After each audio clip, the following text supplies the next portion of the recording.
o'clock. Welcome to this meeting of the Dunedin City Council.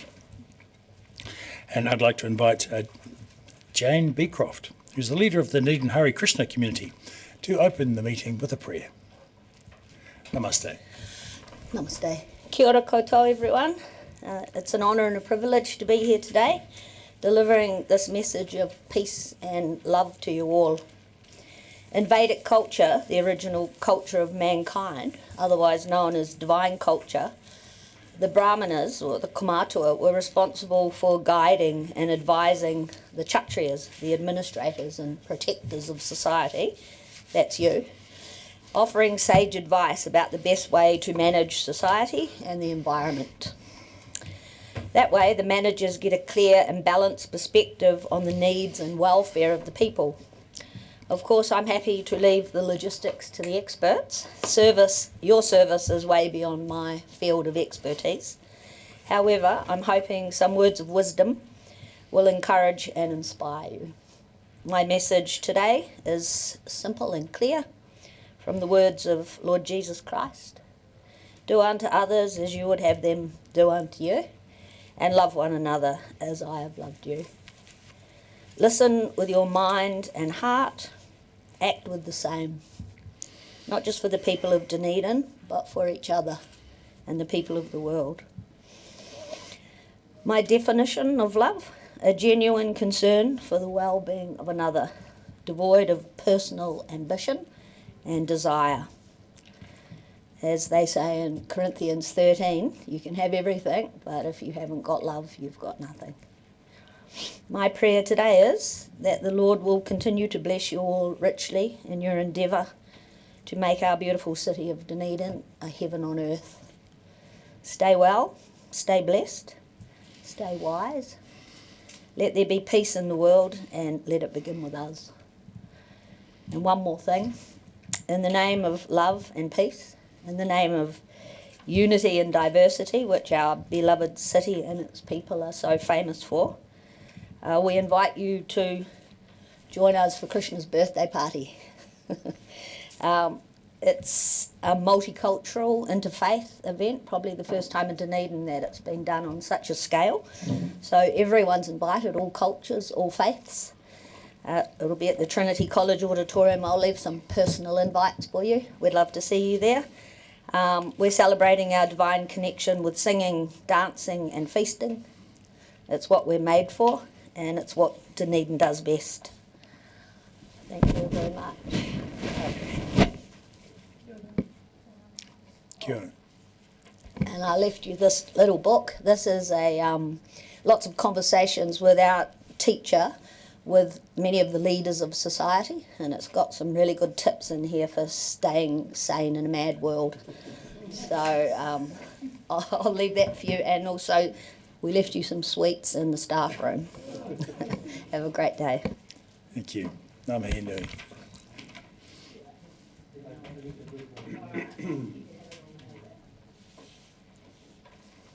Very good. Thank you. Before we move on to public forum, I'd like to start by paying tribute to our dear departed Ms. Jo Miller, who was the president of Grey Power Otago, who passed recently. And all of us councillors in the room and staff will be familiar with her because she was a regular visitor here, and she was a staunch advocate for her community and communities, and I think she'll be sadly missed. She has been an advocate for Grey Power and for the South Dunedin community over many years, decades in fact, and I think she did a wonderful job, and she was always very respectful but equally forceful. So an ideal advocate for us. Similarly, on a different note, I'd like to mention that this is the last council meeting that Mr. Robert West, who's the General Manager of Corporate Services, that he will attend. It's the last meeting that he will attend as he leaves council on Friday the 1st of August, following 7.5 years at council as both Group Manager of Parks and Recreation and then General Manager of Corporate Services, and he'll be travelling back to England to see family and some other travel prior to returning to Dunedin. So thank you very much for your service, Mr. West. Similarly, Monsieur.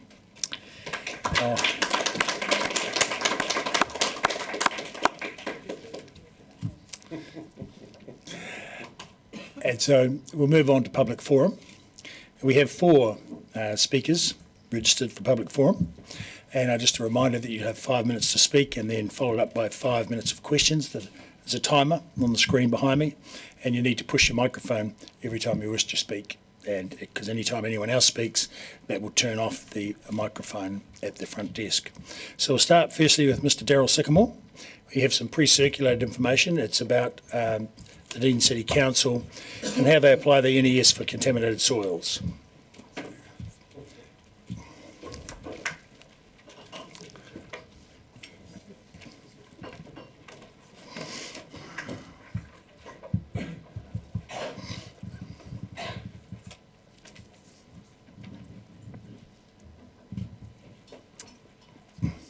Mr. Sycamore. Thank you, Your Worship.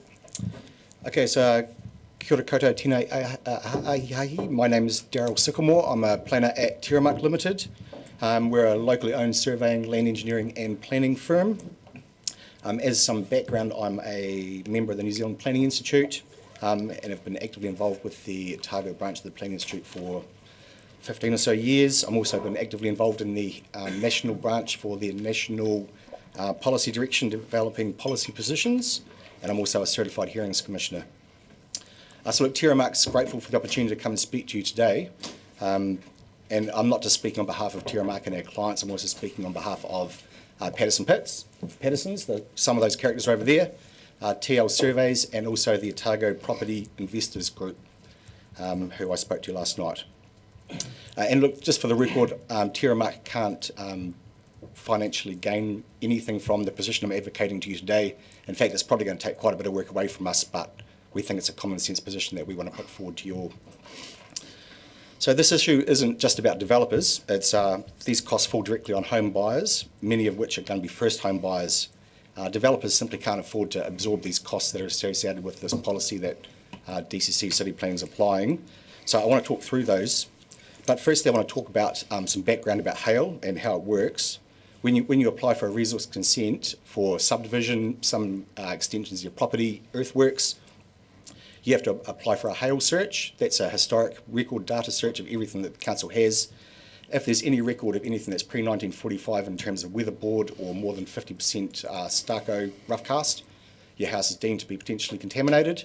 At that point, it's then passed on to the ORC and it goes on their contaminated site register, and that is in there in perpetuity. Even if you do remediate your site after that, it still remains on there as remediated but still contaminated. And the real problem with that is when you apply for a limb to sell your property, that's actually recorded on that limb. That impacts the saleability of your property and also the value of that property.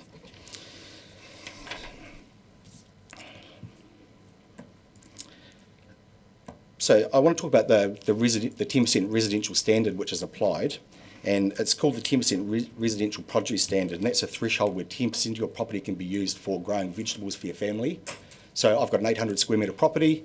I can arguably use 80 square metres for my summer crop and a winter crop and feed my family, and the Ministry of Health has deemed that to be quite safe. The threshold that they apply that cut-off is 210 milligrams per kilo of lead, and that's quite an important number in terms of how the DCC applies it, because any sampling, if you go above 210, they call it contaminated, even though you can arguably have your vegetables at that point. I want to touch on lead and the Ministry of Health. Lead's ubiquitous around New Zealand. In the data bundle I've sent you, it shows some of the sampling around all the pre-1945, post-1950s, all around the country. We hear about public health messaging in terms of cholesterol, 5+ a day, COVID, meningitis. We hear all that. We never hear anything about lead, and that's because lead simply isn't an issue. Now, I just want to comment on the June 24th meeting. I watched it online, and councillors, I think, sought clarification on the rules that council applies in terms of lead. What you're told is there's one set of national direction, and that is actually true. All territorial authorities have to rely on national direction. What you weren't told is how the DCC interprets that, and the DCC applies interpretation no other council does. Now, I did survey some councils. We've got 67 territorial authorities in New Zealand. I contacted 50 of them, and I've got some feedback from those. And I asked them, do they apply the category I catch all for lead, which is in that bundle I sent you, it talks about the hail list of activities. Category I is the catch-all, and there's 55 others. Now, I asked them, do they apply category I for lead or any other method for managing lead in soils? They said no. Now, of 36 of those 50 responded. 5 said they do if it's an application, it's been identified by a lead expert, if it's formerly a hail site, or if there's been a fire on the site. 1 said that yes, we do, and they followed a very similar process to the DCC, but it wasn't a hard and fast rule, and they relied on a hail search, but also on the application. But 30 of those 36 said no, they don't look at lead at all. Hutt City said to me, given the age of all our dwellings, the entire, yeah, I see that, sir. Actually, I'll tell you what, I'll just go straight to the deal breaker. Oh, what's it going to be for you today? So anyway, the DCC forces, yeah, okay, well, look, my time's up. You've got the bundle anyway, so you can have a bit of a read and form your own views. I'm happy to take any questions, sir. Thank you. We have some questions. Deputy Mayor Lucas. And thank you, Mr. Sycamore. I'm interested to know what Hutt City said, because I know they've got a substantial older housing stock. Their precise words were... Don't forget your microphone. Sorry. Given the age of the dwellings in the Hutt Valley, that approach would potentially mean every site needed consent under NES as they got developed. Now, the NES had a costing done, and it was deemed it was going to cost between $6.5 to $7 million across the whole country. Based on some calculations that we've provided and based on costs that other developers have done on a per square metre basis, we've calculated it's going to cost $495 million to do just Dunedin City, which is many, many times over what the entire New Zealand's cost-benefit analysis was done for MFE. I've provided that in my verbal that I think you received last night. Thank you. Councillor Houlihan. Thank you. I was going to ask a question about Hutt City as well, but following on from that, do you think your opinion is how do you think Dunedin has treated this? Like, do you think we've been fair and reasonable with what we've done? Certainly not. And look, I've set out some of the costs in there about 2 of our developers. They're spending $200,000, $300,000 remediating a site, 1,000, 2,000 square metre site. No other district in the country does that I'm aware of. And then I talk in my bundle to you about the Otago Regional Council's rules. They've got a 28-year-old regional plan that doesn't give effect to the NES, which has permitted activity rules. And that plan says there's no threshold for any disturbance of a contaminated site. So what that means is, if you have an old property, you have to get a consent from the DCC, engage all the experts. You also have to apply for 2 consents under 2 regional plans from ORC as well. That costs an absolute fortune, and that's because the ORC haven't given effect to changing their 28-year-old regional plan waste. Thank you. Councillor Vandevers. You mentioned a deal breaker that you wanted to add. Would you like to tell us what the deal breaker is? To be honest, Councillor, I have so much information here to give you, but I just run out of time. Gee, that clock runs fast. Basically, we're asking the council to stop this now and apply a more consistent approach as to what other districts do, and maybe we can carry out an independent investigation, someone independent to actually look at how the DCC applies this approach, include with a party that both the DCC and Tiramark supports. But this is having a profound impact on developers, and I'm looking $200,000, $300,000 for a decent sized property is a significant amount of money that first home buyers has to pay for. Thank you. Councillor Wiley. Thank you. How does this apply to the mum and dad that are basically in their first home and they want to do a bedroom extension in a 1920s villa? I actually had 2 examples to give you, and one is similar to that. I'm not sure if it was their first or second home. They had an expanding family. They wanted to do an extension. The earthworks limit that they needed to do cutting into the bank crossed that threshold. They came to us. They had plans for that. Now, when we talked them through the fact that they would have to get a consent under the NES for the contaminated soil, do soil testing, and consents from the ORC, they changed their mind and said, we're not going to go ahead. So they'd already invested money in the plans, and came to us, and then when we gave them that cost breakdown, it just terrified them, and they walked away from that. I can't give you a hard and fast number on that, sorry. Thank you.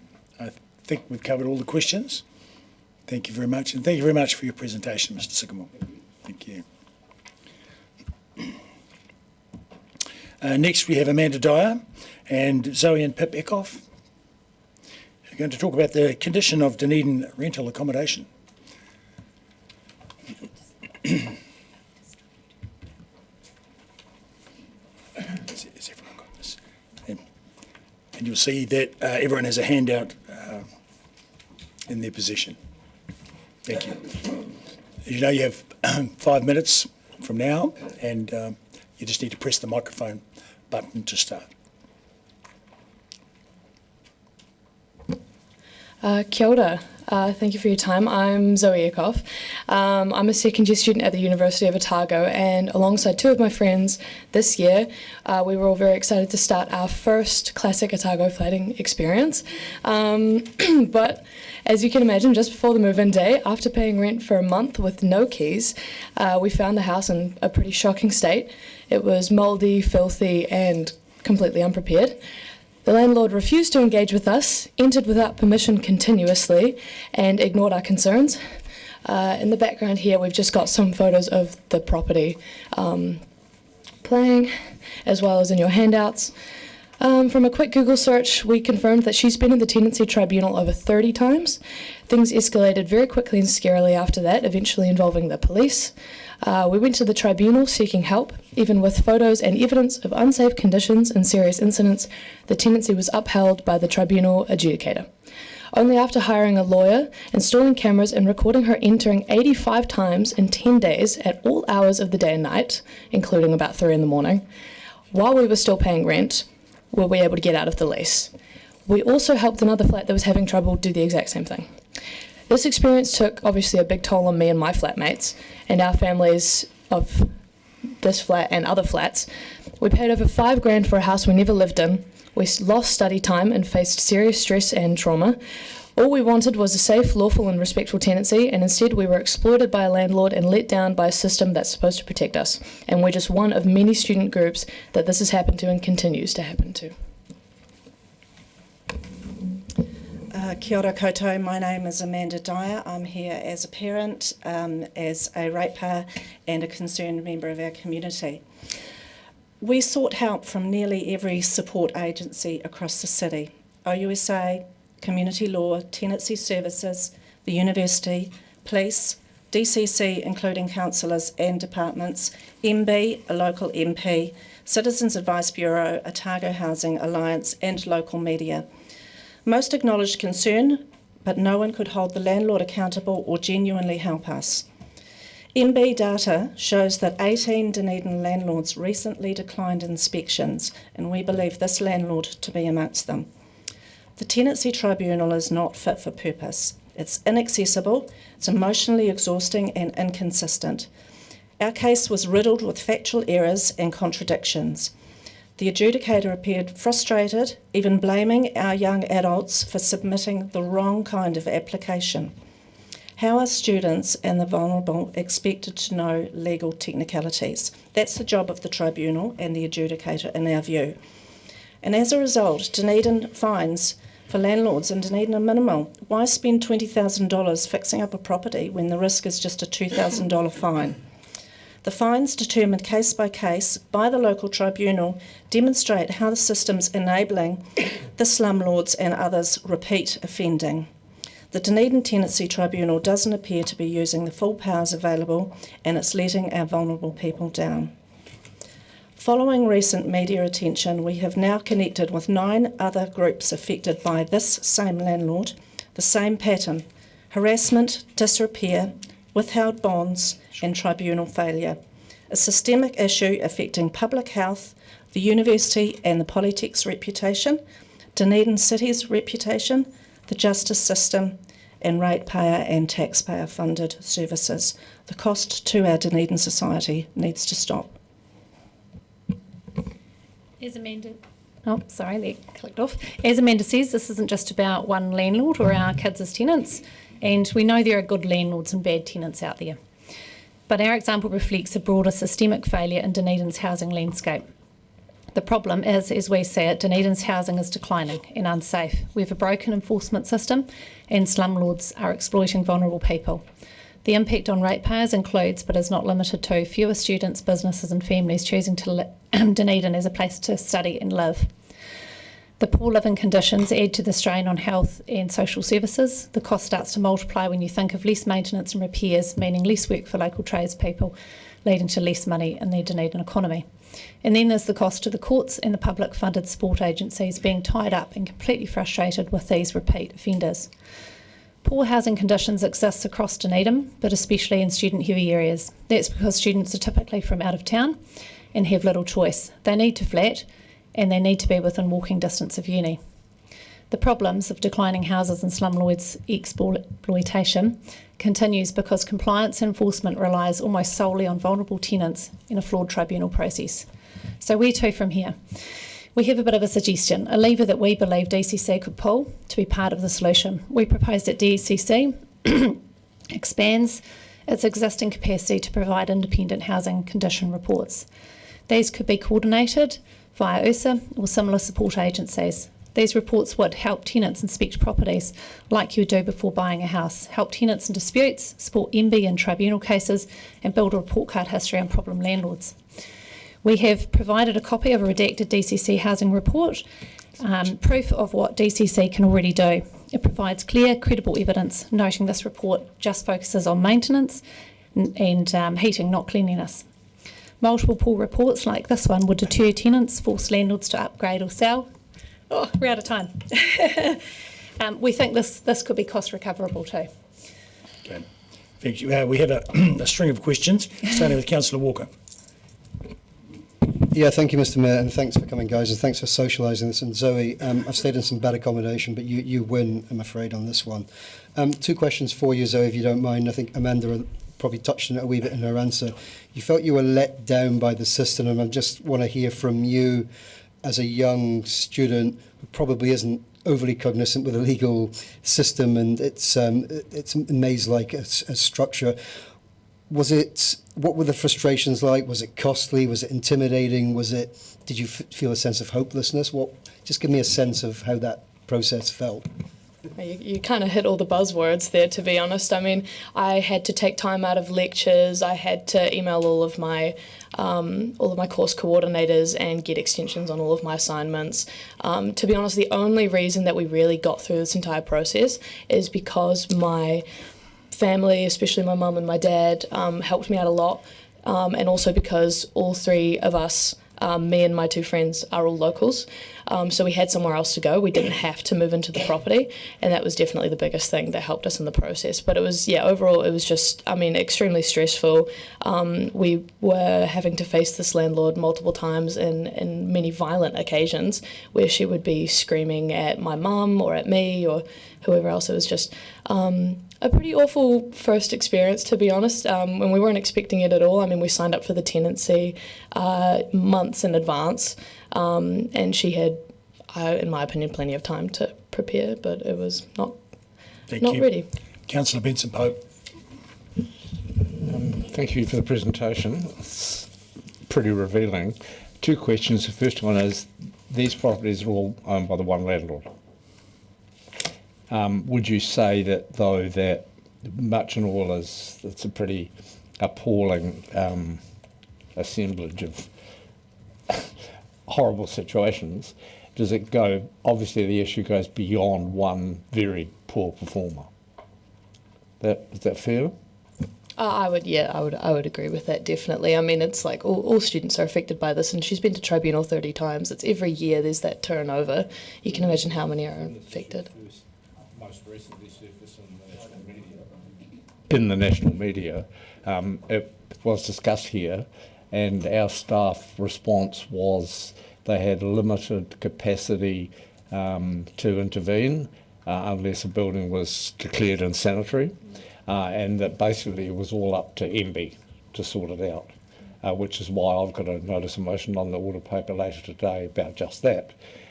Is that a satisfactory situation as far as you're concerned? Do MB actually do anything to enforce the requirements of the Healthy Homes legislation?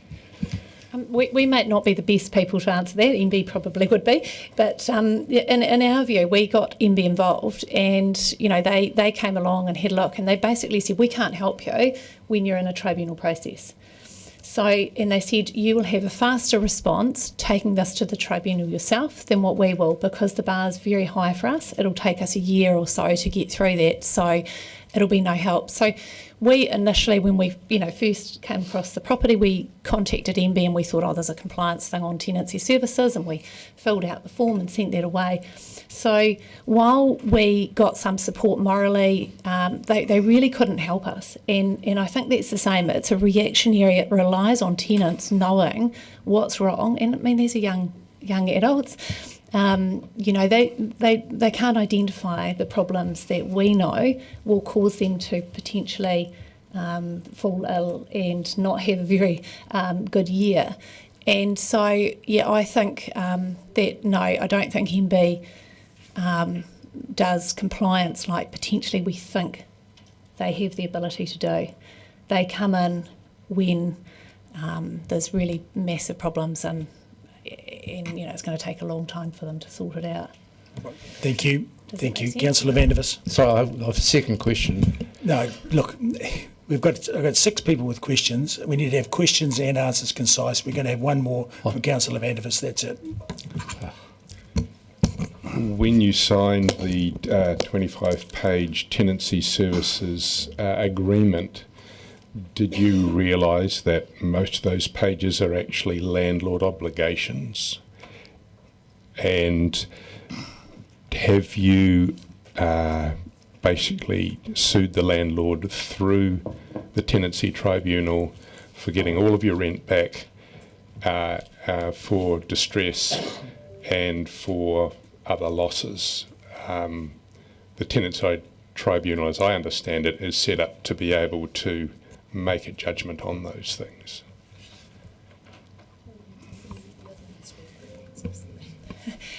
Yes, we did. We applied for all of those things, and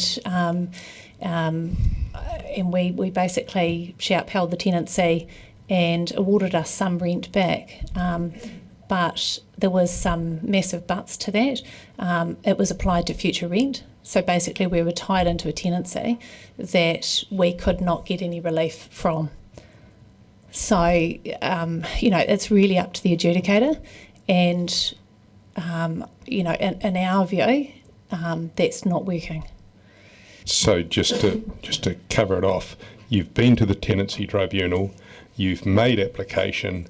The tenancy tribunal is the government organisation that is in charge of all this, and you're just not happy with their decision. How much rent did you get paid back? Or were you able? How much were you awarded?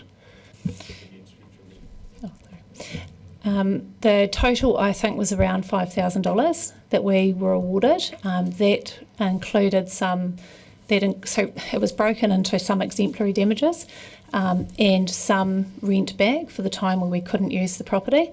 But the biggest problem was that the tenancy, we had an abusive landlord who, in a property that we couldn't move into, and the adjudicator made no mention of how to allow us to move in and have the property ready. Yeah. So it really set us up to fail. And so, yes, I think you're right that the tenancy, the tribunal, there's a problem there potentially.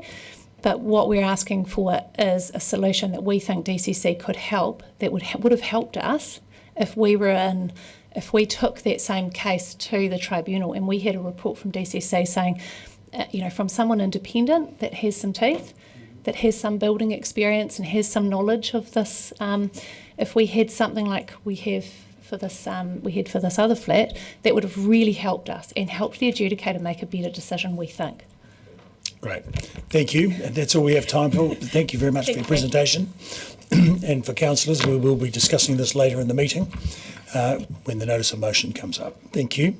At this point, I'll move that we extend public forum beyond 30 minutes. Seconded, Deputy Mayor Lucas. All in favour say aye. Against? Carry it. Next, we have Mr Aaron Hawkins from the Otago Housing Alliance. Yes. Otago Housing Alliance. Yeah.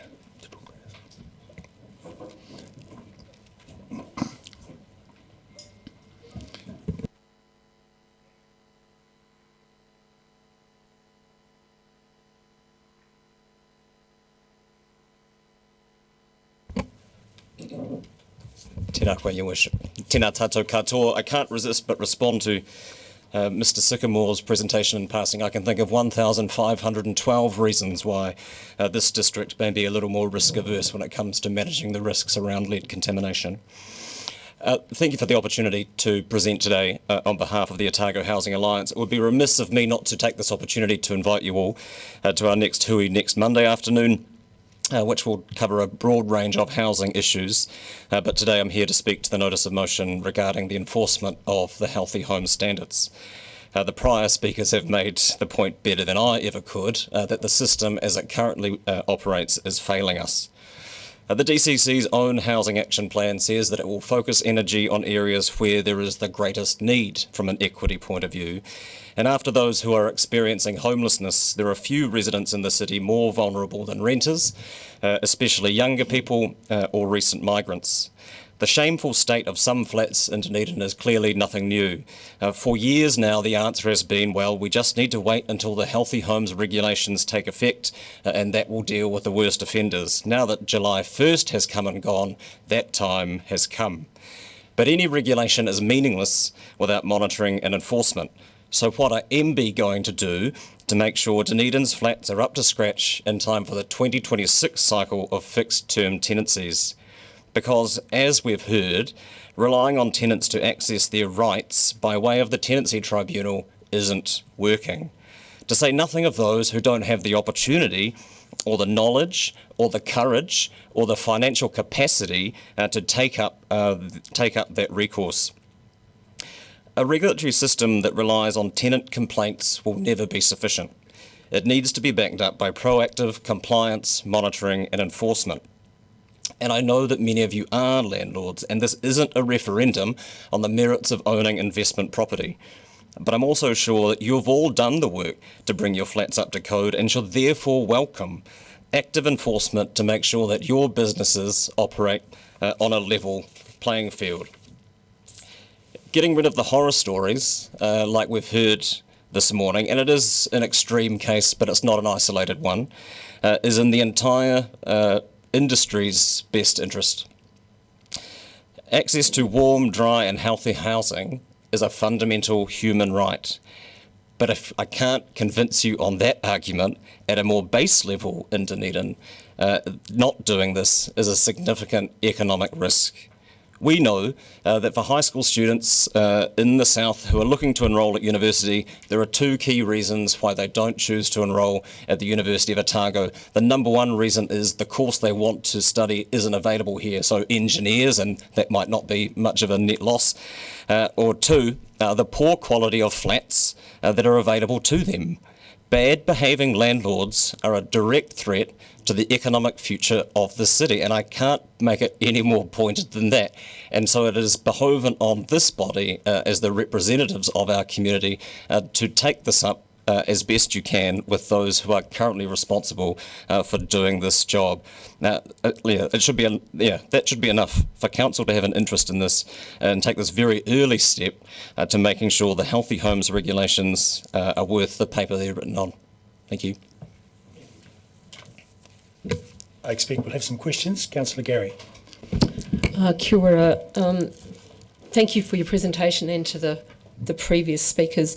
Would it surprise you, and would you have any comment on the following, that the students who have been enabled to take action and take action against their landlords for the housing state are few and far between, and there's a whole raft of students in particular and others who have been enabled by various support services through the university and so forth, but in fact don't go ahead with it because they don't want to rock the boat. They're partway through the tenancy, and so we're only hearing in public about the tip of the iceberg. And I'm thinking through my Sophia Charter eyes in particular, that's what I've heard. Would that fit with what you know?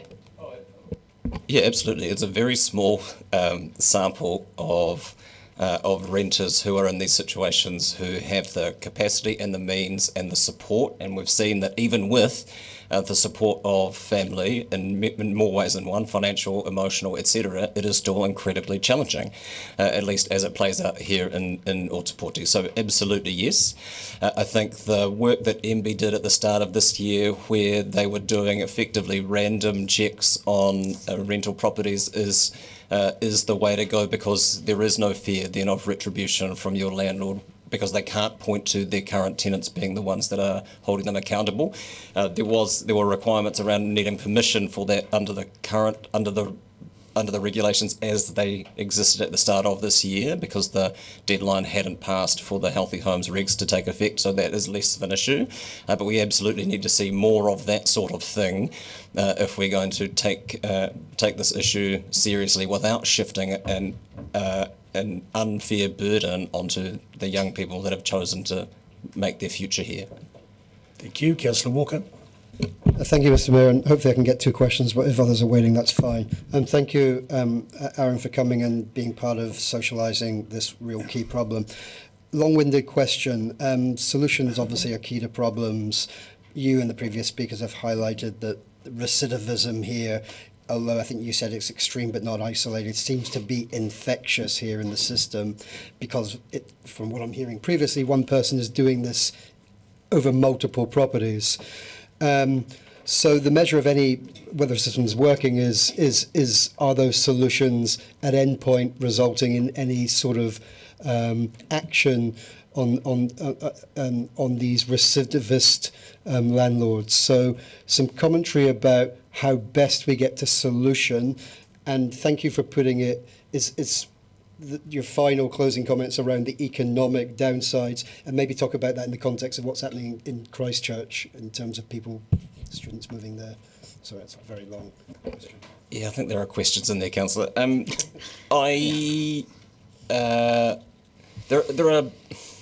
There are broadly 2 questions that come up when we have these sorts of debates, and 2 broadly policy solutions that are mooted. One is around the quality of the building stock, and one is the fitness of a person to be operating a business where they are responsible for people's health and well-being.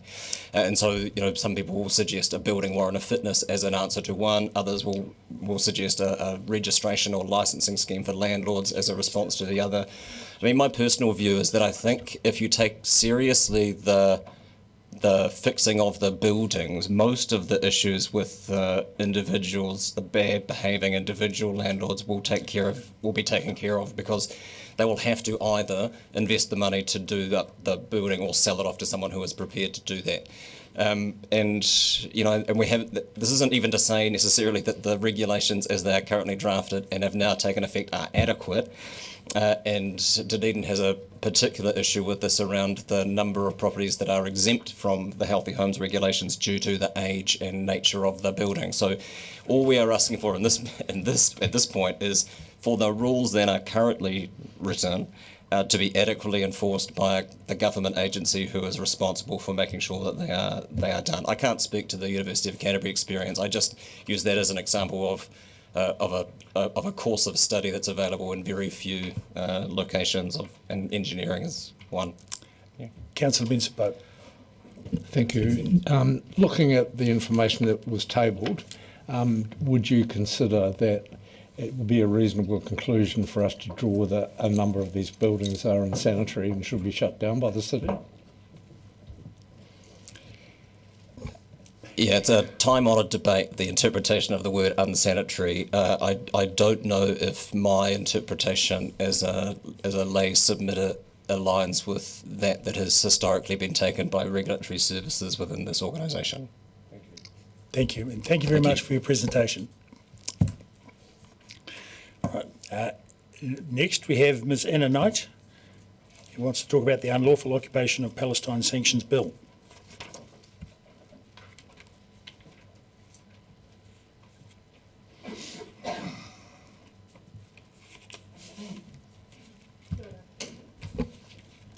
Kia ora tātou. As you will discuss later the outcome from the resolution passed in June on the sanctions bill, I've been charged with giving some feedback. There was a lot of anger at how this was handled, particularly the Mayor's letter, but I think prior to that, some misunderstandings, perhaps willful, of why we were here at all. So I'm hoping that today I can revisit our anger at the outcome, then reiterate our intent and hopefully provide some balm. Here are snippets from letters addressed to the Mayor following his letter to the government. Brace yourselves as I recap the kneecap. Rod Pick Keat. Your letter gives a double message that many are concerned with the situation in the Middle East and many think it's none of the Council's business. By putting things in this way, you are superficially compliant with the majority rule while simultaneously covertly undermining it. Your letter did not convey the message that the majority wished and voted that you convey. It is an evasion of public responsibility which is unacceptable in a representative democracy. Citizens expect that following public debate, a decision is made and is respected by all. I believe you have not acted in good faith and that you have deliberately undermined the decision your own council has made. You have thereby subtly but clearly acted in contempt of your own council and betrayed your constituency and your city. Hannah Malloy. I'm mortified at your framing over this council decision. Whether or not you agree with it, the vote was to support the bill and your one job in this context was to write and inform the PM of that support. You're both siding of this decision as embarrassing. It makes you look like you can't cope with losing a vote and it makes our council look exactly like what central government is positioning local government as, incompetent and unable to do their job. Brandon Johnston. Perhaps I missed the part of the motion where the council was asked to give voice to those against the motion and outline the breakdown of how the votes fell. I note that you have not mentioned the 1,000-signature petition in under a week presented in support, nor the backing of the local council of trade unions body, the Yo USA student mandate, the university staff collective, Israeli immigrants or anyone else. Instead, you have chosen to spotlight voices of those who spoke against the motion and lost. Rather than upholding the spirit of the collectively passed motion, you have opted to white ant the letter. This is the most base, undemocratic unprofessionalism and you should be ashamed. Elena Holdaway, I remind you that the council did indeed vote yes, that it is appropriate for a council to request leaders of the government to ask their own MPs to support a bill to sanction Israel. Your letter should have focused solely on that decision. All I can hope for is your term as mayor is up in October. Beth Gary, Mr Raddick is acting like a national MP and not like Dunedin's mayor. My own, you might have made an effort to truly find the common ground, which does exist. I proposed yesterday the focus should simply be New Zealand's existing record on this issue, already bipartisan and international law. If only practical things were required at council, wouldn't we elect technicians, not politicians? No one disagrees that pipes and potholes are your main vocation, and no one wanted to take up too much of your time or resources. The huge gallery showing and speakers were bringing the mana required for dealing with such a serious topic as genocide. As for your collective mana, you've shown none, not even grace in defeat. So now that our rage is on the record, I'd like to reiterate our initial position and extend an olive branch. If there's one thing you should take away today, it's that we were here to support locals in a set of exceptional circumstances. One way to do this within our power was and is support for this members' bill. It is irrelevant who introduced it. We deliberately avoided mentioning Swarbrick's name as our explicit focus was your broad support for sanctions. The government could change the word unlawful to illegal and make this bill theirs. We would rejoice. We just want to offer some urgent relief, the equivalent to the existing Russia sanctions bill, virtually cut and paste, in the face of this horror and inaction. We do not understand the double standard. We reject utterly the deeply offensive position that this proposal was not council business, which amounts to saying that our Palestinian community are not locals. On the DCC website, it is there in black and white. It is part of your role, a core value, that Dunedin be a welcoming city to its refugee and migrant community. I'll skip down. The new tool, Standing Order 288, is designed for moments like this, when, if there's cross-party consensus on urgency, it can apply. We don't believe a good conscience stops deadlocked at party political lines. You're also a broad political church here. You have community backing, so you have an opportunity with lower stakes to light the path for the higher-ups. Thank you. Questions? Councillor Vandevers. Your objection to the Mayor's letter seems to me to have been that he didn't just give the council decision, but he gave the extra information about how finely balanced that council decision was. Why do you object to the additional information? Do you want to stop people knowing what's going on? No, it's not that we want to stop people knowing what's going on, because that's part of the record already. That was in the meeting. The thing is that when it's like anything at the national level. If you're going to, for instance, vote on the Wilderness Act, you're not going to. What citizens expect, and that's the trust of this democratic system, is that something is ruled on and it is applied whether you like it or not. And we don't. It's like, for instance, in sports, if you're the mayor and you're giving the first prize medal, you're not going to suddenly grab the mic and say, "Oh, you only won because you had a pimple." That was how it felt to our community, and we actually had a lot of. We put a lot of work in. We were trying to show, and we were trying to come here for cross-party support specifically. So that's why I think we took as badly as we did, even though it was a win. So it should have been acknowledged as one, and the letter could have been. I reached out to the Mayor to try to offer our support in writing it, because we do acknowledge that crossing the floor is a difficult thing. And we want this over the line. And the thing is that at the international level, it's already very clear. And that was the roadmap that we were trying to give you, was to say New Zealand is currently floundering. The situation is urgent. That is why the standing order is in place. And that is why we want cross-party support, because it was tantalisingly close. We don't think it's the business of council to be discussing international politics or trying to resolve them, but we do think that the value of a human life and the care for our community, which includes Palestinians, whether you like it or not, they are locals, and these are exceptional circumstances. And all of you expressed, most of you, I think, around the table expressed your empathy. So why not give practical teeth to that empathy when you've got a very low stakes opportunity to do so, and to work with the people that have taken the time to come to you for that reason? And the majority of New Zealanders agree with sanctions. Justice for Palestine, they did a survey, this was over a year ago, and I think it was, and even then, even with the media all against, etc., and so it can only have gone up since. Even then, it was something like 45% in support of sanctions. But it's irrelevant in a way, because under international law, we're supposed to be doing these things. We're currently, as a government, as a nation, complicit. Councillor Gary. Kia ora, and thank you for coming in and for your presentation. I wanted to know if you could talk about the impact on our local Palestinian community of that letter as they watch their loved ones, their friends, their colleagues starved and shot. Well, I think they were all just I want to take some of the positives out of that whole experience. It wasn't, I honestly thought I was going to be here alone speaking to that. I had no idea that there'd be such a mobilisation. I know that the feeling is out there, but I think that they were heartened by by all of the speakers standing up for them. So this was, positive for us. And the reaction regarding the letter was that this was a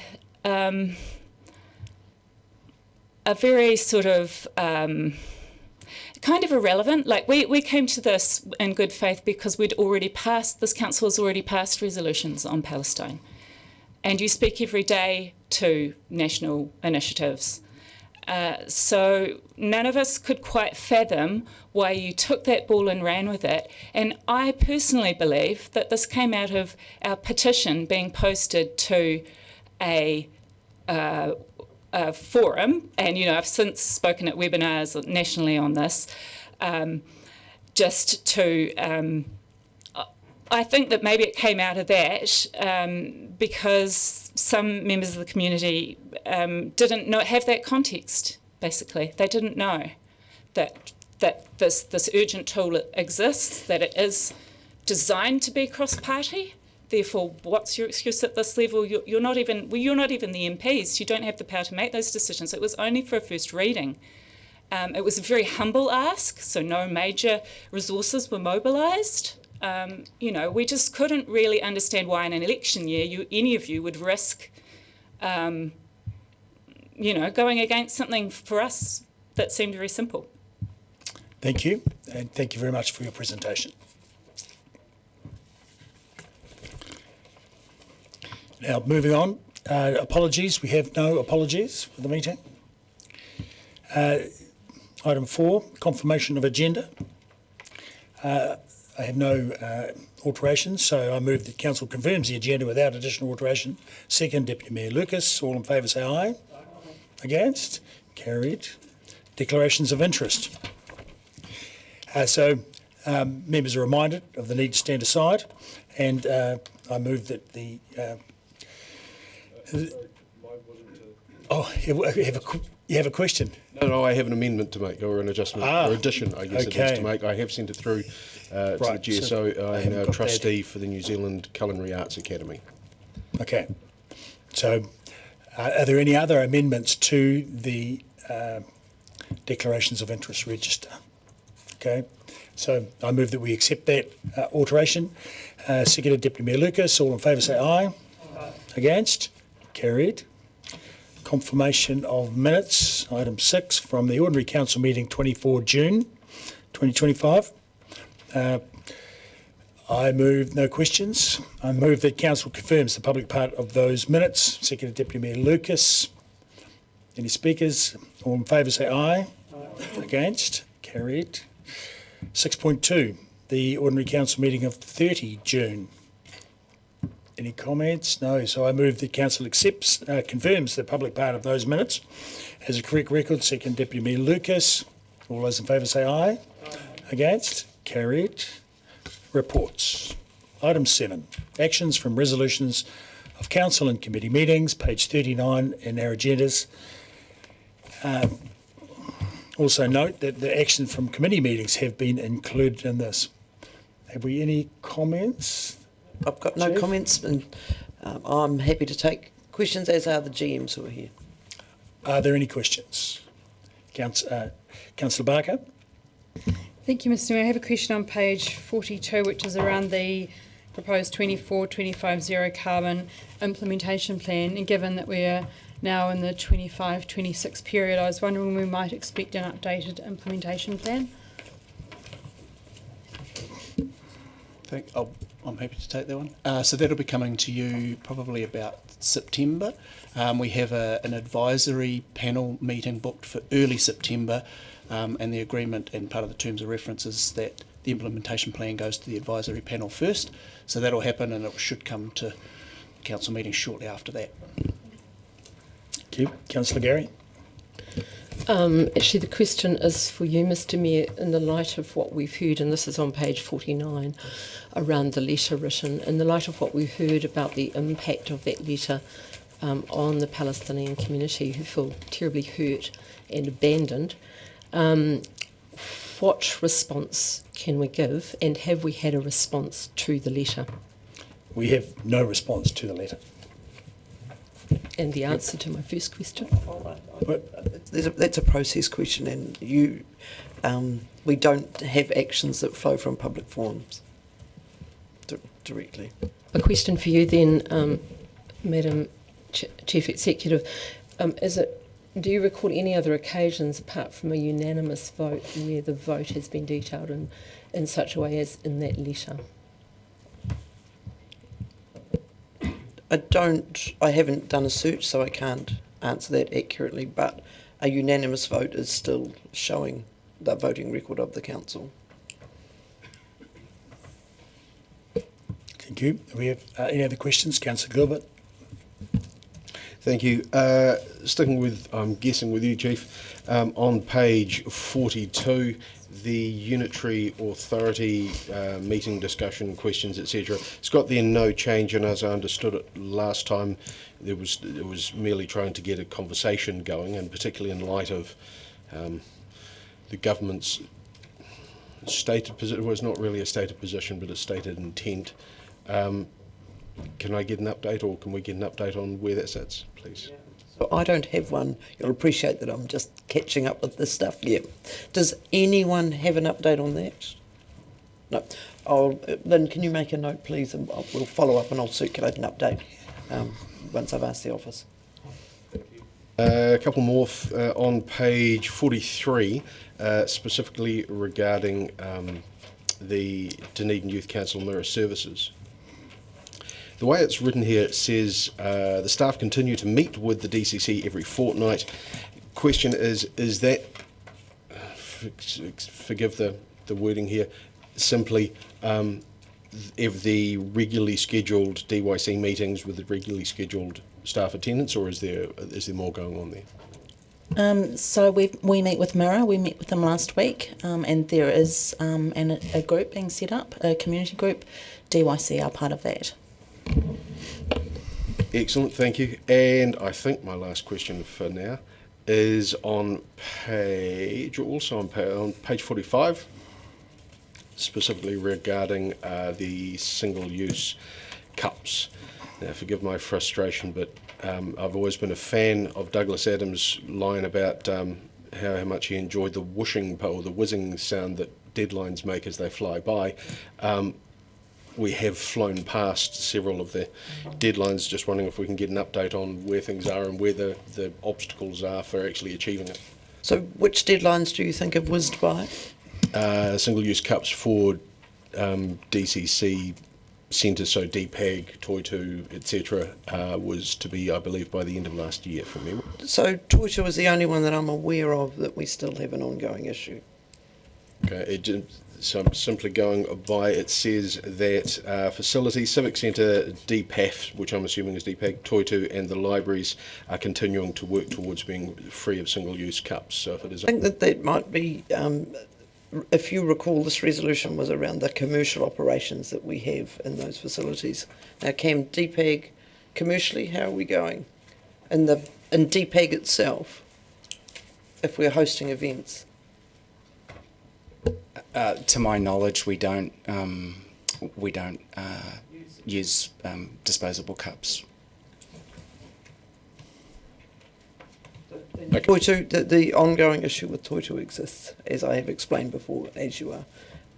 So just to clarify then, Mr McCracken, the fact that DPAG doesn't use it, I'm assuming is done in the last sort of month or so while I've been away, because before I left on the whatever that was, the 24th of June, there was an unopened box of single-use cups in the kitchen out here, so I'm assuming it's a new development, is it? I can't comment on what might be lying around, but to my knowledge, we don't serve those to the customers. Thank you. Deputy Mayor Lucas. Thank you. On pages 43 and 44, it details some of the long-term plan resolutions. Are the other ones, have they just been incorporated within the long-term plan? Some of them will obviously be additions to capital or... I'll check with staff because, again, the agenda was prepared in my absence. Staff, so if this isn't all the resolutions, what's happened with the other ones? Yeah, we'll have to find out. Come back to you. Sorry, I'll pick it up later. Okay, Councillor Gary. Page 49, Te Awa Otako, the boardwalk, it says that the procurement process is expected to commence in July. Just wondered if we have any update, and has that commenced? Is it about to? My understanding is it's about to. Thank you, Councillor. Wonderful, thank you. Great. I think we've covered all the questions. Right, in that case, I move that Council notes the open and completed actions from resolutions of Council and committee meetings as attached. Seconded. Deputy Mayor Lucas. Would anyone like to speak to this? No? Thank you. I'll put the motion. All in favour say aye. Against? Carried. Item 8, the Forward Work Programme for Council, page 52. Are there any questions? Councillor Barker. Thank you, Mr. Mayor. I was just looking at the LGNZ AGM remits and rules, and I just wondered if we get feedback or a little report on how our council voted on the remits. How does that feedback loop work? Because there were a number presented, and I think we had a report come to council and we said, well, we'll allow the member to vote on the day, but it'd kind of be nice to know how we voted. Yes. Well, I haven't got a prepared report for this that's meeting. Fine, I think you need to give us a bit of...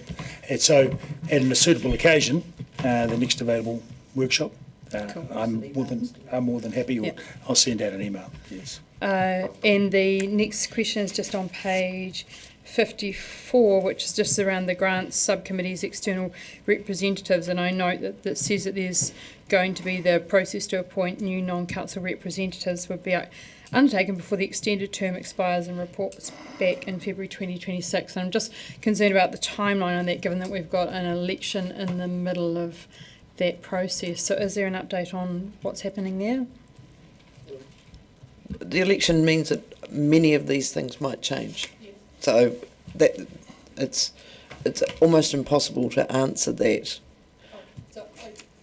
I just wondered whether the process was taking place now to appoint external replacement representatives. Because post-election, the grant subcommittee may not be reconstituted, for example, so we're in that hiatus period. Okay. Any further questions? Deputy Mayor Lucas. Thank you. On page, sorry, I've just scrolled too far.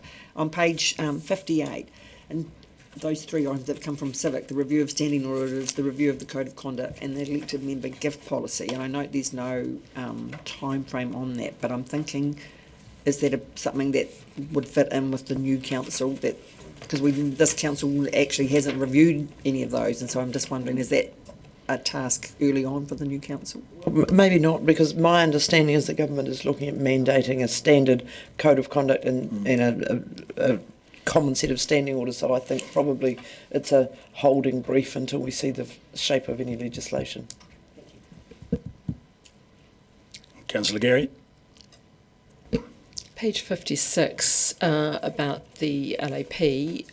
Can we be assured that that will come to the August meeting, given its importance and the delays to date because of various things, not staff delay?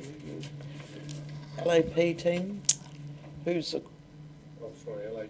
Yes. Can we be assured it will come to August?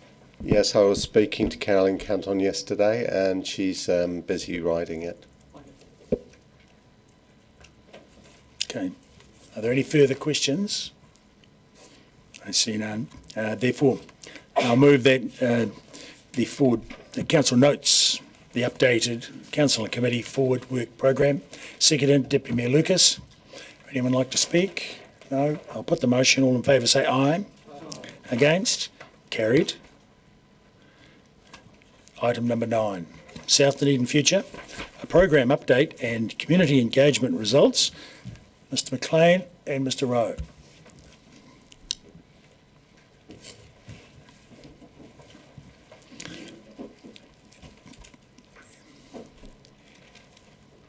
Do we have prefacing comments, or should we go straight to questions?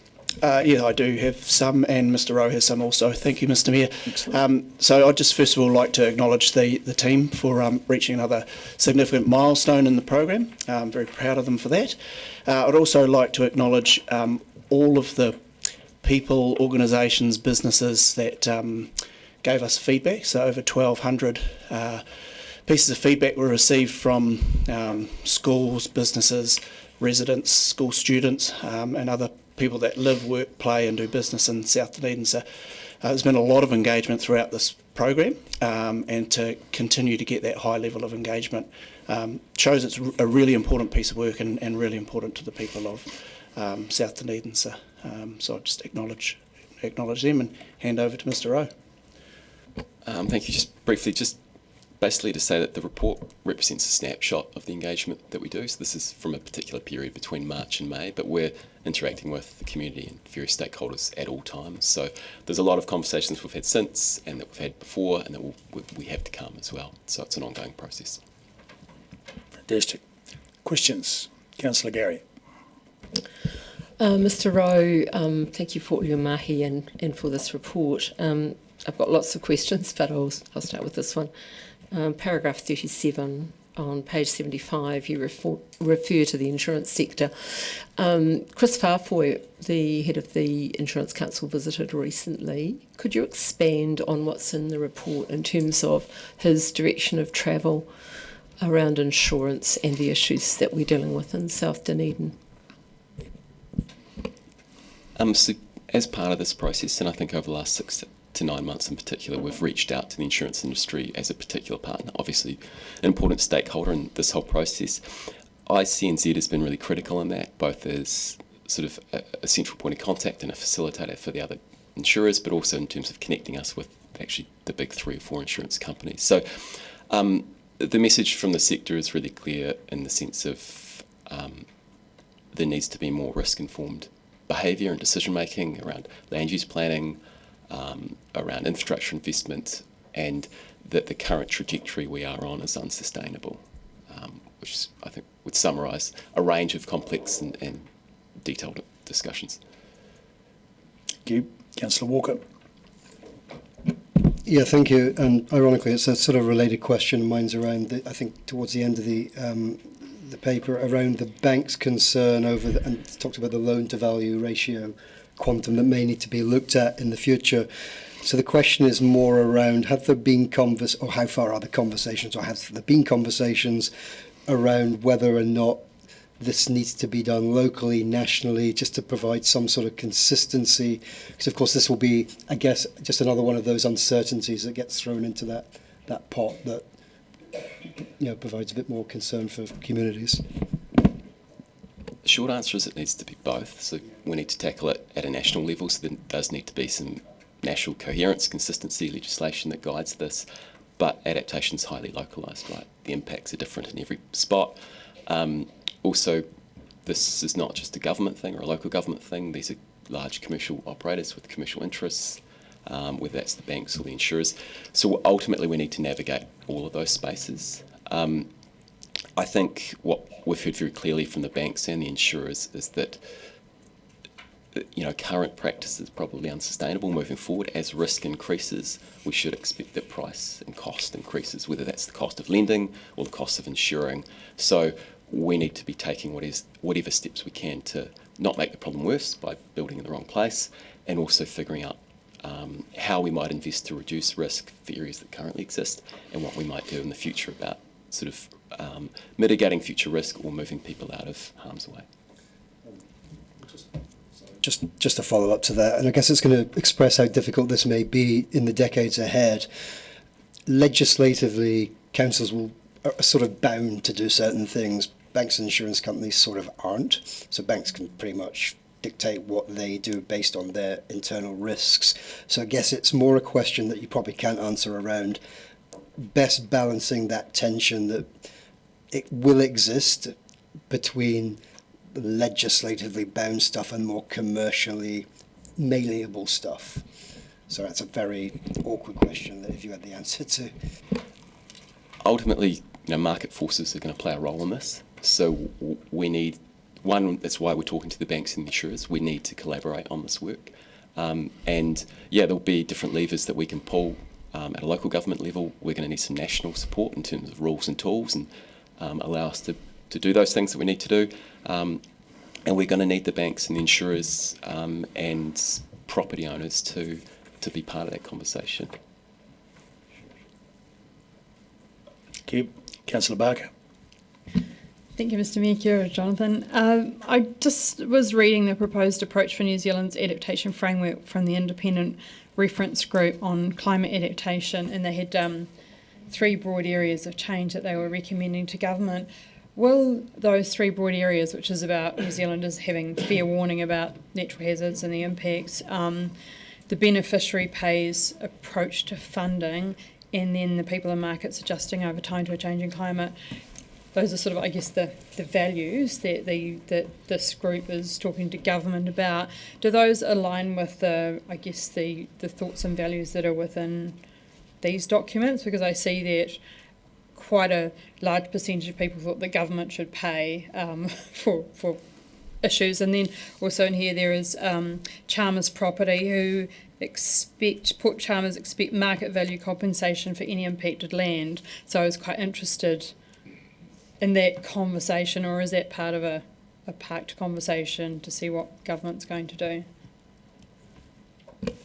So I think there's really strong agreement from most stakeholders at a principles level. The challenge is, how do you apply that and what does it look like in practice?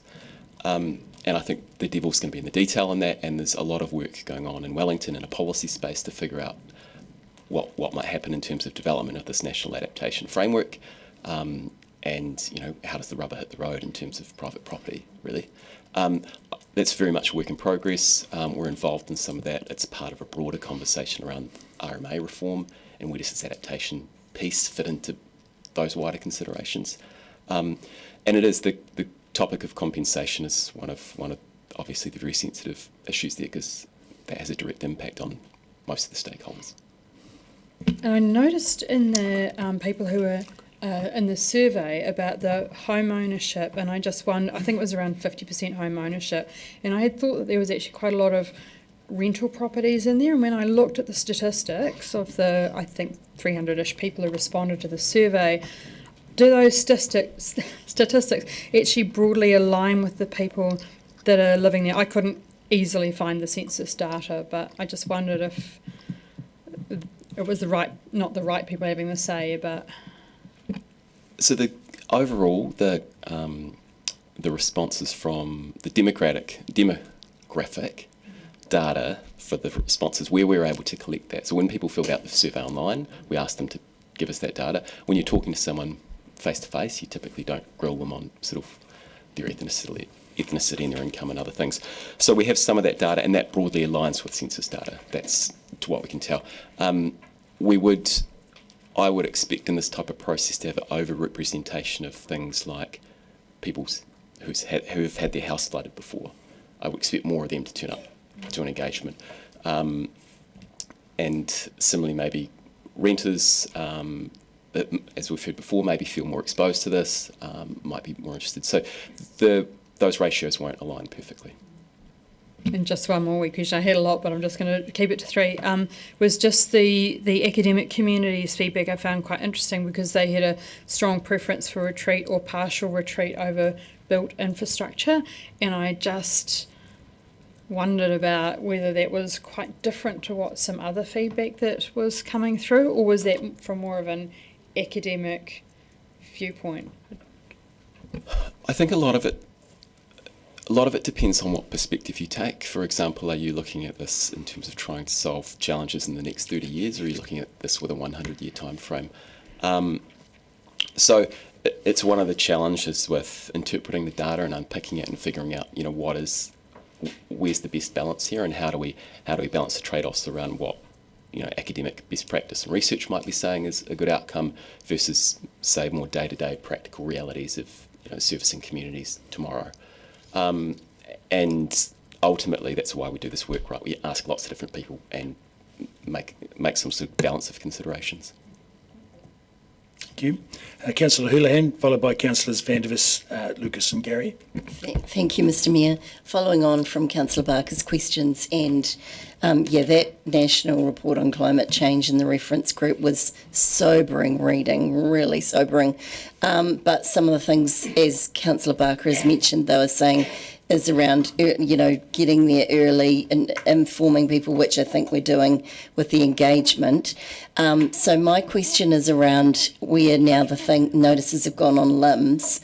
Obviously for people who are in those houses now, that's an issue for them. For people who are buying, they're now able to see that, so they'll be buying with full information that there's a risk. So what happens with the people who now have those houses that they might have difficulty selling, and that the value obviously seems at the moment, from what I'm seeing, to be impacted, and some of them are saying they can't get insurance? And I know you've mentioned it's an ongoing issue, but it is actually an immediate issue now. Those things have gone on the limb. I think these are examples of where adaptation is starting to bite, right? And we do not have a national framework for dealing with this type of challenge. We don't necessarily currently have the rules and tools to be able to navigate these complexities. Ultimately, at this stage, if you're a property owner, there's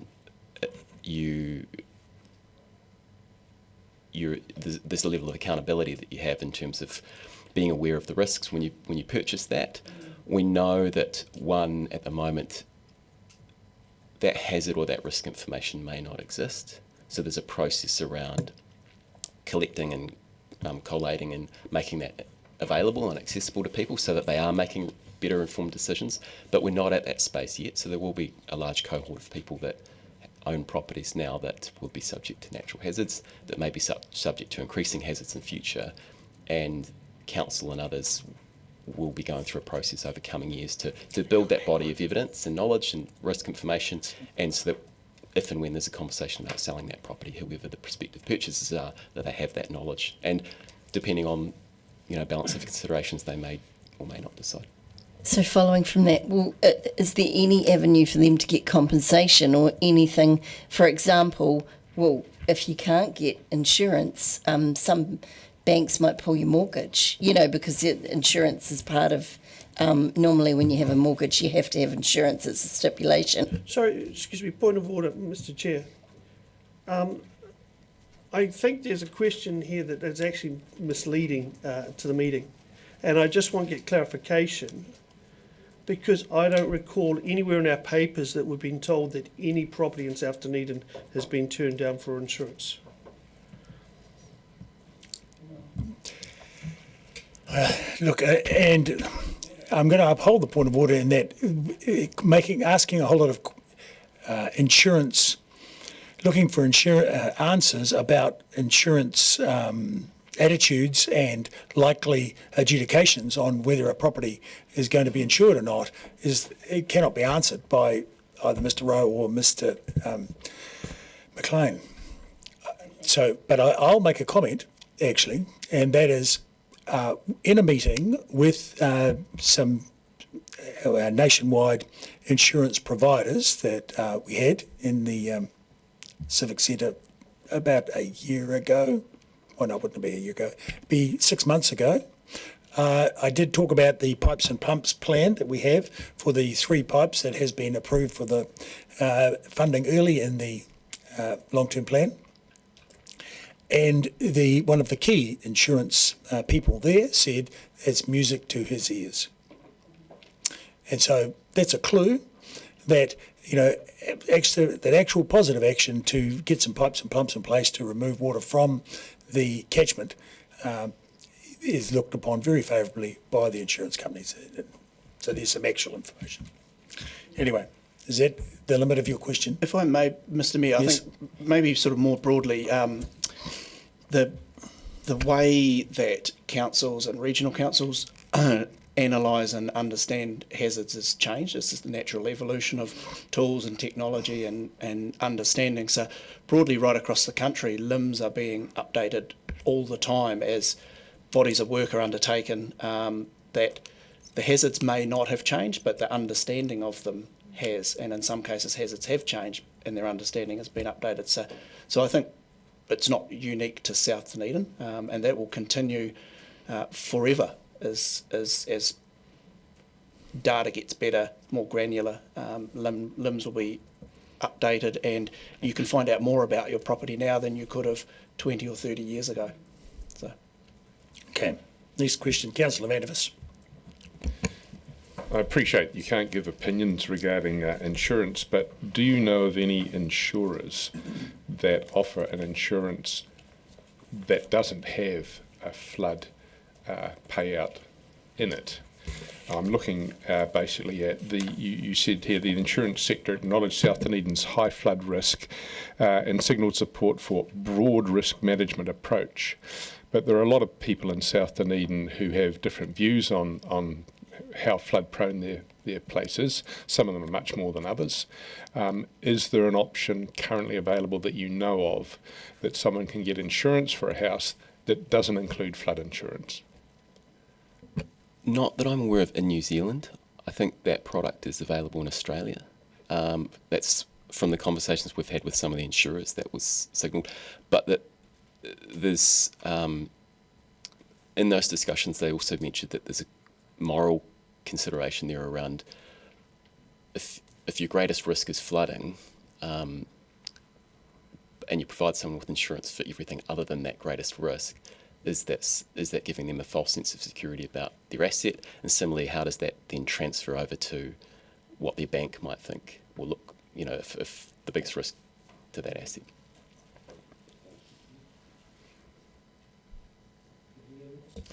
Thank you. I've got two questions. The one is, I know your next steps is that refining the 7 options down to 3, but reading through all the commentary and all the feedback, there seems to be, or is there some thinking that some of those options might change, be melded together, or further developed before you come back with them? Yes, we're just in that process now, and I think they're quite high level options, so there's certainly room within an option to meld it in a different way, bring in different elements from maybe other options, or respond to new data, new information, and the community feedback. One thing, for example, that we're currently doing is quite a bit more work looking at groundwater in South Dunedin, including a question around not just working with GNS and others to get better information about the current state of the groundwater, but also what is our engineering option around managing that level. What might that involve? What might that cost? And just how feasible is that? Because ultimately, groundwater is going to be one of the key considerations in terms of long-term options. Absolutely. Having lived in South Dunedin, the groundwater was very high. My other question is, I know you took this report last week to the Regional Council. Were there any key points or issues or concerns that they raised that would be worth us hearing today? There were some observations around public commentary around short-term versus long-term flood risk. There was, and also 1 or 2 conversations around it's great to have a plan and they want to see this proceed, but ultimately this comes down to how it would be implemented. Thank you. Councillor Gary. Thank you, Mr Mayor. Mr Rowe, sorry to circle back to insurance, but my worry is that the approach by the Insurance Council doesn't appear to be filtering through to the underwriters who are doing desktop exercises. And I have a quote from one of the leading insurers who says that this won't become evident till policyholders are up to their renewal. Are we tracking the experience of people, individuals in South Dunedin and their experience of this? Because it may be quite revealing. That's my first question. Not formally. We obviously have a lot of interactions with different people. They share stories about insurance. But one of the comments that we got from the Insurance Council about that was advice to customers to shop around, that if they are with a current insurance provider and either can't get renewal on their policy or can't get a policy, shop around the market, and you might get one that way.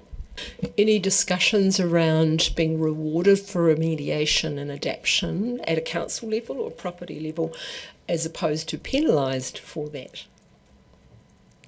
It's one of the things that we've talked about with the insurers. And if we are in a world where we might be moving to more risk-based pricing and more granular risk-based pricing, one is, as a council, how do we understand the potential impact, positive or negative, of different investments we might make? So, for example, one of the reasons that we are looking at collecting much more accurate floor level data for South Dunedin and other areas is obviously there's a much greater impact of a flood that's above the floor level to below. That can be a couple $100,000 in terms of an insurance claim difference. So there's a joint interest between insurers and councils and property owners in understanding those.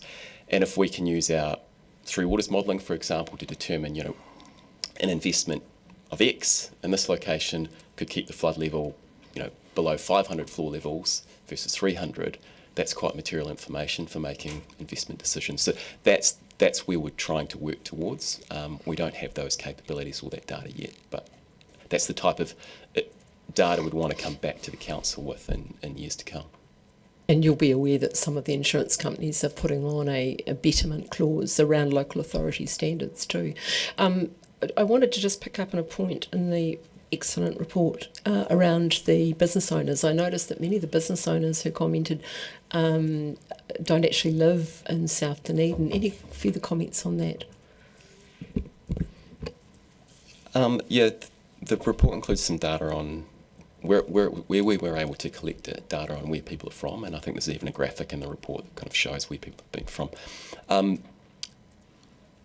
It's been more challenging to get responses from business stakeholders, I would say, versus general public. I've found that throughout. A lot of the feedback that we've had from the business community has been they're less interested at this early stage of the process, much more interested if and when we get some concrete plans or there's some proposals around district planning changes and infrastructure and various things. Whereas I think community stakeholders have been more interested in that kind of blue skies, high level conversation. Thank you. Councillor Wiley. Thank you. Mr. Rowe, is there anywhere in your report where you acknowledge that the 2015 flood, 40% of that was infrastructure related to infrastructure failure, as recalled by former CEO Bidrose at a public meeting in April 2016? Because I know there's a lot of words referencing flooding and impact on people, but there's nothing around the 40% result of the 2015 flood being infrastructure failure. No, Council, this is a report on the most recent community engagement. Yet in the beginning, in the first pages, there is quite a bit of narrative around people and impact on flooding. And that leads to the narrative of how they feel about living in South Dunedin, how they feel about the challenges ahead. I just don't recall anywhere in this report for noting anything relating to the acknowledging that 40% of the flood in 2015 was infrastructure failure.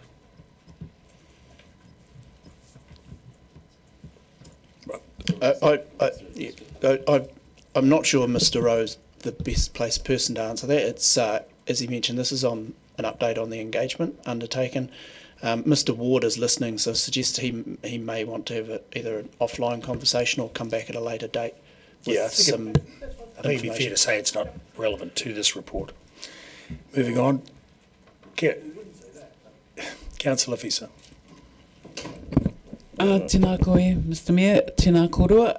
I've just got a minor question in lots of ways. I'm just looking at the summary considerations on page 77, and I'm just curious as to why under the Māori impact statement Te Taki Haruru isn't mentioned.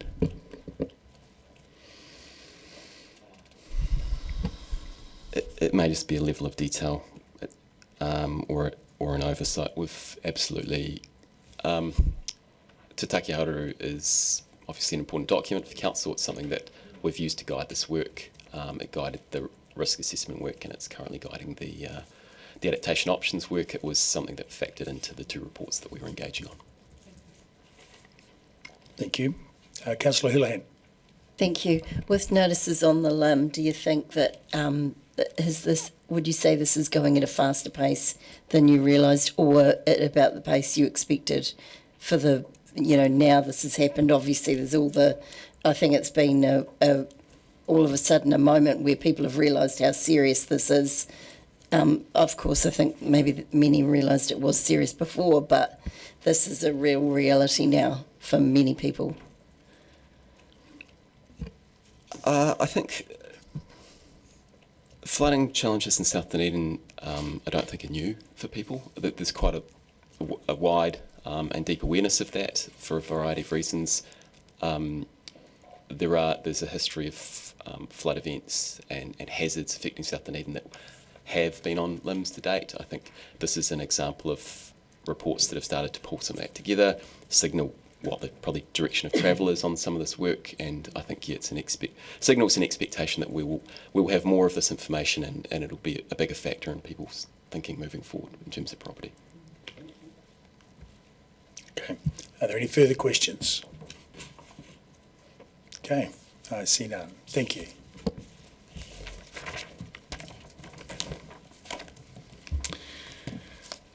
So with that, I'll move that Council notes this report and the community engagement results, and notes that a fully developed shortlist of potential adaptation futures is expected to be completed in late this year and presented to councils plural in early 26.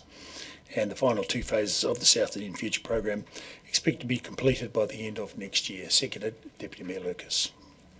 Thank you. So, and in speaking to this, I'd just like to thank the team, and Mr Rowe, of course, in particular, but also Mr McLean and others, for the excellent report and all of the work that has taken place on this, because it is very important to be discussing with the community what's going on and what is, I suppose, the level and the scope of the thinking on South Dunedin Future.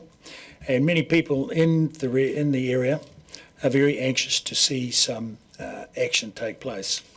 I note at the table on page 73, which is the ranking of the directions for South Dunedin Future. We have number 1 for waterways and wetlands, which is making space for the water, but number 2 is pipes and pumps, so keeping the land dry.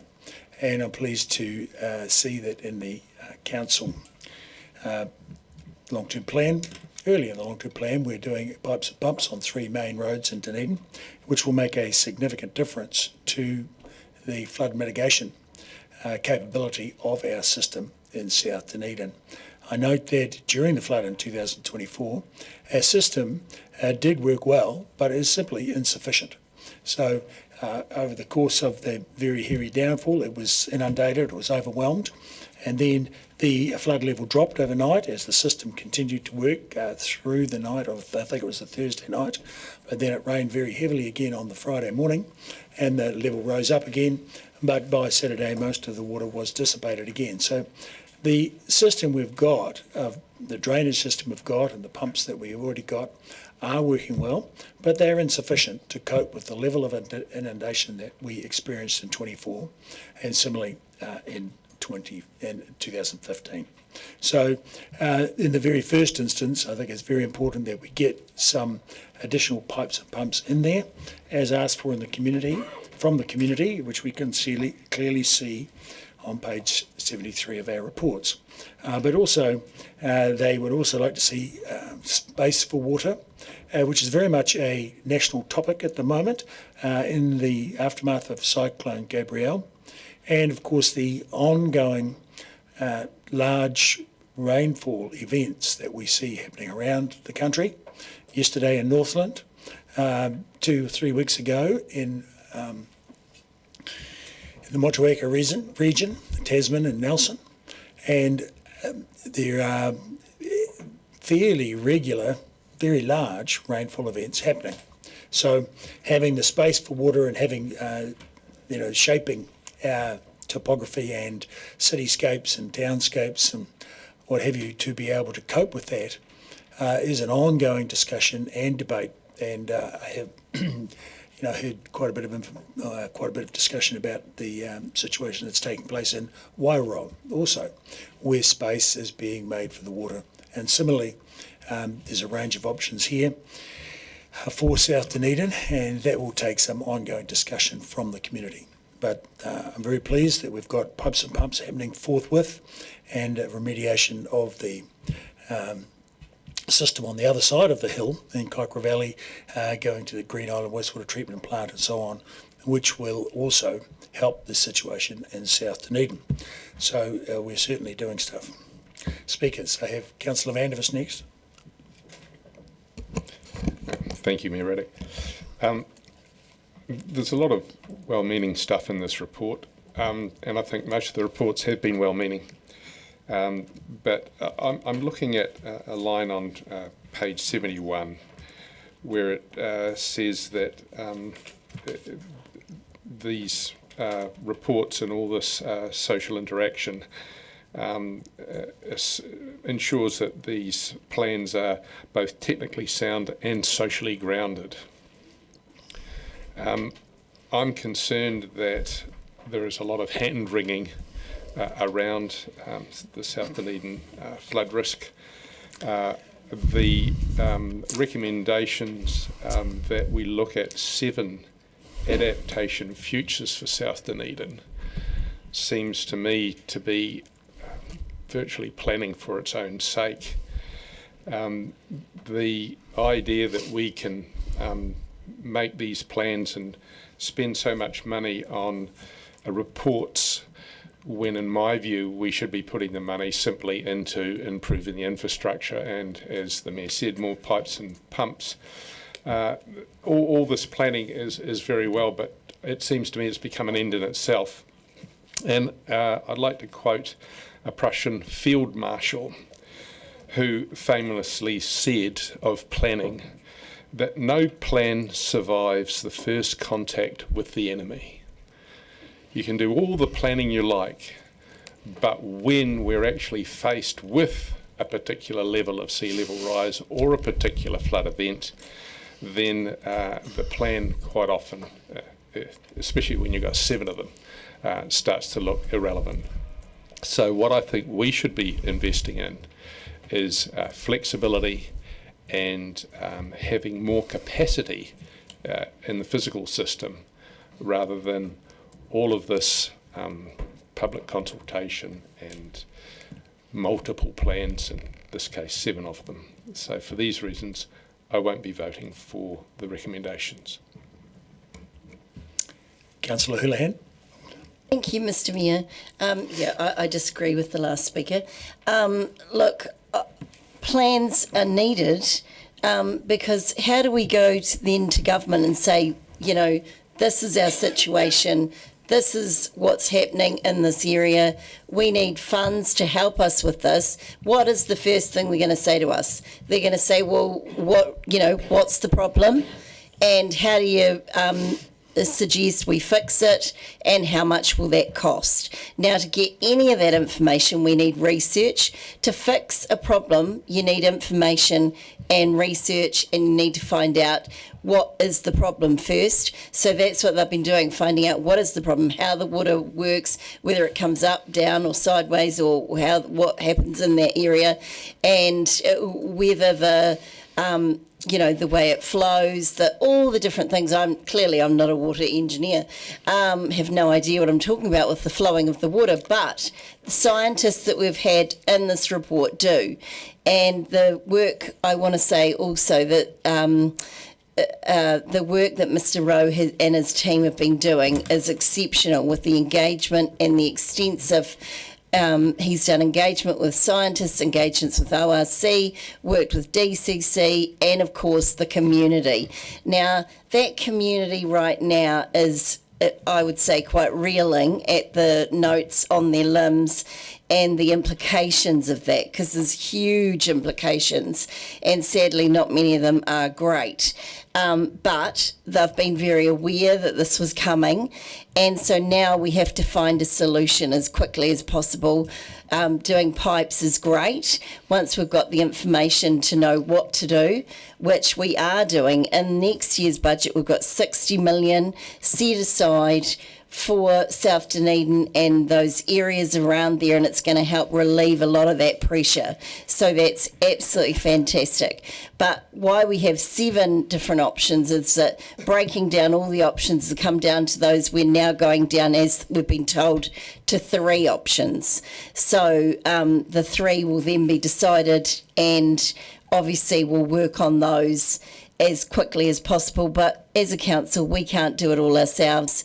We need more funding, and to try to get the funding, whoever we go to, they're going to want to know, what are your plans, what's your information? Do you think we'd get money from the government or any other organisation if we went to them and said, look, we need pipes, we don't know what the problem is, we don't know how this problem will get worse, how it will affect the area, we don't have any scientific research? Do you think they'd say, that sounds great, we'll happily fund that? No, they would say, where's your information, where's your research? Councillor Weatherall. Thank you, Mr Mayor. This program has been a much needed exercise of engagement. To fix a problem, you have to identify the faults and risks. Clearly, there are many. Its great short-term actions are in the 9-year plan, mainly around improved drainage. Yet, we can't escape rain events are happening more regularly in South Dunedin, and it is surrounded by hills, and it's flat. I like the proposed 7 adaptations are to be considered in combination, not isolation. However, in their entirety, they are mainly cost prohibitive unless central government comes on board, which is clearly not yet on the horizon. Thank you. Thank you. Councillor Walker. Yeah, thanks, Mr Mayor. And with the triennium ending, I don't have too many more opportunities to thank Councillor Van der Vos for inspiring me to speak, but I will. And just to let him know, it didn't work out too well ultimately for Prussia, but that's a whole other historical story. Listen, I just firstly want to thank, and I think I speak on behalf of everyone, thank the team, Jonathan and everyone in that team for amazing work. Amongst the volume of stuff we have to read, these reports are always user-friendly, accessible, interesting, and fascinating actually. So just be proud of that work, you and your team, and don't be deterred in continuing it on down the line for the reasons that the councillor to my left has stated. Listen, I think again, Councillor Van der Vos said some planning has become an end in itself, and that's fine. He's entitled to his opinion. But listen, if we don't plan and don't do anything around this, we're literally backing our problems in behind a huge dam that at some point, hence down the line, will burst, and metaphorically the water will spill onto all the low-lying areas in Aotearoa and locally, and will have done nothing and not be prepared for it. So nothing like being prepared, for anything. And I think it's interesting from the feedback from the public and the businesses that one of the main things they didn't want to see was business as usual, and that sort of speaks volumes, doesn't it? It's never going to be easy balancing what is politically fraught, which is that the how much do you put into adaptation and mitigation? And we've heard, and I think just being humans, it's reasonable to expect if your house is flooded that you want something done yesterday. I think that is fair, and it's much harder to sell the story of investing and planning to prevent what's just happened some way down the line. So I get that, and I get the frustration. I'm privileged, my house has never flooded. Well, it has actually, the roof's broken, but it must be bloody frustrating. But we need to plan for the longer term. That's just the reality in whatever we do, whether it's flooding or whatever. So I do get that, but and this works, does, I think, really respect that. I've always been a great believer, and I think if we go back to the the ODT reporting from when this was presented to the ORC last week. I'm very much aligned to the thoughts, and I've expressed it here publicly, that came out of Councillor Weir's mouth, which this is a great opportunity if we get things right for South Dunedin. And I have said here before, through this work and the great work of others, envision South Dunedin at some point soon being a world leader in this stuff, a place that others from other places come to see how we did it to plan for the future. And I think that's the vision we should have. We shouldn't forget the frustration and the anger that exists now. That's correct, and that should be understood. But we also have the opportunity here through this work to be a leader in how we adapt and mitigate.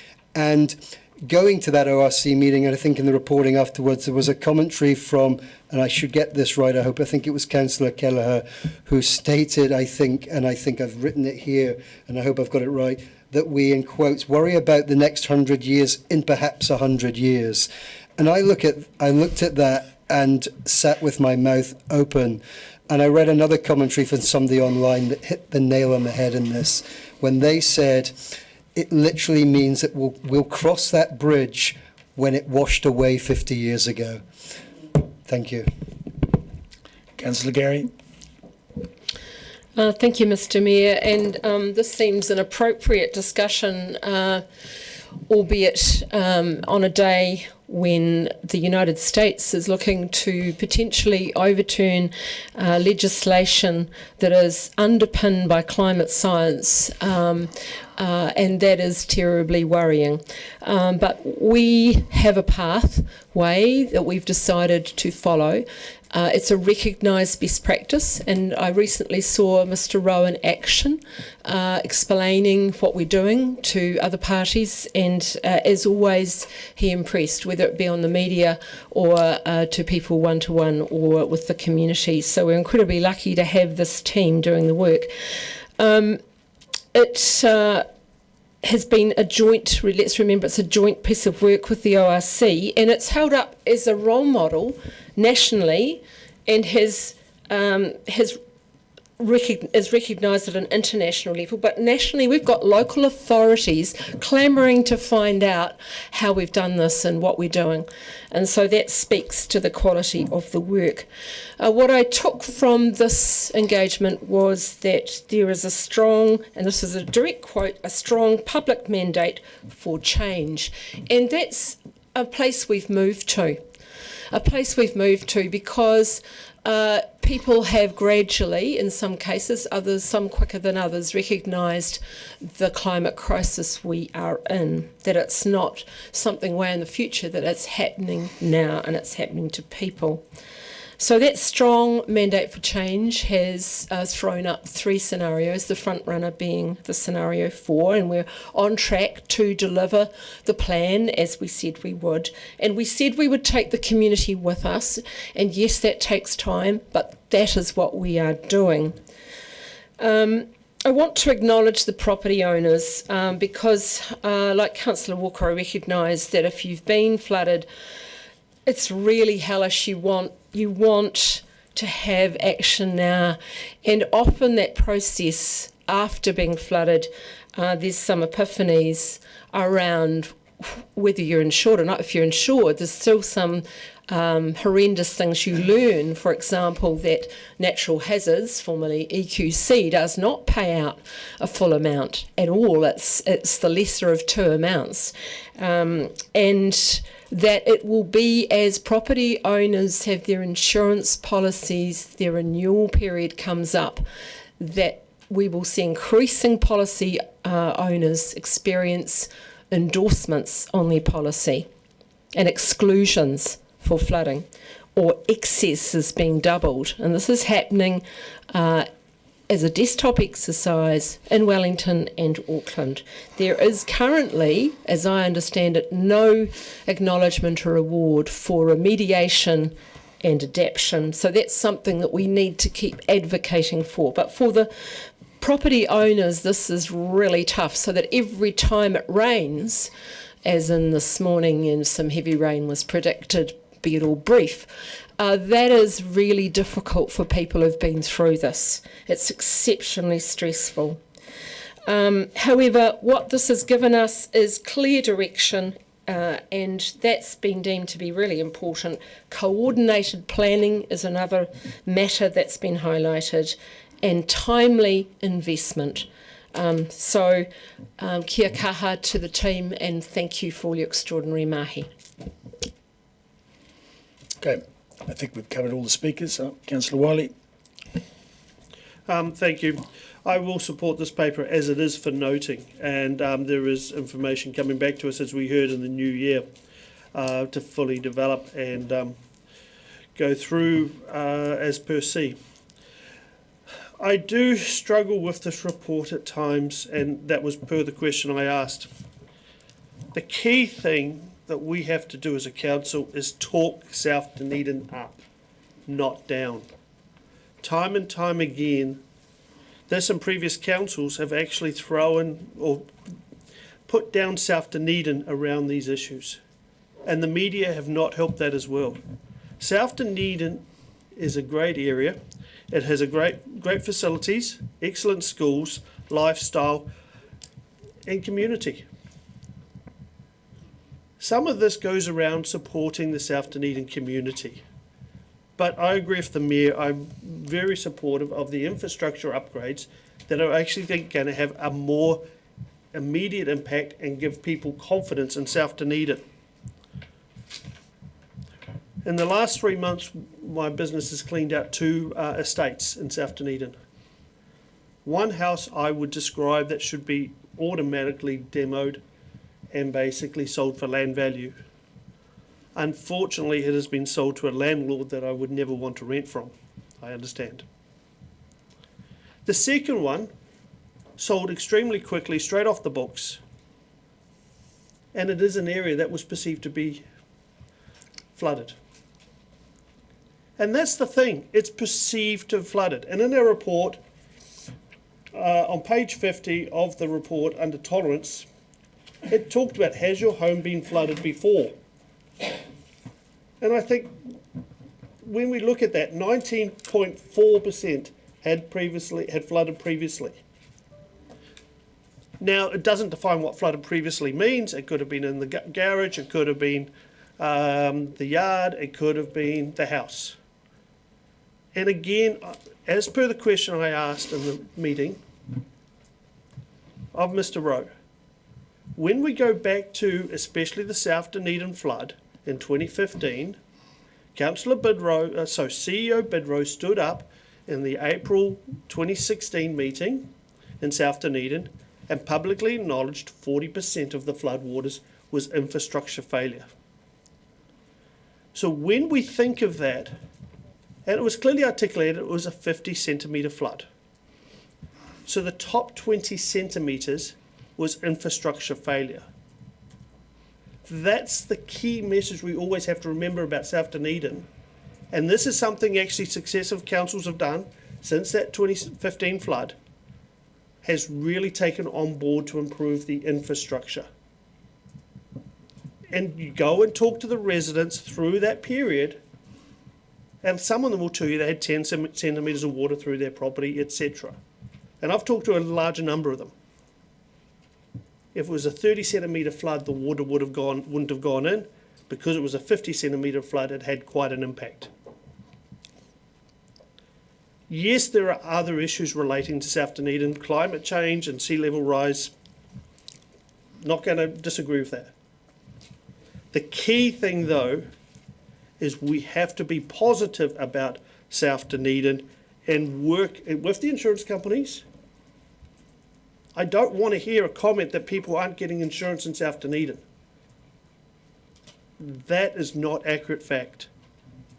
Okay, the banking system is the banking system, but talking to real estate agents, they are seeing demand for property in South Dunedin. There's some very good buys out there. During this meeting, I've texted a rental agency. He says he has no problem renting good properties in South Dunedin. In fact, he says in Sinclair in December, he can't get enough of properties because everybody wants to live there. So I think when we see a report like this, and hence I'll agree to note it, there is a lot of good information. The key thing is what's going to happen with the follow-up. Thank you. Okay, so in replying to this, I'd like to agree with Councillor Walker about the Prussians and refer to GNS Science, who have, we've had GNS Science come into South Dunedin and have a lot of discussions with the community. So, top level scientists in this country have actually been here in Dunedin for some period of time, investigated this situation with groundwater levels and the soils of South Dunedin, and then engaged with and spoken to the community. So that has helped dispel a number of myths and change a few ideas about what's required and what can be done in South Dunedin. And I think having that transparency and having that openness and having those discussions with the community, and it's not only from the scientists but also with Dunedin City Council water engineers and people involved with the South Dunedin Futures program, talking with the community has made a significant difference to how they view the whole situation. But be that as it may, they've endured 2 floods in relatively recent memory, 15 and 24, and they want stuff done. Now, the table we've got on page 73 is a really clear and interesting summary of it. And the number one thing they don't want is the status quo. Because what's been going on is we have been improving the stuff, tuning up the stuff that's there, the infrastructure that exists already. But the problem with that is we don't have infrastructure failure anymore, but we do have infrastructure insufficiency. And that is a very significant problem. It's simply, the infrastructure we've got simply cannot cope with the amount of inundation that we are prone to getting. So we have to install more. And that's the whole point of the 3 pipes plan. And obviously what we do with letting the water in is the next part of that picture. Because when we look at the table, we go back to the table here on page 73, what the people of South Dunedin, the next thing that they definitely don't want is retreat. Because the response to the 2015 flood was managed retreat. Oh, we'll all have to abandon South Dunedin. And it's very clear from the table, that's, option 7, the last option, the least desired option is status quo. The next least desired options are 2 versions of managed retreat. So they want to stay living there. Right? They want to be there, they like the place, and so the other 4 options can be divided into 2 areas.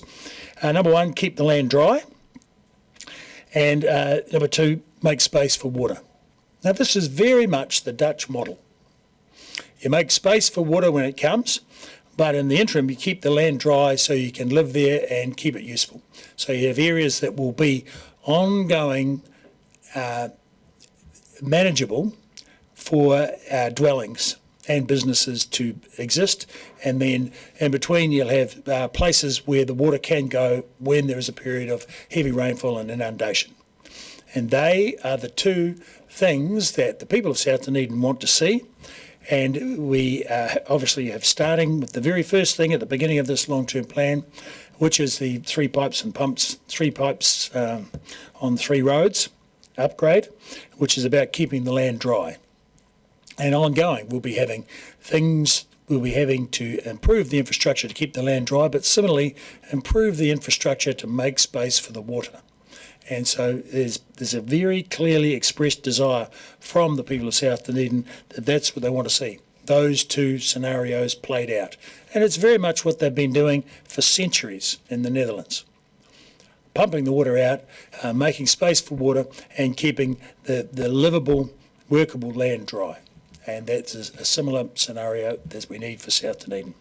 So I look forward to that progressing, and I certainly look forward to getting some pipes and pumps upgraded so that we can get rid of that water that does come down occasionally in a much more efficient and effective manner.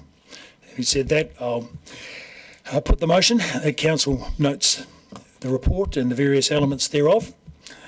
All those in favour? Oh, sorry. Oh, yes. So I think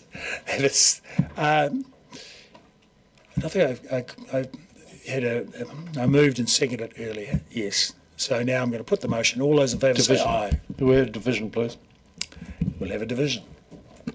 Councillor Ackland. Aye. Councillor Barker. Aye. Councillor Benson Pope. Aye. Councillor Gary. Aye. Councillor Gilbert. Aye. Councillor Houlihan. Aye. Councillor Lafiso. Aye. Councillor Lucas. Aye.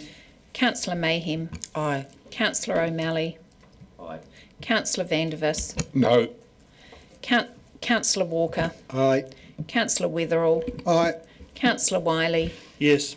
Mayor Raddick. Aye. Carried 14-1. Okay, next motion.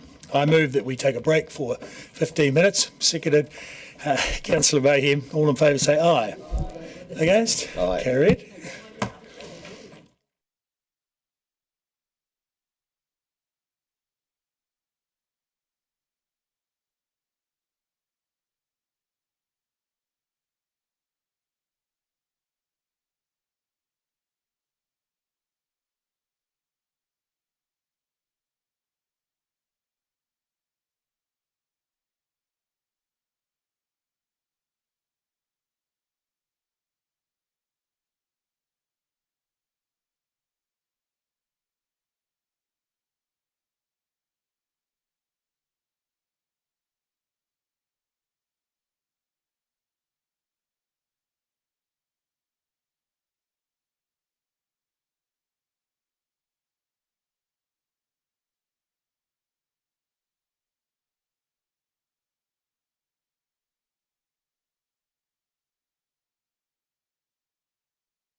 set?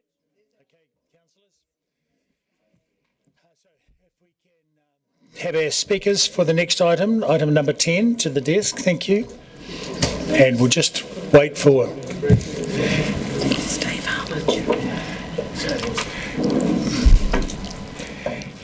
Thank you. And so, welcome Mr. West, Ms. Nilsson and Mr. Arledge to the desk, and invite some prefacing comments to start us off, please. Just to remind everybody of the correction in paragraph 33, where we've mentioned 2.4 million, that should have been 3.8 million. Apologies. Okay, that's it? Okay. So, 231 Stewart Street, options. Do we have any questions, councillors? I see none. Surely. Councillor Barker. Councillor Barker.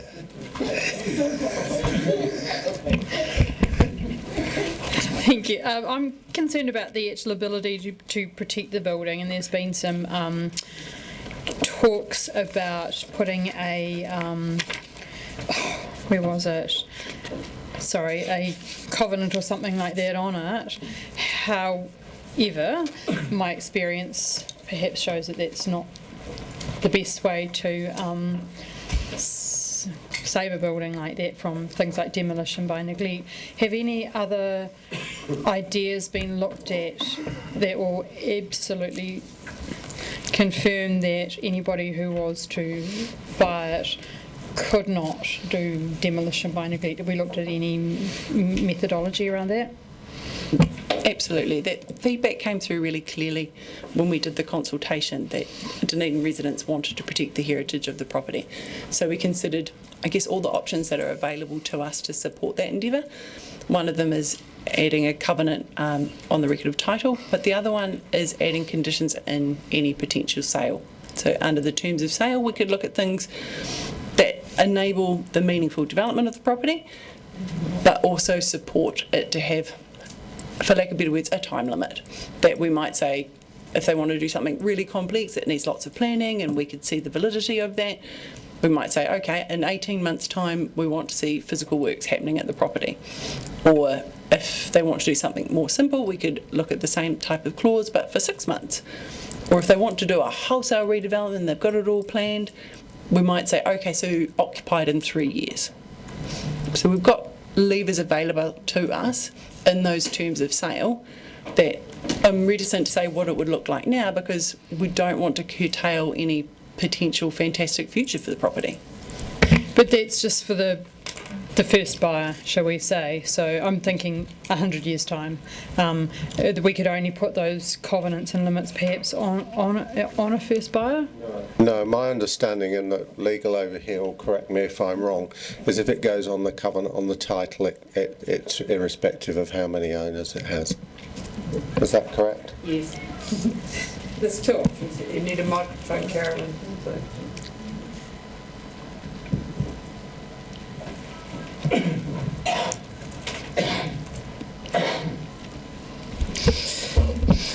There's two options. You can put terms in a contract, but Rob's absolutely right. That only binds the first owner. So that's why we tend to put them in a covenant, because that binds the first owner and every subsequent owner. And so our ability to manage demolition by neglect would depend on the wording of the covenant itself. So we've put covenants on other properties when we have sold properties, and in a previous life I've done it for other councils, and specifically in a heritage context, and it's worked really well. Can I ask a follow-up question? How difficult is it to remove a covenant then, so for a subsequent owner to look to have the covenant removed? Because the covenant would be between DCC and whoever is the owner of the property, it would require the consent of DCC. So you couldn't have that covenant removed without our consent. Have any of the councils that have done the governance or any of the buildings that have gone, has the council ended up buying a building back? Because I think we've possibly seen examples of that I'm just trying to think out all the scenarios because I voted against selling it, and I'm really worried about the very firm protection that we're able to give to it.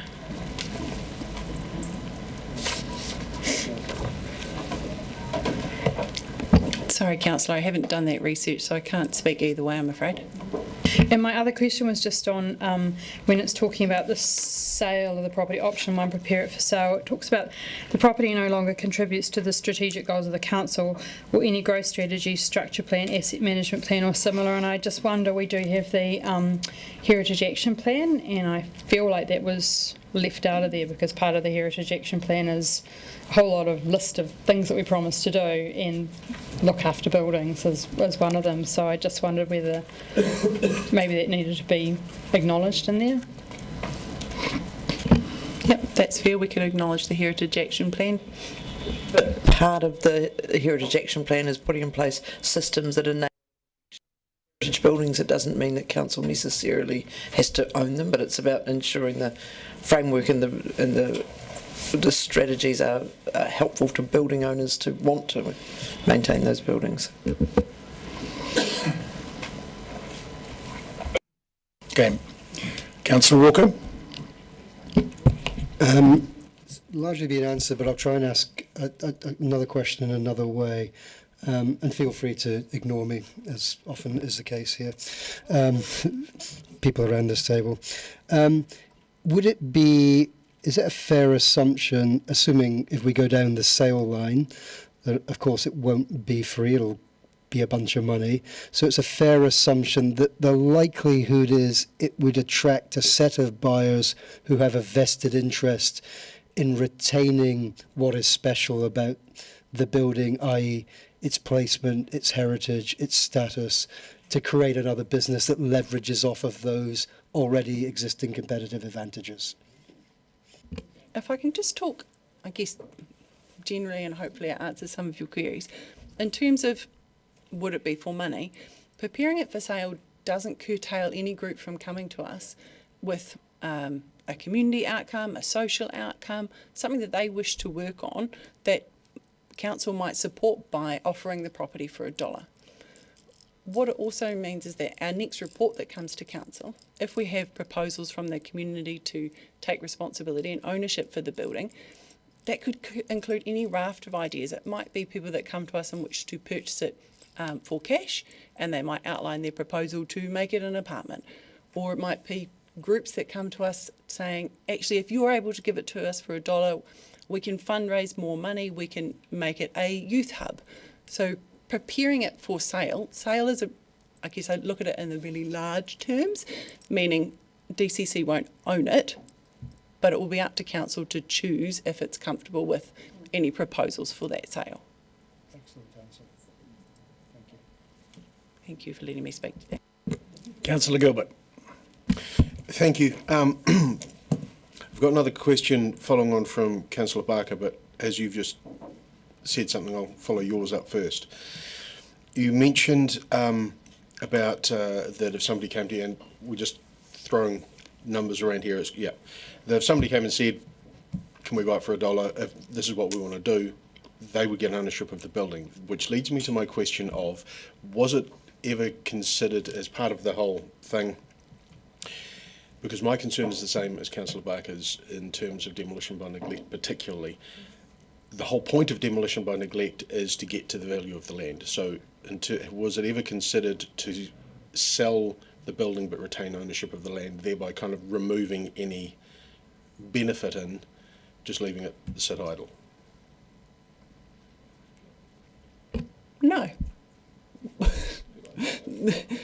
I'd have to think on that, but I haven't given that thought, to be honest. Well, there you go. There's a starter for 10, just to have a think on it, because that what does, in my head at least, that removes the issue. You've got another question as well, do you? Sorry? I do have another question, and I can't remember now. I've done Councillor O'Malley, and I've completely forgotten what it was. So hopefully it'll come back to me. You can come back to it, that's fine. So we have other We have other questions waiting.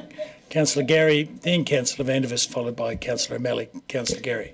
A couple of questions. Just they're conferring. I'll ask you, Mr. West. So I noticed in paragraph 4 you correctly say property at 231 Stewart Street, formerly known as the Fortune Theatre, but in the recommendations it says the Fortune Theatre, and just a reminder, the Fortune Theatre was a theatre company, not a building. So we need to do something about that when we put the motion up. Agreed.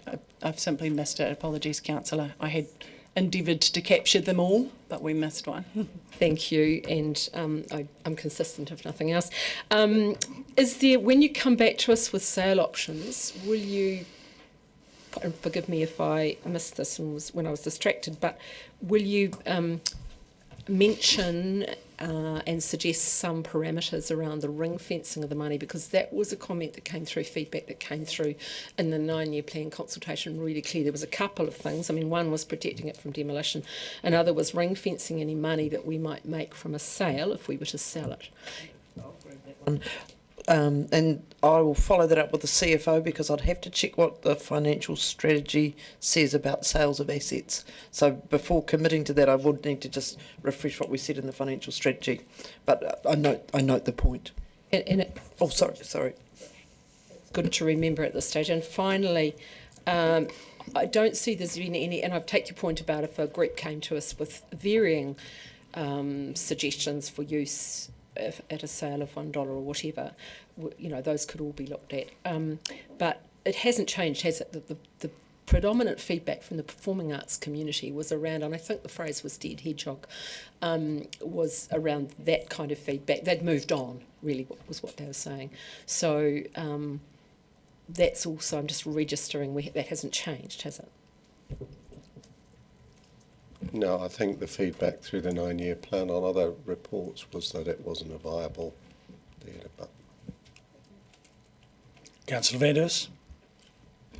Thank you for clarifying that there's such a range of different sale options, from just outright cash through to something that looks like it might work at $1, whatever.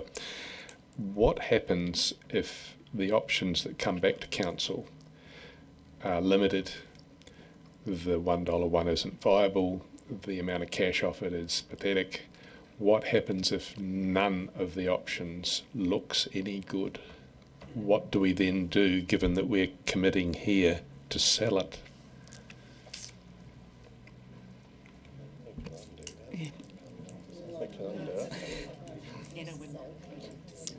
Ultimately, Councillor, I'll grab this because it's tricky. You're not committing, you're preparing it for sale, so then you would have to consider what that looks like.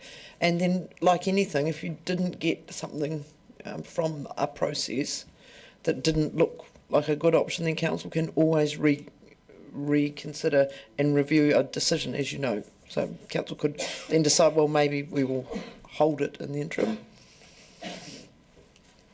Okay. Councillor O'Malley.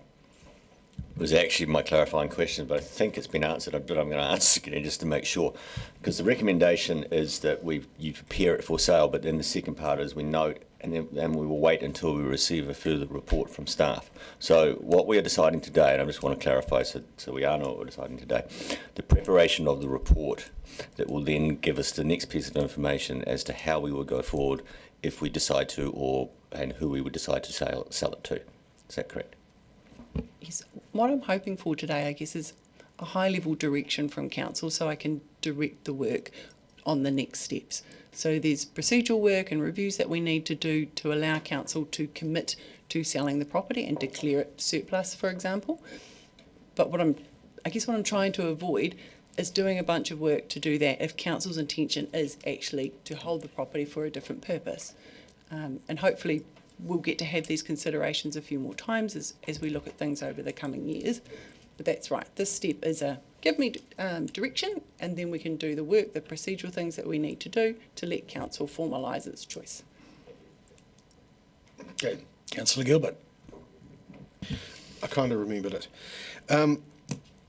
Right, question part A, how long would it take to prepare to go to the next stage for you? If we were to say, yep, start preparing it for sale, what I'm getting at is if there were a community group out there or a group within the community of, even if it's heritage building aficionados who wanted to get together and put something together, how long would they have, do you think, roughly, between today's decision and the next report coming back?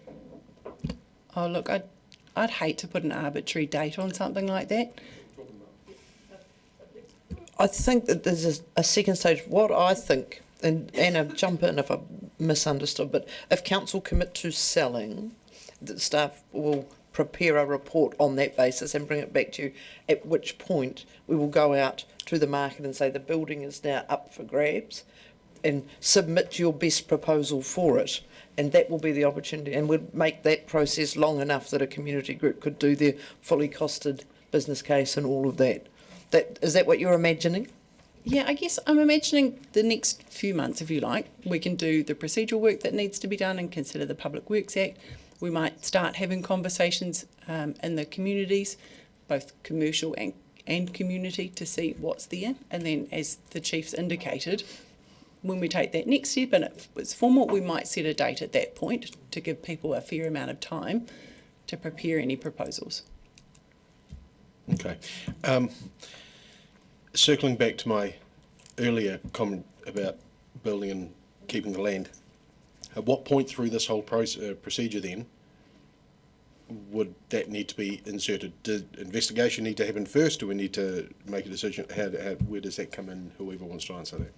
We can do our background checks as part of the next steps, and again, doing this step wouldn't prevent us from potentially doing that, but I do need to have some time with Carolyn and consider anything more that I need to there. That will form part of preparing the property for sale, so we will look at whether it is possible or not, or desirable or not, to separate the titles like that. Okay, you done? Yep. Deputy Mayor Lucas. I think I'm following on from Councillor Gilbert, and I really appreciate the answers we've had on the two. The one about being able to put a covenant on the property, because I think that is loud and clear. What we've heard is that we do not want someone to own this property and have demolition by neglect. So as part of the next step, will that come along as well? And also I like the hearing, that possibly community groups, that could be an answer for ownership down the track. So I'm just thinking, in terms of this next step, will all that come back? Because I wouldn't want people who are interested in the building not to realise that we would be looking at a covenant. I'm not wording that very well.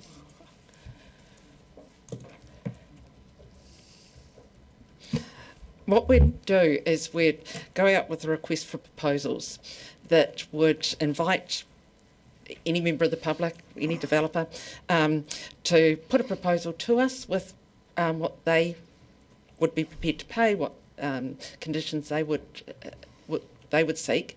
But in that package, in that request for proposals, we would have a form of covenant included, which then they can provide feedback on. We would specifically require that as part of their response, to say, what would you agree to this covenant? If you wouldn't agree to this covenant, what part of the covenant would you not agree to? What wording would you insist on? And then that gives you the information to make an informed decision as to whether you're prepared to sell on that basis. Okay, Councillor Hurlan. Thank you, Mr. Mayor. So following on from that, I mean, you sort of answered that anyway, but if a community group was keen on, getting this building and doing something with it, and we had a provision where they could get it for a lower price, would we have the covenant, I think, would cover that, wouldn't it, for what we'd expect from that agreement? If they get a cheaper price to purchase it, so that trust or the community organisation or a person would own it, with the proviso that they treated the building with the historic respect, to do it up to a standard that would meet the architectural design of it. Is that what we would consider? The decision around the covenant entirely sits with the council. So you have the discretion to decide when you would put a covenant on and who but I imagine that you would want that covenant in place irrespective of who the purchaser is, whether it's a community group or a commercial developer. And just clarifying, that covenant would then carry through to whoever bought it, so that first owner sells it, it carries through. Yep, thank you. Are there any further questions? Councillor Witherell. If the building was put up for sale, I presume you would put it through a real estate agent? I think, like Carolyn suggests, we'd probably do a blend of appointing an agent that would be available for commercial considerations, but also a request for proposal that opens it to the wider community. Surely it would have to be one or the other, in my view.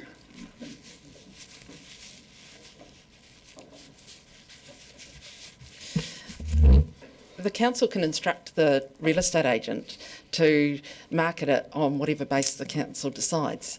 And so what the council would be saying to a real estate agent is, this is our request for proposals documents, you go and market it on this basis, but when offers come in or proposals come in, we want them to be answering all of these questions. So if it was through a real estate agent, then the commission on $1 opposed to the commission on 1 million is hugely different. How could you possibly cut a deal with that? You can cut a deal for anything. And so, depending on what you would frame it in such a way that if it's sold on a commercial basis, it might be a fee plus a standard, like a retainer plus.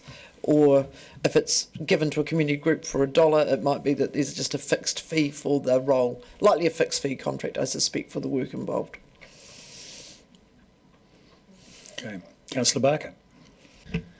I have a question around heritage orders, because I was thinking about the difference between the covenants and the heritage orders, which I'm just trying to quickly read about that. And that might be one for you, Mr.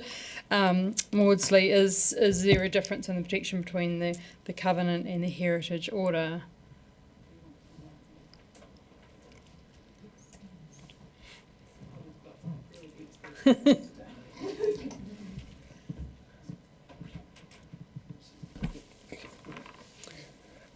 The heritage order would typically be used as a mechanism to protect a building that's owned by a private owner.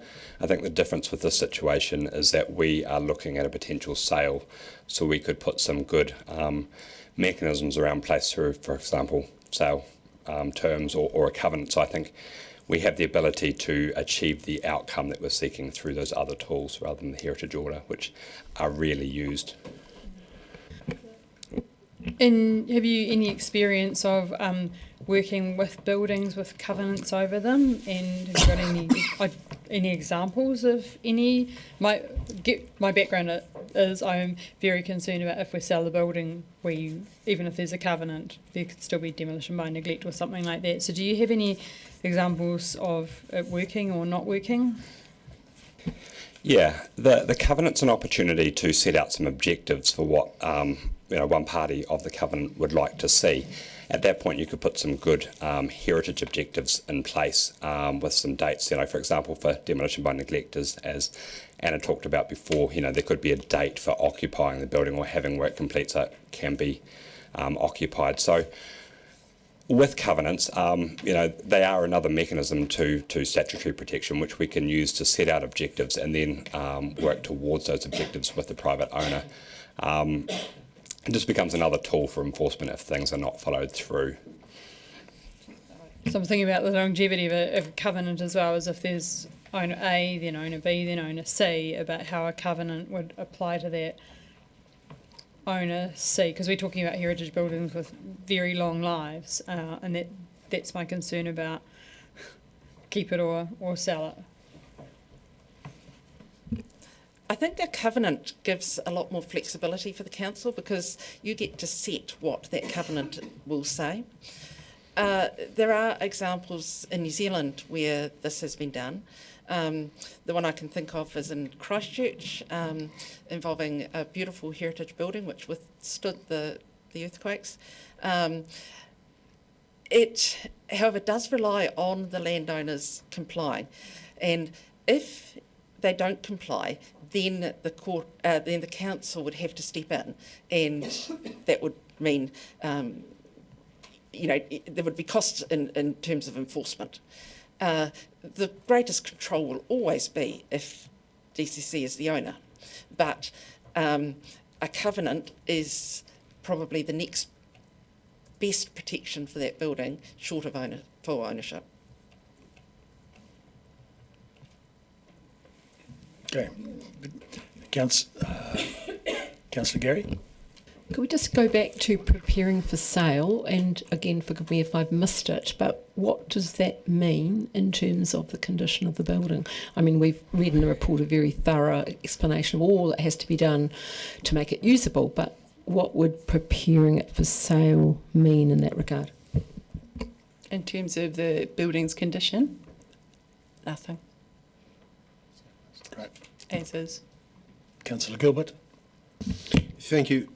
Mr Maudsley, you mentioned that there would be the ability to do enforcement with the covenants, etc. Well, actually, I think it was a combination.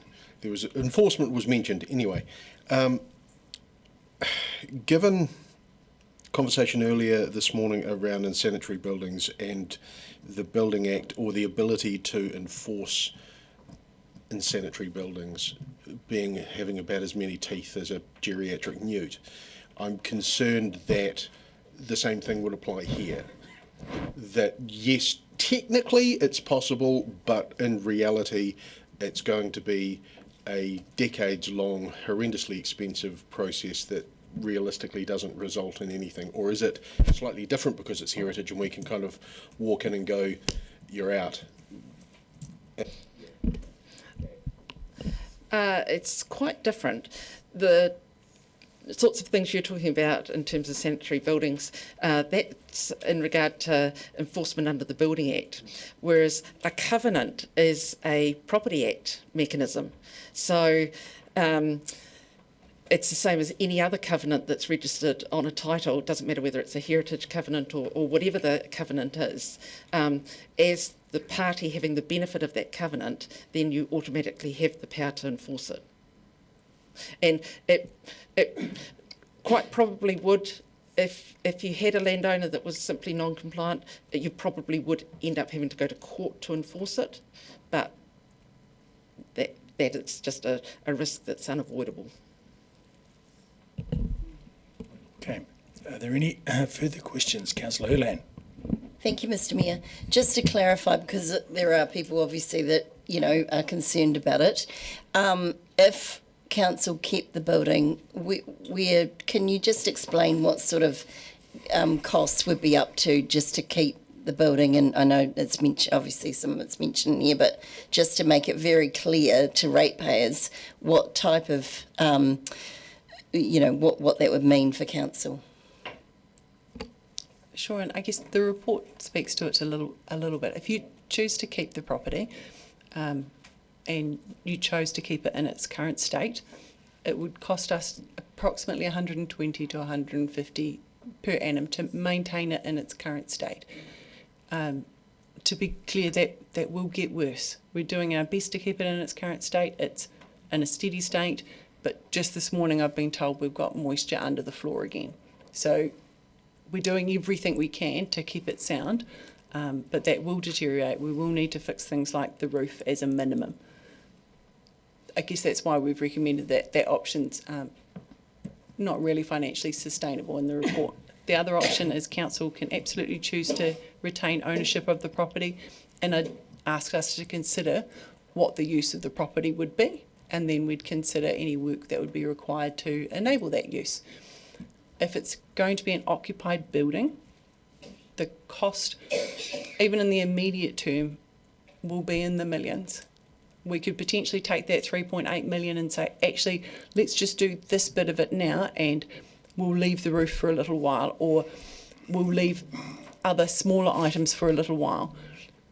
But they will need to be done at some point. And for it to be occupied, we must address its compliance requirements. And that's really where your large costs are. That's where your new HVAC has to be installed, your fire systems need to be installed, your fire separations need to be installed in order for it to legally be occupied, regardless of what that is. I think I'll just follow up on that. I think there are important points that Anna are making, and councillors just need to be aware that regardless of if you decide to sell it and if you potentially sell it to a community group, those things will need to be addressed if the building is to be occupied. And so for a community group, that would mean a significant amount of money would be required for that building. And so that is something that I just need to flag, and the community will need to be aware of it, because that will have to be done relatively quickly.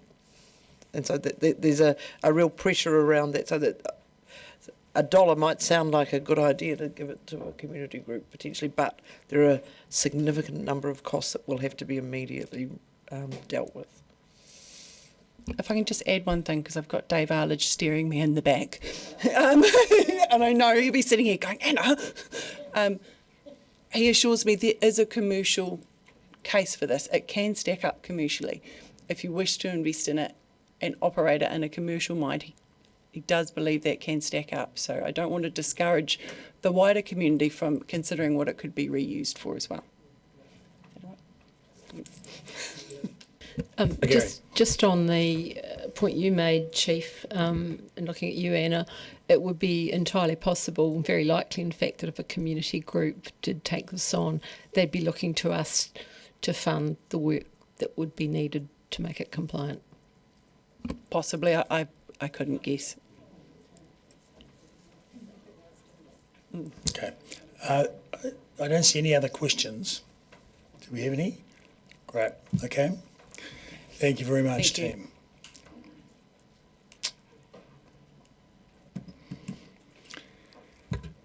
Okay, so we have a motion before us, and I'm prepared to move that we direct staff to prepare the property for sale and to bring a further report to council before we make a final decision.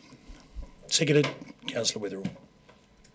So in speaking to this, I'll go back to just a few words that we heard at the end of question time, which is there is a commercial proposition for this. So I'll just repeat that. There is a commercial proposition for this. So it's perfectly feasible for somebody in the community of a mind to do so, to buy this property and create a commercial value proposition for it. There's no need to describe what that might be.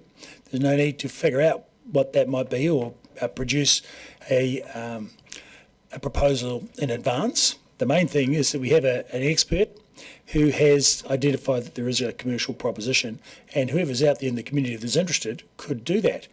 The one thing that does appear to me that there's no commercial proposition for council to do it. And I think that therein lies the difference. So I think it's worth exploring. Who else has comment? Councillor Wetherell next, and then followed by Councillor Houlihan. Thank you, Mr Mayor. Firstly, you only have to look at the 9-year plan to see that this council has not turned its back on the arts community. The future proposal for the Fortune has, in my view, been aggressive from the outset, and I do not like the tone that has been set against the fantastic property department we have in council. The mentioned growing network of supporters should simply buy the building if the opportunity arises, and if so, I wish them all the best. You simply can't have outside funding for building improvements when you don't own it.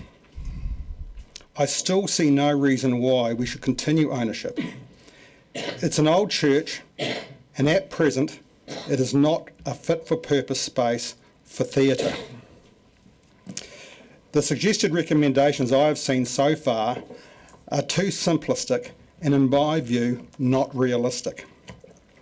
I feel if we sell the building in question, it will not close, but open a door for the building to be given the love it deserves.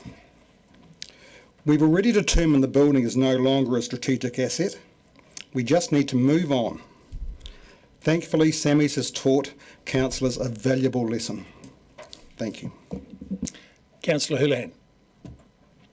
Well, that's opened up a huge semis. Now, should I start on that? I better not. No, we're on we'll just stick to the another subject, but the please. councillor mentioned it. I thought I couldn't resist.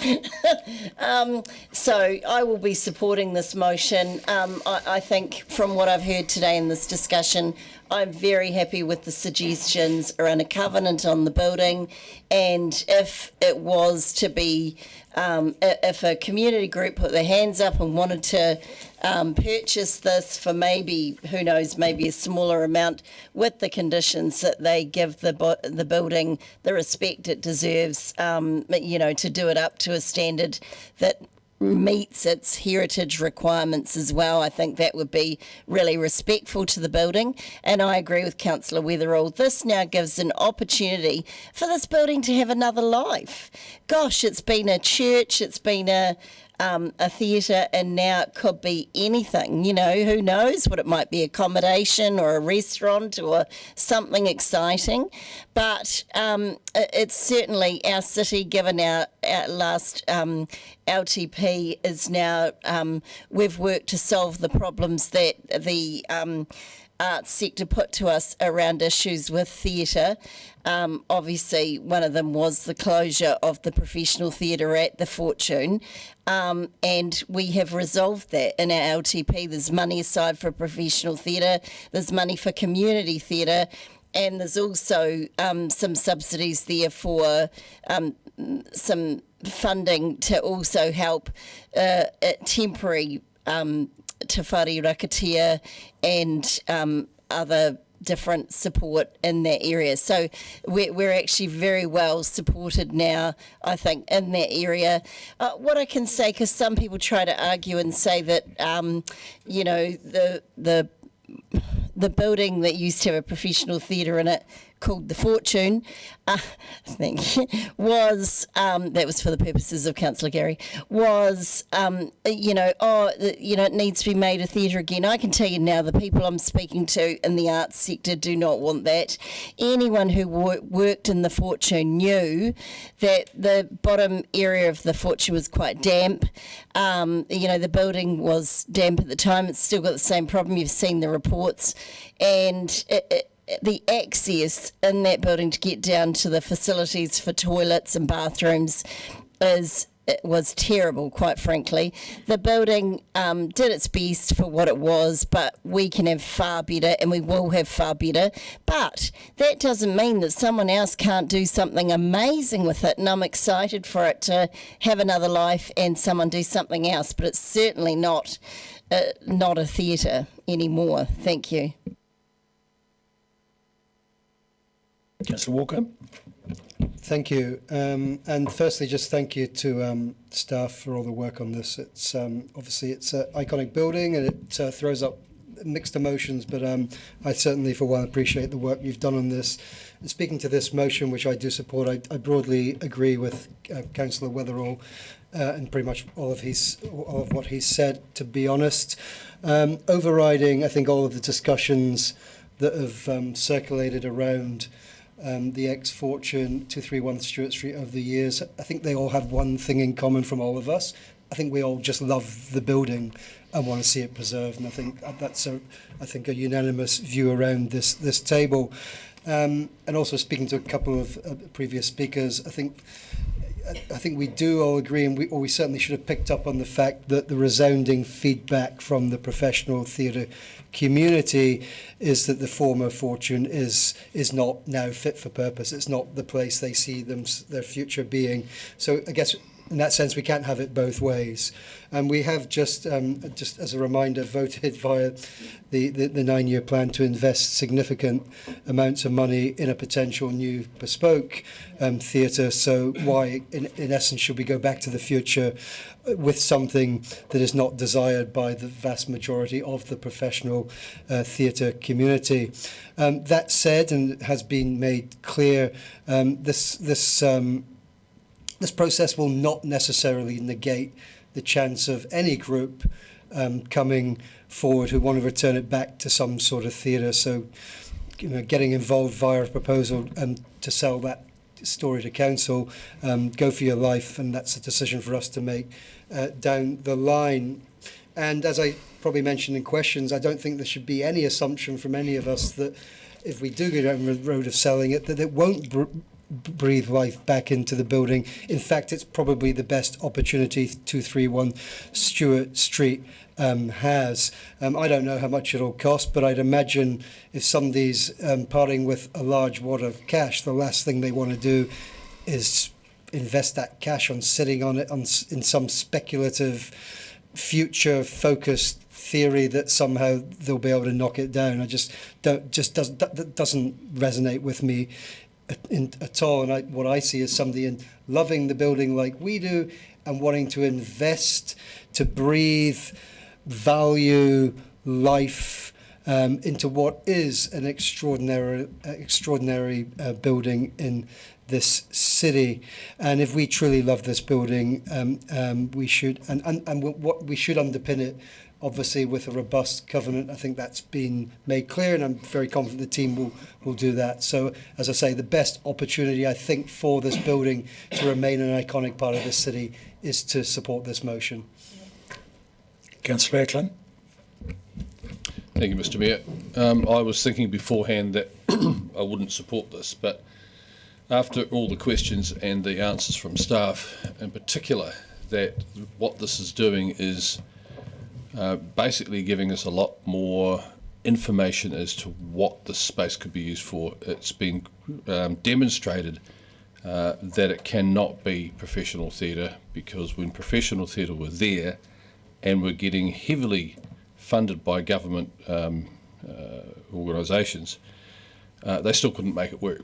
So it seems to me that professional theatre, as Councillor Houlihan has said, is that we have catered for them in the 9-year plan. Well, there's money earmarked, you might say, for a new theatre of about 10 million that's going to cost about 60 million, so I don't know where the rest comes from. But we haven't catered for everybody, because musical theatre has been absolutely, totally kicked for touch. And that's the most popular theatre that there is in this city. But getting back to the whole purpose here is about this particular building, and this building is one that it needs to be protected, given its exterior and its location, and obviously its age and past uses. And I really don't think it's council business to be facilitating another use for this particular building. But I am definitely interested to see what the options are that would come back once this has been prepped for sale, which is all that's being asked at the moment. And I certainly do like Councillor Gilbert's suggestion of potentially splitting the land in the building and selling the building, retaining the land, which means demolition by neglect is very, very unlikely, because there's nothing there for the owner of the building to achieve. Thank you. Okay. Speaking of which, Councillor Gilbert. Speaking of whom? Thank you. It seems to be that one of the themes over the last few minutes has been, if you love something, set it free. But I do wonder. I still don't know where I'm sitting on this. I've been wrestling with this for ages.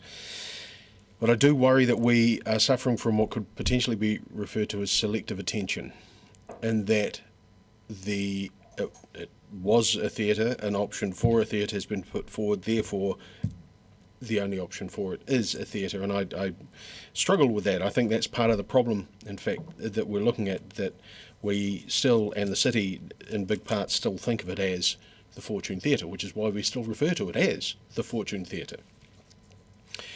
But I do also believe that there is strong community interest in turning it into a, for want of a better expression, a multi-use venue, whether it's a youth hub, a band space, whatever, lecture hall, conference facility, whatever.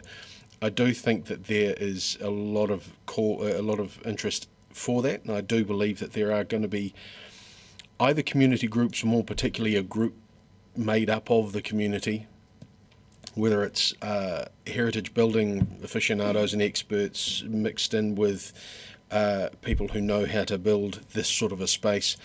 I hope that there is, and I hope that they come out of the woodwork very, very quickly.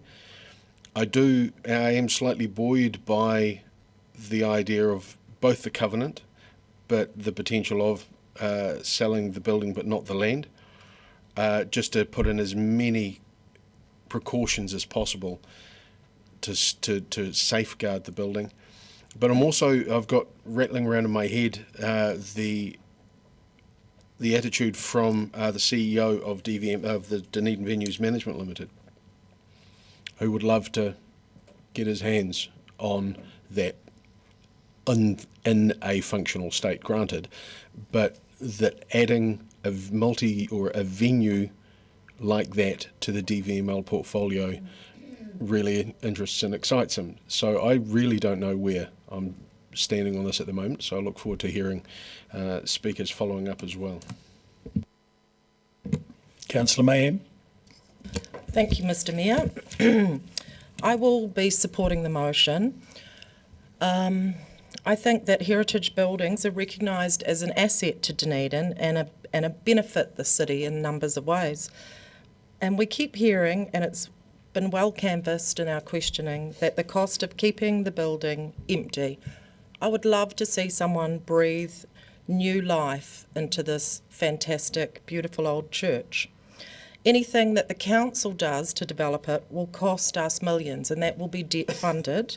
There's health and safety issues, the fire systems, and access is one of the big problems also. I love this building. I don't think it's ever going to be a theatre again. It's old and it's cold. If we did sell this, I'd love to see the money ring-fenced towards a performance space, somewhere with street-to-seat access. I don't know if anyone else here in the room attended the Neuro Spice Girls performance in Stewart Street in the old Hairdressing Academy building, but I was thoroughly impressed that it has a ramp access, potentially ready to go black box space, and it happens to be on the market at the moment. And I know that the theatre performers that were there were saying how absolutely thoroughly modern and ideal it is. So there are places that would work a lot better for performance in the area. I love the idea of a covenant to protect the building from demolition and to ensure that there was a timeline around occupation, because we know that heritage buildings like to be occupied.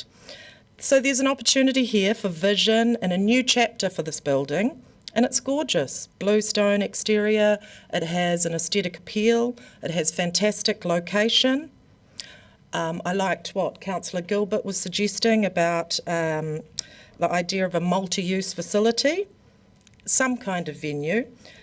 It's easy now with more information about what is actually needed, so thanks to the property team and to legal for answering all of the robust questions around a potential future. And I really look forward to seeing what the possibilities might be, because the community has a strong interest in this. I think, in my mind, accessibility will continue to be an issue, but let's just see who's interested and see what might come in the future. Thank you. Councillor Vandervis. The loss of the Fortune Theatre was a really serious loss for Dunedin. The claim that that the Fortune Theatre wasn't really viable because it needed heavy government subsidy and still didn't survive then is, I think, a little bit misleading. I've been involved with the Fortune Theatre professionally and supplying sound and lighting gear for many decades.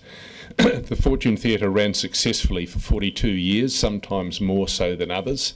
There were some years it actually made a profit. All theatres around the Western world get heavy government subsidy. They can't survive without them. The claim that the majority of the professional theatre community in Dunedin now don't want to know about the Fortune Theatre, to me is misleading.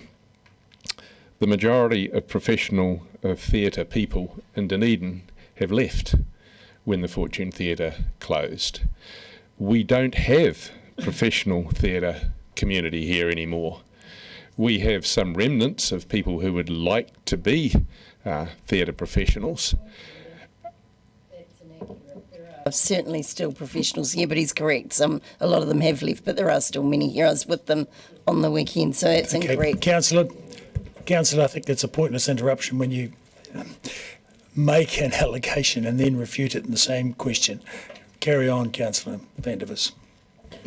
So in terms of the possibility of the Fortune Theatre becoming a venue, whether it's conference with DVML or a theatre, as Ms Treblecock has, I think, very optimistically tried to propose, those options, I think, are still available. In terms of having a professional theatre in a modern building that doesn't have all the problems that you get with an older building, I can see that as being attractive, especially when there was a $17 million budget that was put up at some point to encourage that kind of thinking. But in reality, the claim that the theatre is old, cold and damp, that's true of any heritage building that you don't have anything happening in.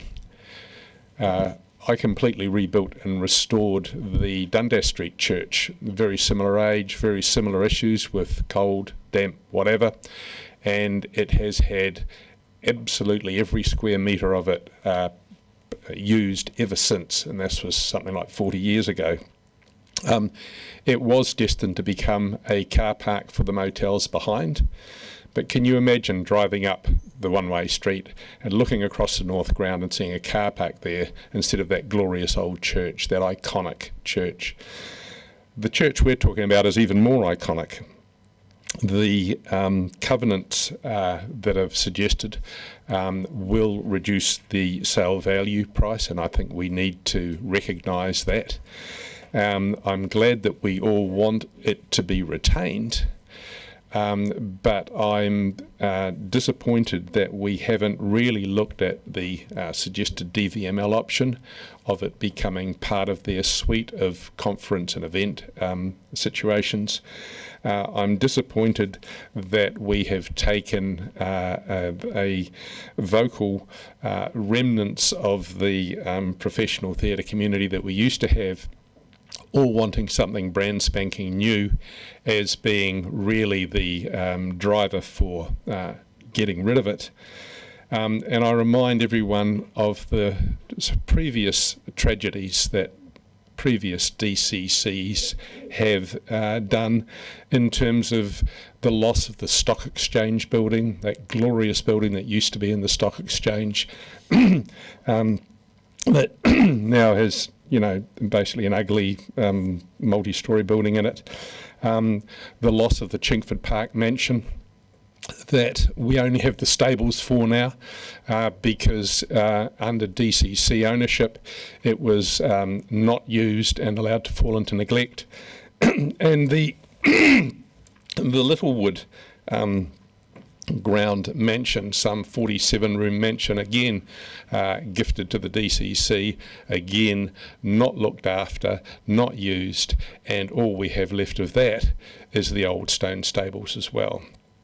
I don't want to be part of a decision that means that we no longer maintain the Fortune Theatre building as iconic. Voting for this is, pardon me, I've spoken too long. Voting for this is really vexed for me. I'm with Councillor Gilbert. I'm really not sure what to do. Councillor Barker. I'm feeling quite sure what to do. I just sat on the 2GB hearings for heritage and witnessed far too much demolition by neglect and council being powerless to prevent the loss of some iconic, or the proposed loss perhaps, of some iconic churches. And this church is hugely important to us. It's an iconic church in the middle of the building that thousands and thousands of people see every day. And I think there's too much risk that if we sell it, we lose it forever. I asked a lot of questions about covenants, and what I felt that I was hearing was that covenants might work for maybe 10 years, and then there's the next owner and the owner after that, and the possibility that if they're not good owners, that we'll end up in court, or that another councillor could overturn the covenant on this building. I really would like us to look at another model for this building, and there's been various people that have come up with various ideas, but I'm not sure what that model looks like, and I can't agree to sell it until we've had more ideas and more discussion. Some people are saying, let's set it free and wait for that shining knight in armour to come along and save the building. But that's a bit like waiting for Santa and believing in Santa, perhaps. I think we need to look after our own numbers and options first, so I won't be supporting this. I think there is a future for 231 Stewart Street. However, given my recent experience on the 2GP hearings around heritage, I'm extremely reluctant to let go of any buildings that we can't protect and that we possibly stand to lose. Deputy Mayor Lucas. Thank you.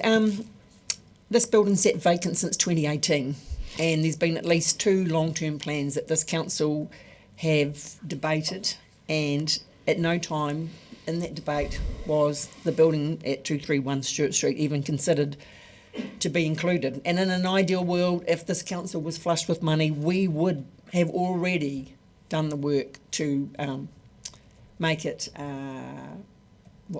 tenantable, rehabilitated, whatever that is. And the way financially at the moment, we cannot afford the money that is needed to restore this building to the glory that it should be. And we've just debated our long-term plan, and nobody raised the suggestion of putting any money aside for this building.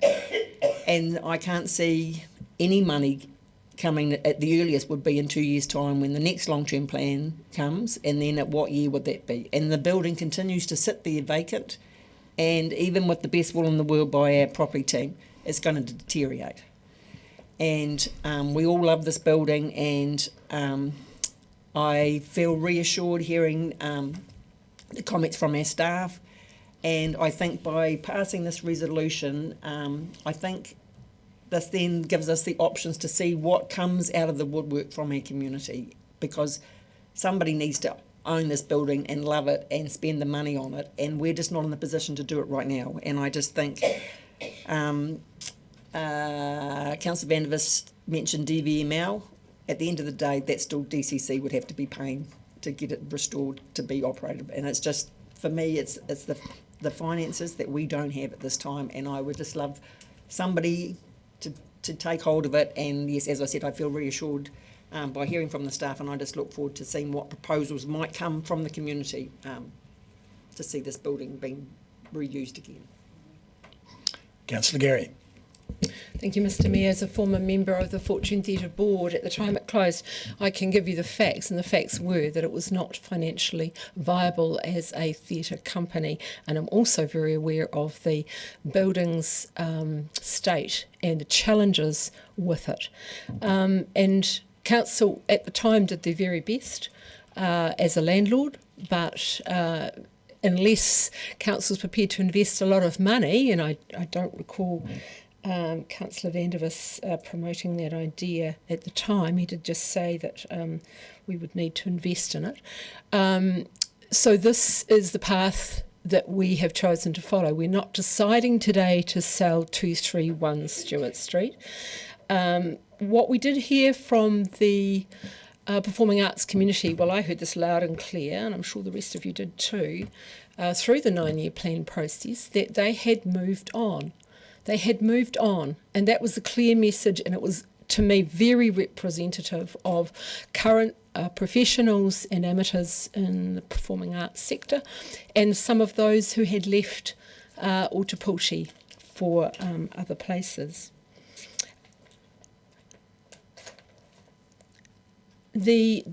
issues that were raised in the 9-year plan feedback that we should be mindful of, and have been raised here, is the demolition by neglect, the worry that if we sold it without the appropriate measures, and it's something we've dealt with for some time, this issue with other buildings. So I was heartened by what the staff had to say about the possibility of covenants, but there's a lot of work yet to be done on that. And the other clear bit of feedback that I got was that if we sell it, that money should be ring-fenced for the performing arts community. And we've yet to know if that is possible. But those are the pieces of feedback that I heard. So now we have an opportunity, that others have said, to breathe new life into this venue, this 231, this building, 231 Stewart Street.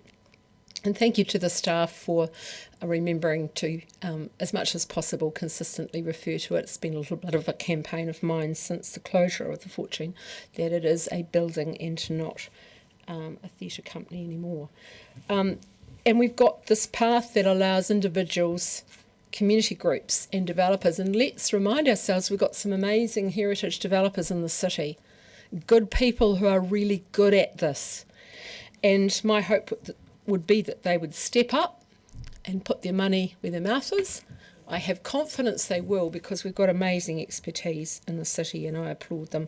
So here's an opportunity. Our job as council is to facilitate that opportunity, in my view. So this is a step along the way. We're not deciding today to sell it. I look forward to the options paper with all of the various protection measures possible to give us confidence as we move to the next step. And thank you to the staff doing extraordinary work and getting criticised for doing their job. So thank you. You've been extremely professional throughout. Councillor O'Malley. Thank you, Mr. Mayor. As far as I look at this resolution, this is not selling the building today, it's preparing it for sale, and then the report that follows afterwards will determine the future of the building, which could be that DVML buys it. I mean, so in other words, nothing we're doing today obviates anything that's going to happen with that building going in the future. I do think it, though, if you think about stewardship of a building, it requires use, and under our stewardship, it's been unused, and we have no plans to use it. So I'm not sure that us owning it is necessarily doing anything other than a variant of demolition by neglect, slow demolition by neglect, and we've done the same thing with Sammy's. So there you go, I guess Sammy's in the car. So really today's resolution is about clarifying our positions on some of the building assets that we own and what we want to do with them. I don't think it undermines the value of it as a heritage building. It's got a classification already. I don't think that anybody buying it would buy it with the deliberate intent of performing a car park out of it. I mean, I think if it does end up having an owner that doesn't look after it, that will be accidental. I don't think someone going into it would deliberately go in knowing they're not planning on maintaining it. So this is collecting information and clarifying a position so that we have flexibility in what we're going to do. It doesn't actually say we're selling it now, but it takes away the prohibition of sale so that we can start looking at this building in basically how we best can look after it, I think. All right, we've covered it. So in responding to that, I'd like to agree with a couple of speakers, firstly with Councillor O'Malley. We've been like dogs in the manger with this building. For 7 years now, we've been hanging on to it, but we've done nothing with it. And I think it's a very long road to hoe for council get to a decision about us actually doing something with it and spending a whole lot of money. It's quite a difficult and torturous pathway to get to the stage of doing that when we don't have, and our experience shows that we can't run a commercial operation out of there. So this motion allows the possibility that some group or some person in the community can do something constructive and useful with it. And we have heard from our own expert that there is a commercial proposition for this building. There may be a range of them.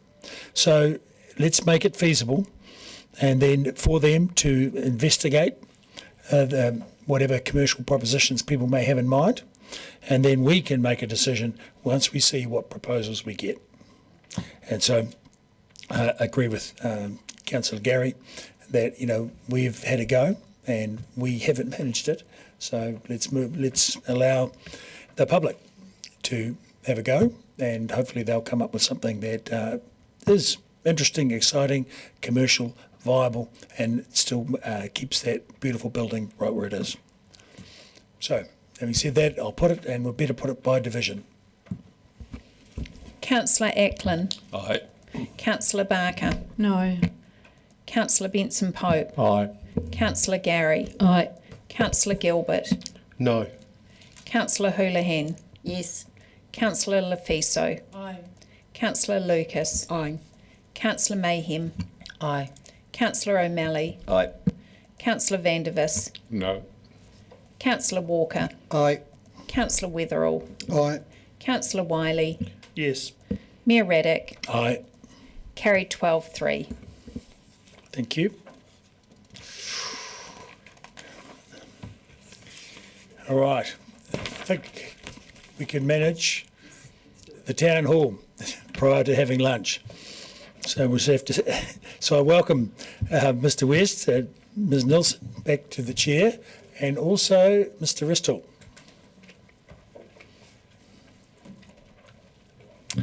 Do we have any preface and comments on this? I think we've had a good update report.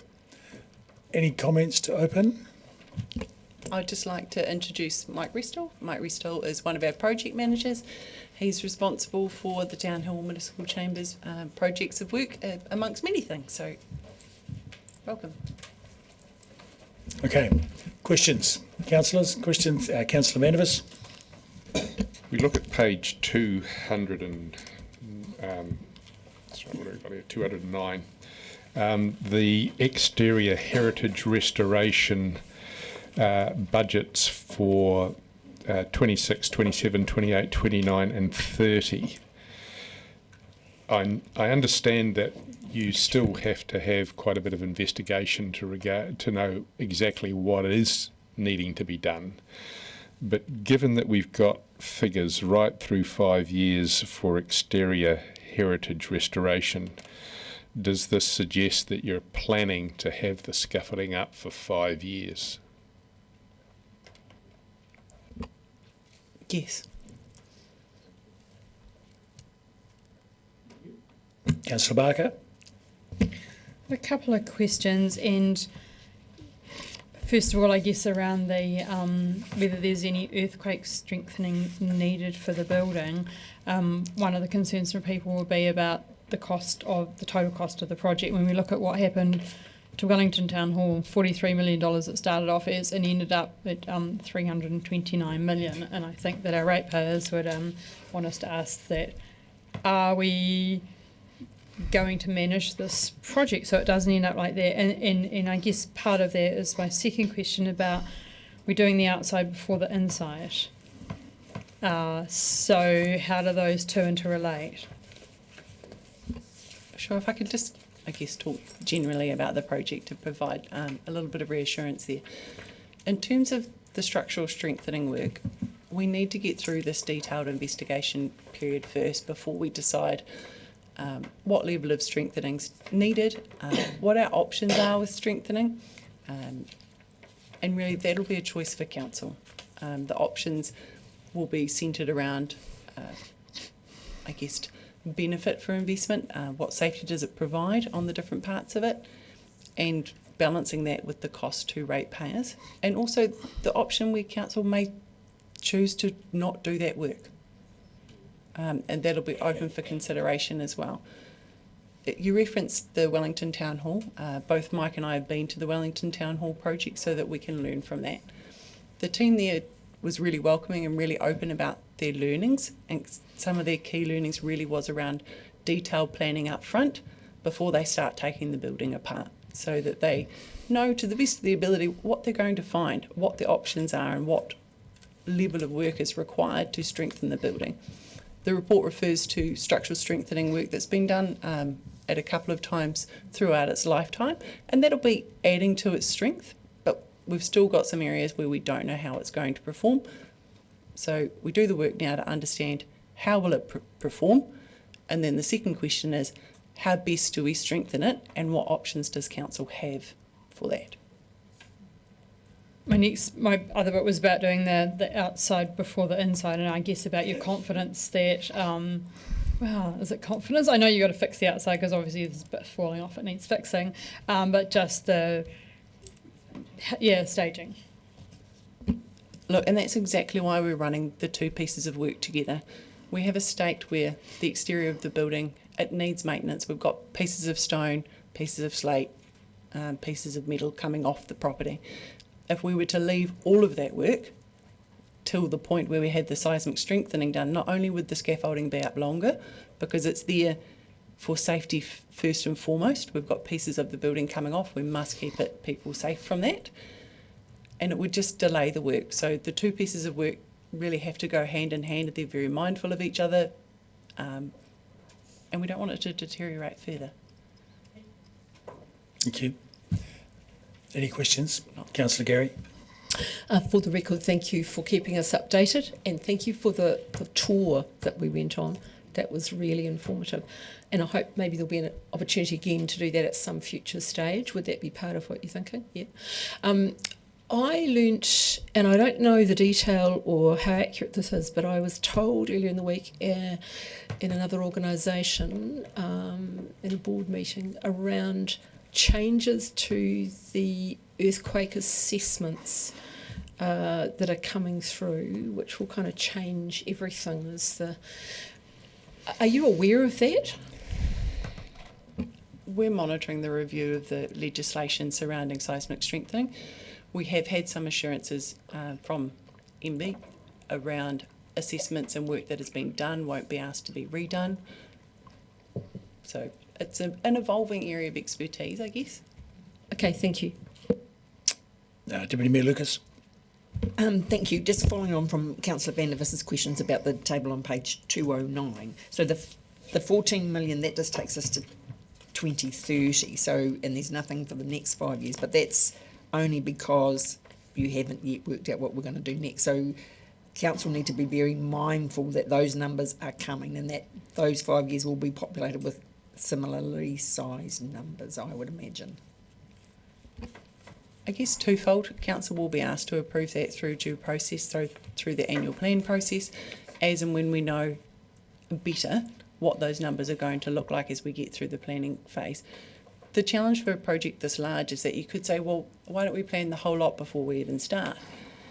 But the time it would take to put up scaffolding around the whole building, to assess every part of the building, and then take that scaffolding down because we don't want it there the whole time when we don't need it all there, the building would change by the time we got to the start again.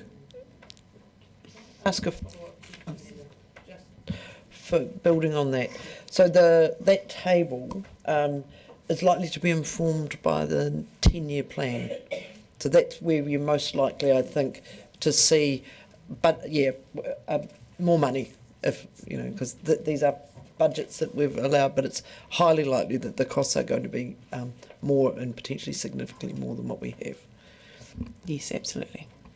And if I can just do another follow-up question, there's a line in there, I think it refers to DVML about some work needing to be done inside. So those numbers are yet to come, I mean, to do with like with the floor of the town hall and things like that. So those numbers are yet to come as well. That's right.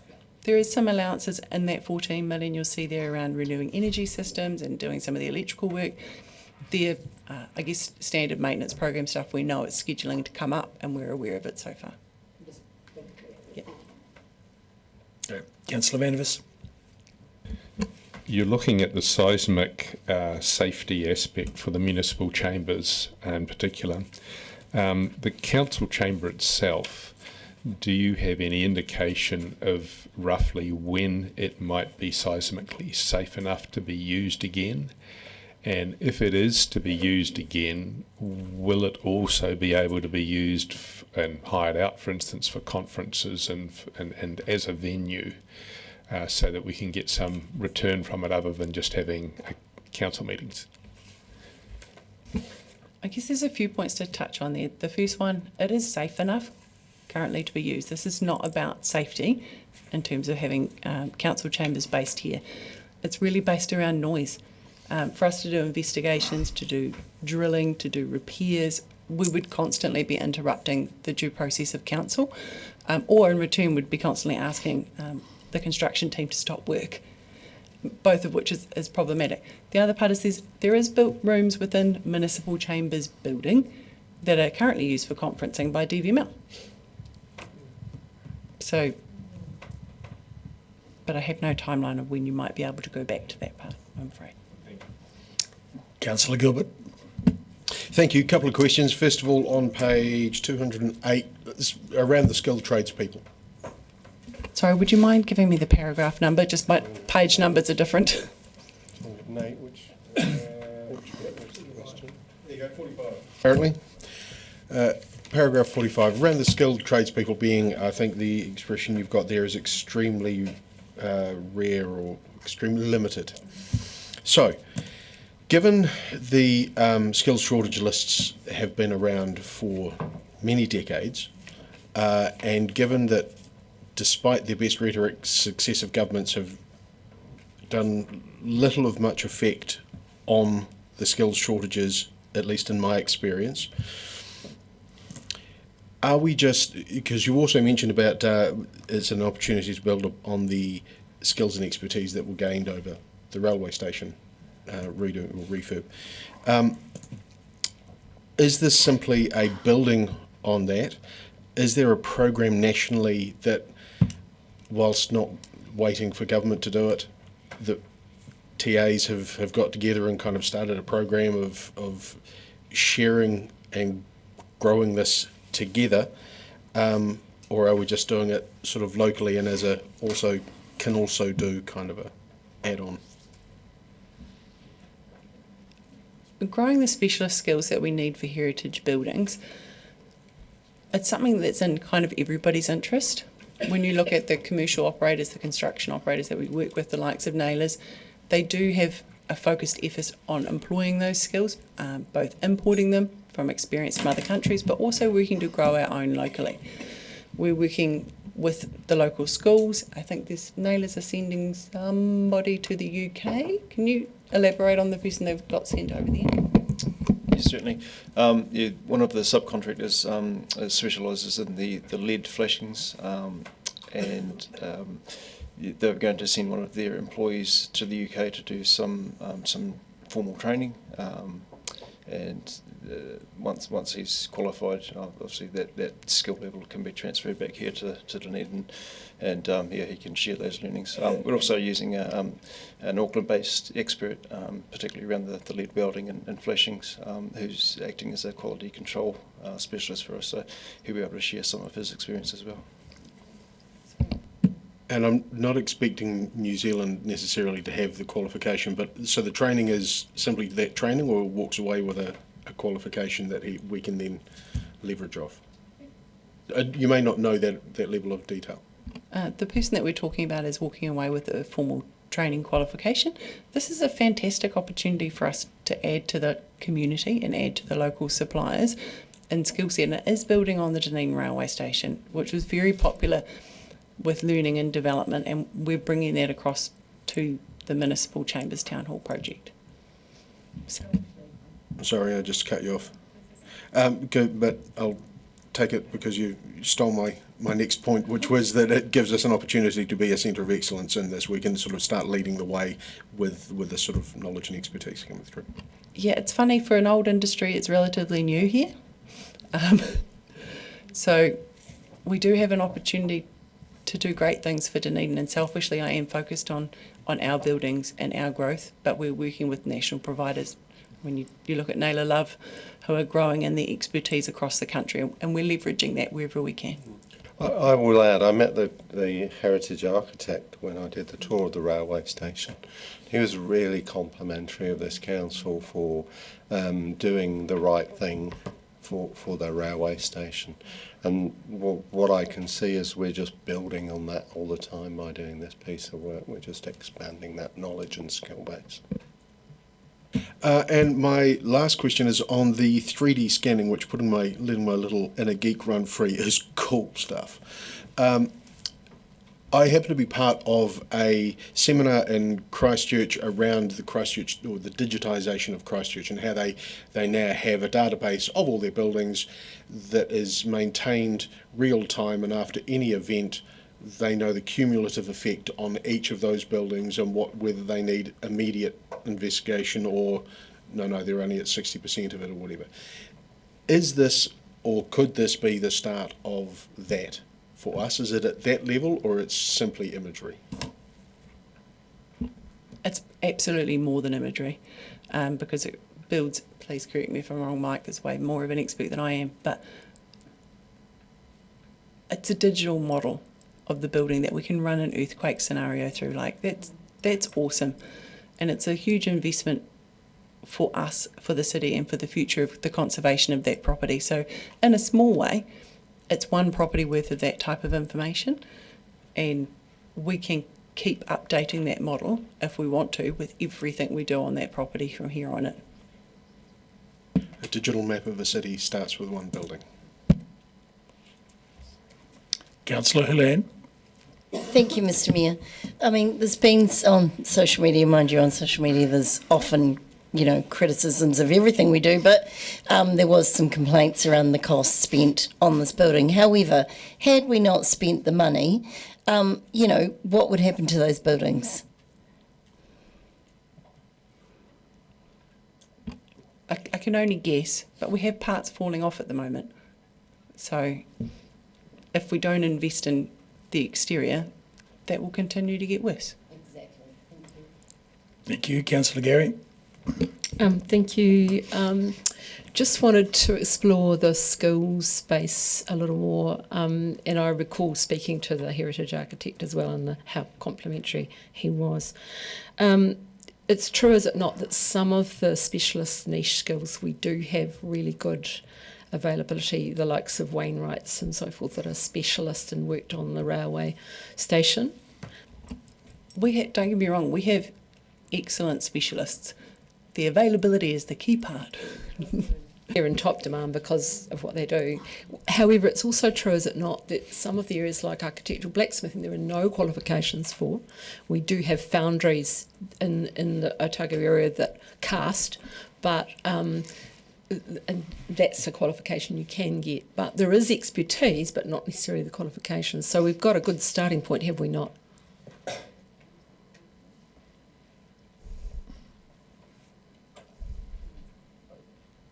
I guess all I'd say is probably we're better off than a lot of cities in this country with that we've got lots of heritage buildings to play on. Thank you. No, I see no further questions. No. Thank you. Thank you very much, team. And so I'll move that Council notes the Town Hall and Municipal Chambers Program Update Report, and note that seismic strengthening options, a report on those will come to Council for consideration in time for the annual plan 26-27. Seconded Deputy Mayor Lucas. So, in speaking to this, I'd just like to note a couple of things, because in particular I had the pleasure and great fascination of touring through the basement of the building in about 1989, when the work was being done, the seismic strengthening work was being done on the main structure of the building. And what I saw was huge RSJs, huge steel beams being placed, diagonal steel beams, into that basement. So I feel very confident that the structural integrity of that building, that the core part of it, the large part of it, because these are very big beams going right across the building, is significant, that structural seismic integrity. Now, it does concern me that the initial WSP report only focused on the fact that there's stone walls with a bit of fill and rubble fill in between. But I believe that those walls are very much strengthened by the steel beams that have been placed in behind the, it's probably not jib, it's probably plaster walls, lath and plaster walls. So So I do think the building will come up and rate highly. But also the other thing that I appreciate with reading about in this report is that in 1989, the clock tower was taken down because it was deemed to be dangerous in 1964, was it? And then replaced in 1989. It was replaced with reinforced concrete. So that gives me a degree of comfort. Instead of stacked Oamaru stone, having it made from reinforced concrete would suggest that they have tied it into the main structure of the building. The problem is that we don't know this for sure. There's been no detailed seismic assessment done on the overall building. And I think it's vitally important that we have that so that we can operate within that building with confidence. But it is my hope and expectation, expectation and firm hope, that the clock tower is tied into the building strongly enough that it doesn't have to be taken down and rebuilt or anything else done. But we won't know that until we've had this detailed seismic assessment done with modern technology, and we can finally get a proper seismic report on file about the building so that we know where we stand. And the third thing that we do know for sure is those that went up the scaffold saw that there are a lot of repairs required on the roof. There's lots of bits falling off. These are, the sort of tacked on bits that are sitting around the periphery, but also to the roofing, in particular, where lead has been replaced with stainless, and not necessarily in keeping with the heritage values of the building, but also not providing the degree of flexibility that lead does, so that you can have a little bit of movement from the stone with frosts and warm weather and so forth. The stainless is a lot more solid. So there's a few elements here, and we have had the practice of having 2 goes on the railway station, and it does look absolutely a picture now, and I think we need to have the municipal chambers looking similarly as being the heritage capital of New Zealand. Would anyone else, any other speakers? Councillor Mayhem. Thank you. I'll be supporting an updated report on this. I think with a heritage building such as the Town Hall and the municipal chambers, we need to do it once and do it right. So we've heard that we're creating a database here in real time. The digital model of the building will be an investment in its future conservation, so we'll know exactly what we're dealing with and what needs to be fixed. I think a lot of members of the public seem a little in the dark about the reason for the scaffolding around the exterior, and I note in the report that a chunk of the building actually fell off into the municipal laneway, and we are just very fortunate that we dodged a bullet and there was nobody underneath that falling lump. And even a very small lump would gain a lot of velocity as it was falling from upon high, and I think our number one priority is keeping people safe. And it's great that we're doing this in parts so that the building is still in use, the Town Hall and the Glenroy. And while we don't know at this point how much investment it's going to take, we are a city that prides ourselves on our heritage, and the municipal chambers are a significant building in the Octagon and on our city horizon. So I look forward to the opportunity, as mentioned, for us to be a centre of excellence on our skills of local people and our restoration of our heritage buildings. And perhaps, again, we can lead the nation in the way that we look after and maintain what is still a fairly young history here in Aotearoa, but for a very beautiful building. Thank you. Councillor Gary. Thank you, Mr. Mayor. And as I said before, I want to thank the team for updating us. I've found myself very well informed on this, but it is a moving feast. And I particularly enjoyed the tour of the scaffolding, up on the scaffolding, the tour of the building to understand better what we're dealing with here. one of the points that's been raised that I feel really strongly about, because I've lived this for quite some time in my life, the niche skill sets that we have in the city, a real centre of excellence in a wide variety. And some of them are being used. We used a number of them on the railway station project and to great effect. And those businesses are expanding as the demand for their services and their skills is there. And we want to remind ourselves of the discussion we just had about the importance of heritage buildings. We just had that discussion, and there's no oh but. This is going to cost a lot of money. The fact is it will. But we've already said this is really important to us, just as the law courts were important to us, just as the railway station was important to us. The town hall and municipal chambers are a key building in our city. And we say we're the heritage capital of the country. We need to stand by that. If we really are promoting ourselves in that regard, then we need to be investing. And it's great to have this updated as a note in the report. And we've heard that the seismic strengthening, some of those assessments may be changing, yet to see. But I know that the staff are on top of this. I thank them for their mahi and being all over so many aspects of this very complex situation. Thank you. Councillor Barker. Thank you, Mr Mayor. I asked questions about the cost blowout, I guess, in Wellington, just to be assured that nervous people might see that we actually have a sensible staging around these projects, and the reason is, as someone's mentioned, for the scaffolding being around the building, but it's not to hide what we're doing, it's actually to make sure that people are safe and that we are doing this in a sensible way and going in with our eyes open, because I think that the council in Wellington, from all my reading, did not go in with their eyes open and have ended up in this huge money pit.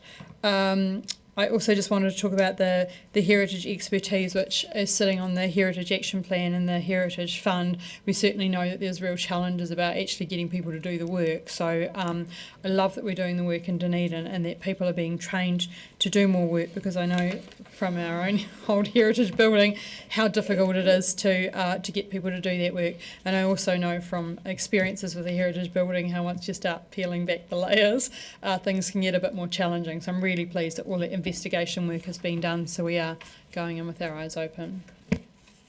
Thank you. Anyone else? Very good. Well, I'll put the motion. I think we're generally in favour. So, see how we go. All those in favour say aye. Aye. Against? Carried. There we go. So at this point, we'll adjourn for lunch until 1:30. All those in favour say aye. Against? Oh, yes. Yes, Councillor Walker wants. So, seconded, Councillor Walker. Anyone against? Thank you. And I'll note that we're almost halfway through our papers, but not quite. So we may have a long afternoon, depending on how long things take. Thank you.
so, and just another word, just before we go live.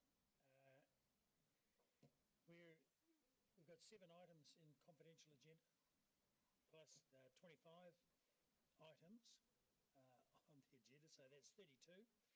We've covered 11, and of course some of those were the early ones, which are very quick.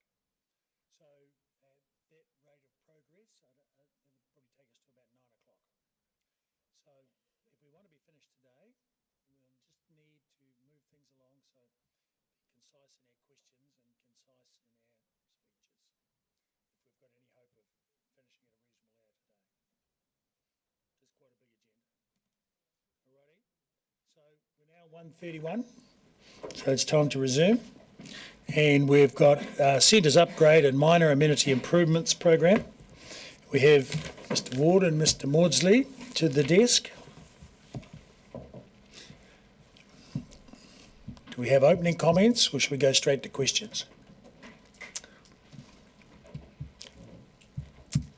Thank you, Mr Mayor. Just by way of a short opening summary, thank you for your support, including this programme of work in the 9-year plan. As signalled, the programme is to commence with the minor amenity improvements, essentially street furniture related work, and the assessment of which centres to progress first has been undertaken using the impact assessment analysis, which is also included as an attachment. And the larger centres, as previously signalled, will come back to you in terms of ascertaining your appetite and the priorities for those centres. Thank you. Very good. Questions, councillors? Councillor Barker. Just one question, which is, I see there's a lovely matrix, and we all love a matrix, on page 247. However, I was just wondering about, we have some communities coming quite clearly and advocating for their centres, which we hear them every year. How do we take the community request / sentiment into account when we're looking at the matrix? I'm not quite sure what we do with the toilet matrix, but does that come into account? In this particular matrix, we haven't, and primarily because some of the community advocacy is coming through for those larger centres, and we haven't been able to, with the modest budget for the first 2 years, work in those larger centres. Thank you. Councillor Gary. Can you just tell me, because I remember that we were on a tour around the city and we visited Brockville and the centre there. Can you tell me where that fits in this scheme, this plan? Yep. The team has been doing some minor works in the Brockville Centre at the moment. That hasn't hit the ground yet, and there's also been another piece of work that other departments are doing around sort of parks and reserves. So there's been some improvements there, and then it does sit in the table here as well, but it's not selected for those first 2 years. So there has been some little bits of work that have been advanced, and it still sits in the program. My second question is around the choice we've got in essence, which I'm a little confused about still, because it seems to me the two communities picked out, Musselburgh and Waitakere, is very much around the intersection is really important to how this work goes ahead. So no amount of amenity improvements is going to improve those centres until the transportation aspect is dealt with in those two cases. Have I got that right? Yes, and this work is focused primarily on amenity upgrades. There's no transportation-related improvements as part of this, and the transport team hasn't got any planned work for those locations in option A planned. Okay. Any further questions? Councillor Mayhem. Just thinking about the Port Chalmers Main Street, the Community Board has undertaken some information panels that they're planning to install in the parks areas. That's not going to affect any future developments? No. When we do a centres program upgrade, we'd really look to work with the community, enhance what's already there and build on that. So if there's some work that's being done now, we'd like to support and enhance that existing work. All right. Deputy Mayor Lucas. Thank you. So if I can just build on that in an earlier question, in both Port Chalmers and Waikowhiti, who I know there's been some work done on. So just to try and tease out just for them where they fit in the program, because they obviously don't fit in the matrix, and so where they fit in the program. Yes, both of those centres are larger centres. So in year 3 onwards, there's an increase in the budget, and we will be focusing on those larger centres where there's a larger budget. Thank you. So the matrix, that matrix has just, that's on page 247, that's just been recently updated, because if I use the example of the Waikari shops, it says that they're fully occupied. I mean, I come past there every day and there's at least one there that's not. So I'm just wondering when, I mean, it might be owned, but it's not actually operating as a shop. So I'm just wondering when this was updated.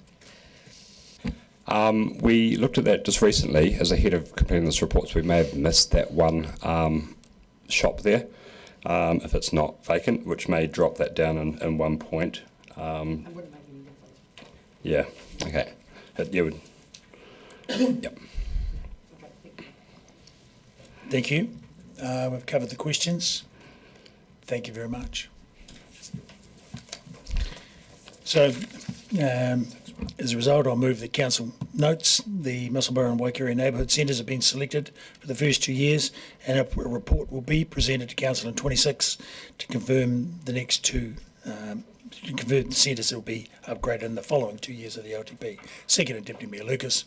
And speaking to this, I think, as was referred to in the questions, the matrix on page 247 gives us a very clear basis for the selections made, and also gives us essentially a policy form by which the centres have been chosen, and an indication of who's likely to come next, and if, what could be done about that. So I think it's really good to have a system, and so that's great. The speakers, Councillor Benson-Pope.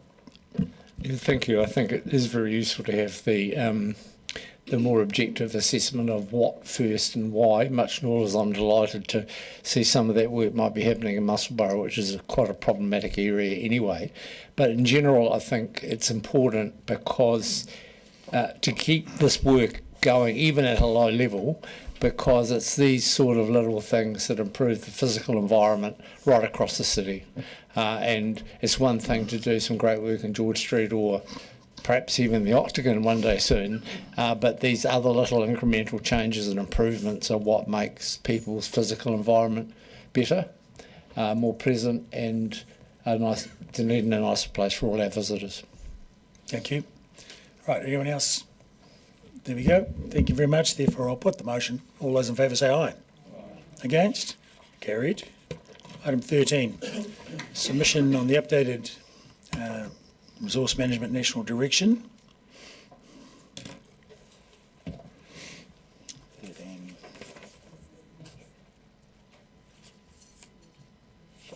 Mr. Ward, any comments? Yes, Kia ora, Mr Mayor, Deputy Mayor, Councillors. So, firstly, thank you for your governance and direction on water reform matters. As you may be aware, we'll shortly be making a submission to you on the proposed water service delivery plan, aiming to have that to you by 12th of August. But now we turn our attention to Resource Management Act reforms. And of course that invariably starts with submitting to the government on their incoming legislation, and that's where we find ourselves. The submission that you have in front of you is the one that we worked through in the earlier workshop sessions. Unfortunately, apologies from Dr Johnson, who's unable to be here today, so I'll do my very best to answer any questions that may arise. But a few things, just administrative things to point out. So we have submitted the submission as it stands. We're seeking your retrospective approval or otherwise.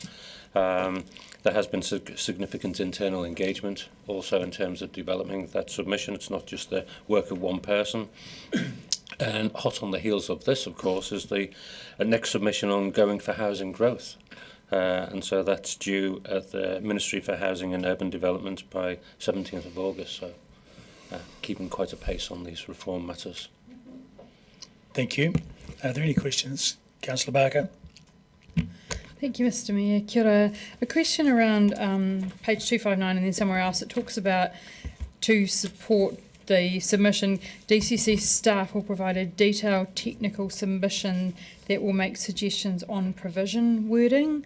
Has the detailed technical submission been submitted as part of that already? Thank you, Councillor Barker. I don't believe so. I will double check, but I don't believe so. I think, is it sort of similar to what we've seen before where there's stuff in boxes with this words, we suggest those words, would that be submitted at the same time or just at another time or further down the track? I'll need to double check and come back to you if I may, please. Thank you. No other questions? Councillor Mayhem. Mr Ward, would you say that the regional management reforms are some of the largest body of work facing local government since the amalgamations?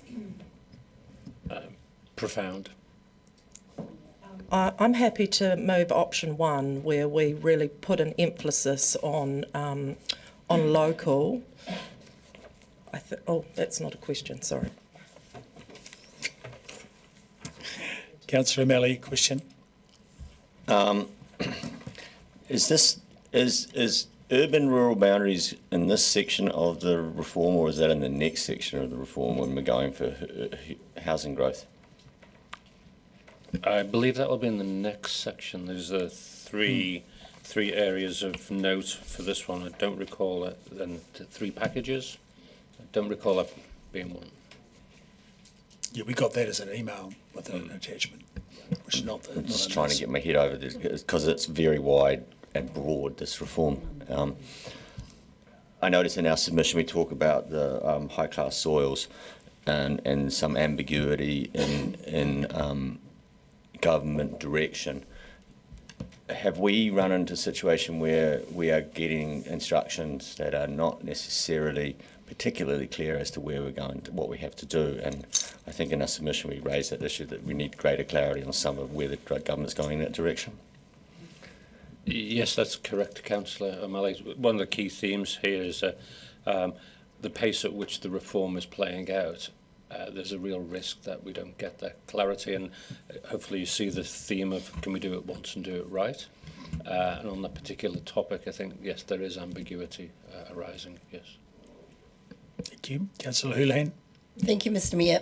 There was certainly a bit of talk about this at the conference, and is it, just for clarity around this, the government sort of seemed to be suggesting, and I think it's written in some of them, but that our right as a council to do a lot of this could be taken away.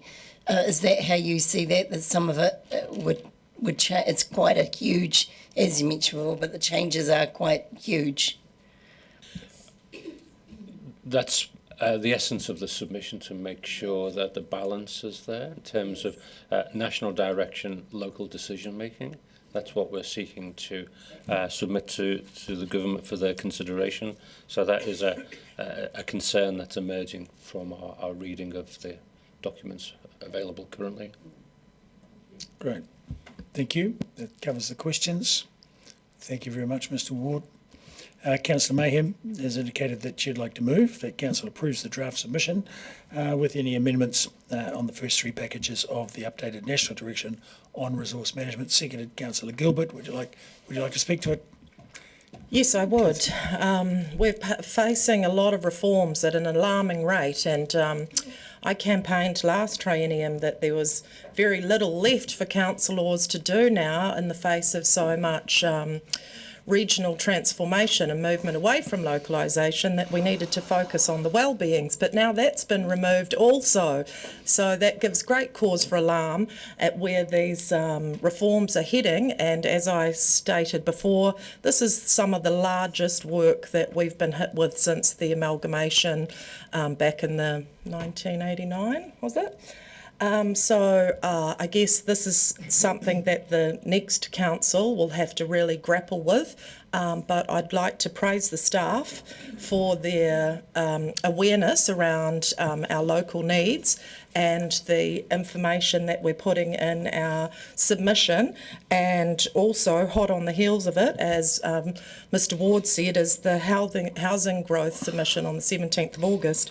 And that for me is around medium intensity housing and the changes to the granny flats rules, which is minor residential units. And there's a lot of concerns here around our constrained 3 waters infrastructure. So it's really, really important that we front foot this and we send a strong message to the government around a strategy for Dunedin that has our local interests at heart. Kia ora. Thank you. Councillor Barker. Thank you, Mr Mayor, and I really give a good shout out to the staff, and we're very lucky that we've got such expert staff on this who are dealing with the rules every day, the in-depth experts who work deeply with the RMA legislation, because this was quite a chunky read and quite a challenging read. But what I certainly noticed all through it was the word cost. It was mentioned many, many, many times. However, if you've got badly drafted legislation, it actually increases cost, including to us as council. So the aim was to support the robust national direction to promote consistency and reduce costs. However, when you read through, you see that actually they're a little bit challenged by the promoting consistency and reducing the costs. So I think we were very clear that the direction needed to be clear, precise and complete. That was written a number of times. And it also needs to be robust to manage the unforeseen consequences and tested before it is put into law, and the only people that will really benefit from rush laws are lawyers, and I can see some of them rubbing their hands with glee. So good economic development for them, I guess. As I talked about, the word cost mentioned countless times, and the idea of reforming the RMA to manage costs and efficiencies. However, there's a huge number of issues raised by the DCC could well increase costs in a number of areas to us as council, where we've already ended up in the Environment Court, and there were some examples there, and that ends up increasing our costs as well.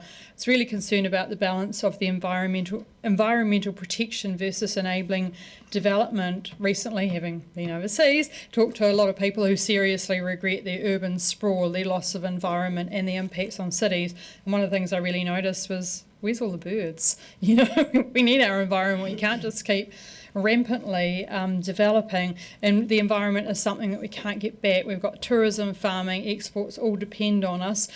Tourism New Zealand still promoting us as 100% pure. We've got our farming, the government brand New Zealand, so we need to be careful to get the balance right, and I know the government's very keen on making more money on our export industries, and there's a warning there around helping and supporting our major export earners.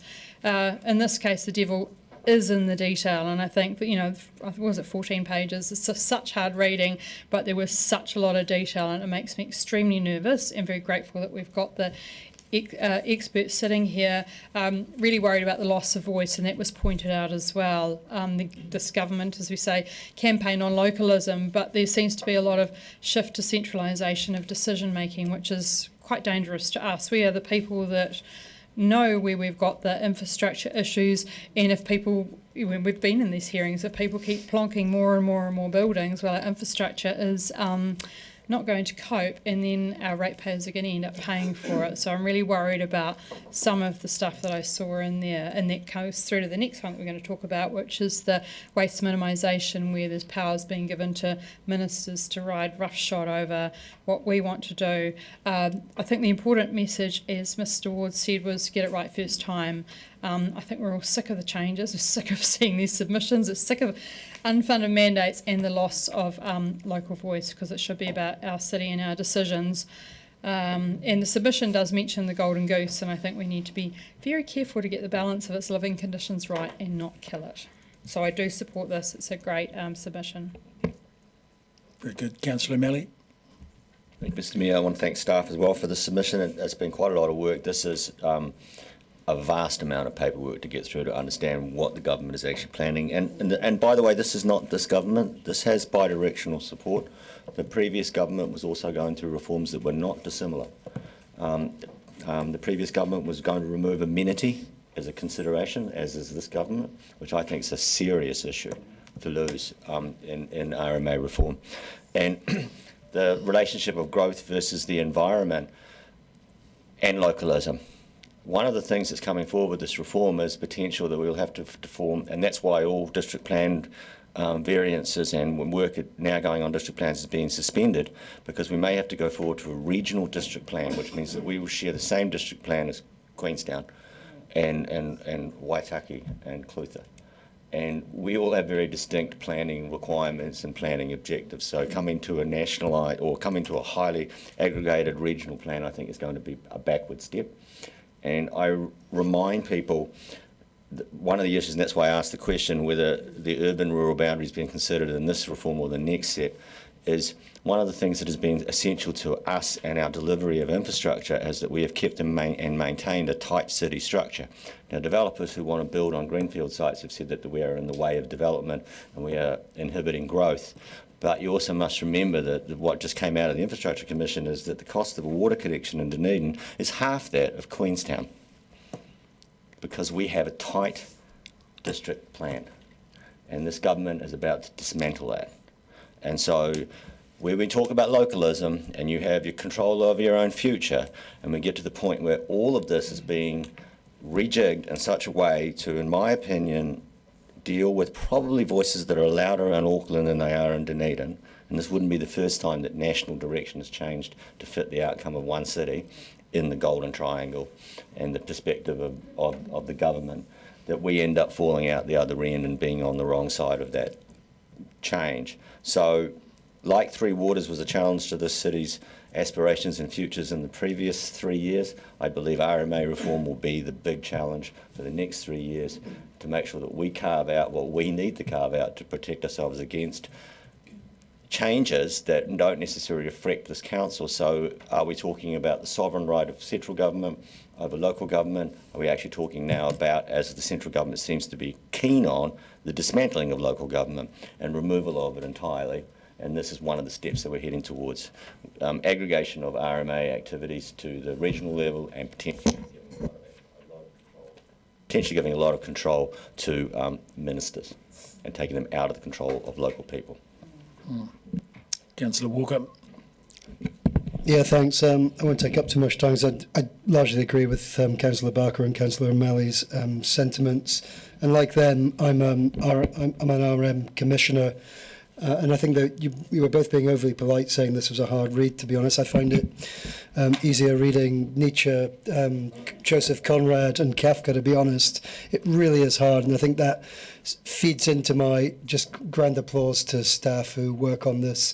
And you're nodding your head, Mr. Warden, you should, so please pass that on. And also thank you for sending package 4 stuff that we could pre-read. Again, it's just excellent work that you distill into something just about understandable, so thank you. And just to this submission, I think the key things you do hit the nail on the head around that local, the threat to local democracy. You've definitely nailed that down.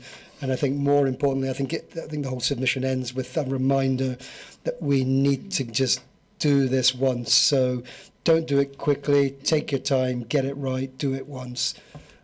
Thank you. Councillor Gary. Thank you, Mr. Mayor. I really appreciated the strong, clear tone of the submission. One has left in no doubt about how this council feels about the possible changes, and it's very much grounded in expertise.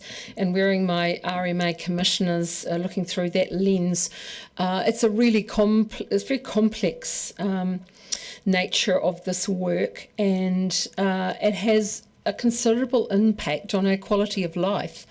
And one of the phrases used in the submission is locally tailored controls. And I think that's key, the local part of it, which has been expressed by a number of colleagues. And another phrase that was used is around the need for robust, clear integration in the national direction versus an ambiguous approach. And so a well-crafted piece of legislation is going to be really important to that. So good on us for pushing back, holding dear to our values and what we value in the city, and kudos to staff on this very technical matter. Councillor Houlihan. Thank you, Mr Mayor. Yeah. Look, there's no doubt about it with developers and anyone building and issues around a city, around that with plans and things. There are complaints and there's people who'd like things done easier. They'd like them to not be so much red tape, not to take so long. And if this achieves that, great. However, I think what we've got here is perhaps some problems that they've decided to take a sledgehammer to. And what's really important is that we do, like everybody else has said, keep the local, the locality and the localism in this, because if councils lose all control and we're put into a group with, for example, as Councillor O'Malley said before, with somewhere like Queenstown, it's ridiculous because our environments are completely different and we have completely different spatial needs and the whole everything's, that would be very challenging. And it's being rushed. I don't think it's being thought out properly. And there's been a lot of, what would I say, one-liners thrown around to get the publicity for it. But they're examples of things that are way off the, that are not regular or common incidents under the RMA. Certainly at conference, there was numerous people who were concerned about this who said this is one of the biggest things councils will ever face. It's massive. Councillor Vandevers. Massive and well overdue in my long experience. Having distinct planning by every single little council around the country and having their own particular rules or interpretations of rules and their own zonings and their own everything is basically cause for a massive amount of duplication, an extraordinary amount of cost, and also basically taking us away from what are our core services. It's not, in my view, the council's job to be saving the planet by creating a very tight, small area in which people can have houses. What this does is it just raises the cost of sections enormously. High compliance costs result again in raising the cost of housing enormously. And all these planning ideas are, I think, something which should be dealt with at a national level, and that would allow people to be able to develop knowing what the rules are across the country and not have to change them every different zone or locality that they go to. Councillor O'Malley's claim that the Queenstown and Dunedin costs of water are vastly different because Dunedin is a much more compact city, I don't believe is the case. I think the reason is simply scale. Dunedin has more than 3 times the population of Queenstown, and when you have a larger population in an area, obviously your per house cost for the particular service reduces tremendously. I think that this particular submission is largely a waste of time because the government are not going to take any notice of it anyway. I think that it purports to basically be something that I think just looks like anti-government ideology. There's resistance to centralising a lot of functions and maintaining a lot of planning jobs here, which, quite frankly, I think should be done at a central level. So for these reasons, I won't be supporting it. It's just another submission. It's just another waste of a lot of staff time and effort, and I don't see it having any positive effect anyway. Councillor Gilbert. Thank you. Personally, I don't see this as the submission as anti-government. I see it as anti-concept or anti-idea. And I also believe that part of our core services are to do the best for our region and to protect our region, to speak on behalf of our region. Thankfully, we don't live in a smooth, homogenous and uniform country, island, or even little patch of the island. So I do agree that on the tone of this submission, I'm glad that we have not been gentle or overly concerned with whether we upset Wellington. I don't think that is in the best interest of our city. I do agree with Councillor Walker, who mentioned about the export industry, but the export industry only has value because of the reputation of the country, and the reputation of the country is very quickly destroyed, as we have seen with other countries, including ones that are going on right now, self-imploding. We need to be clear and we need to be loud. If anything, I would suggest that had I written it, I would have probably have been a little bit louder and a little bit probably less diplomatic. So thankfully it wasn't me that wrote it. But even if, as Councillor O'Malley has mentioned about the loss of amenity, which is a bizarre thing to drop, even if that wasn't enough to get me concerned, as I term an RA Commissioner, and just simply the concept of amenity is a immensely valuable one. Even if that wasn't enough to get me concerned, nor if the risk of regional plans wasn't enough to worry me, if nothing else was going to do it, it's watching the almost completely inflappable Mr. Ward be, this is as flapped as I've ever seen him.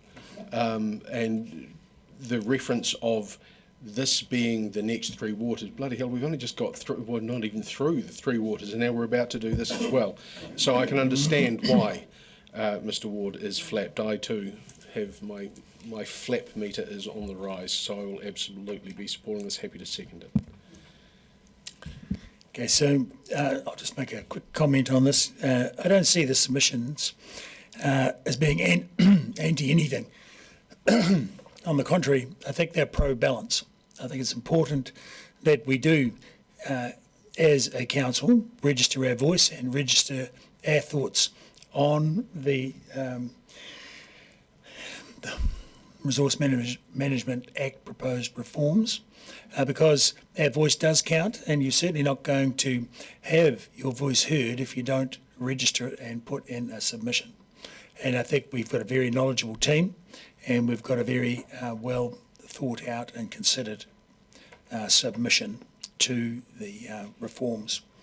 And in addition to, well, in order to make the balance, it is between the nationwide direction, which is making a very dramatic change to the RMA, versus the local voice, because there is quite a difference between districts all around the country, and there's a lot of different topography around New Zealand. We have a very wide range.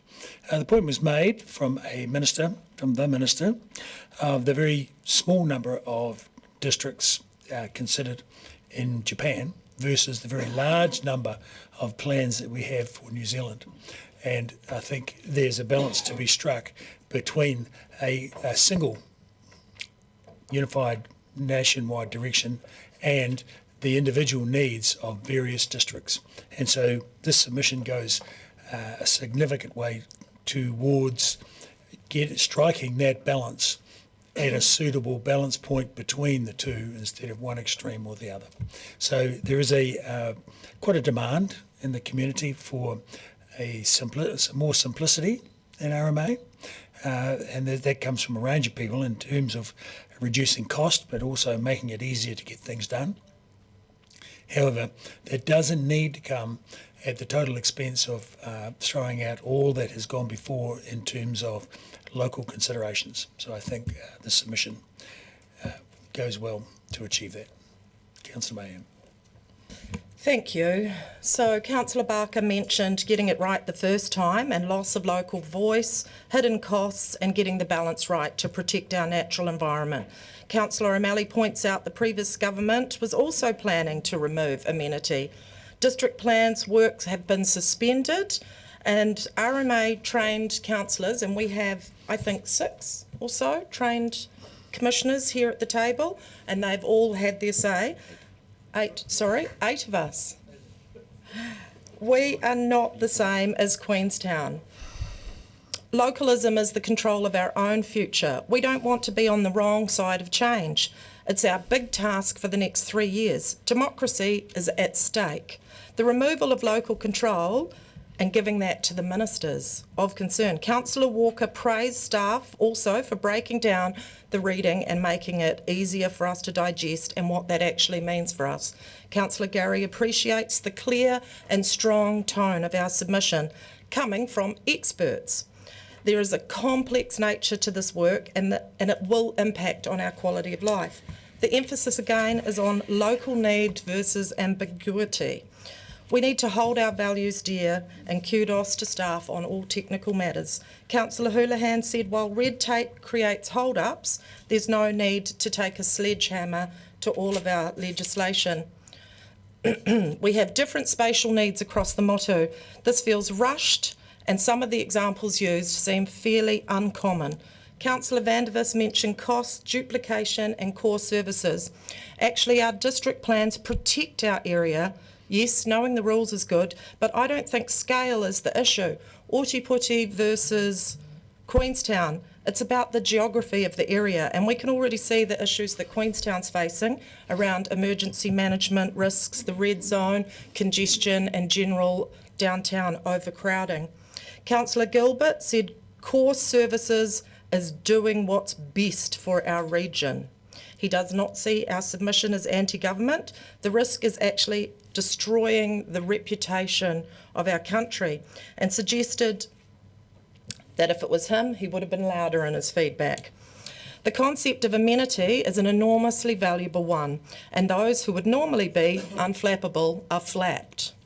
It's true. Mr. Mayor spoke of registering our voice and making it count. Again, recognising the knowledge of our team, and we're very fortunate. There are some dramatic national changes coming versus our local knowledge. Little councils probably could get together and make a district's plan, but this should not be forced on us. Let's see what happens, but we're arming ourselves, we're prepared, and thank you again to the staff for all of their mahi on putting together a very robust submission. Kia ora. Okay, I'll put the motion that council approves the submission. All those in favour say aye. Against? No. Recorded, please. Thank you. Item 14, submission for the amendments proposed for waste legislation. Mr Henderson, Mr McLean. Do we have opening comments? Thank you, Mr Mayor. This is just a formality. It's a retrospective submission that we've made, admittedly not a Dave Ward submission, but a submission nonetheless. It follows feedback that you gave during a workshop in early June, and we submitted it to MFE shortly after that. So this is just bringing it to tie the process off.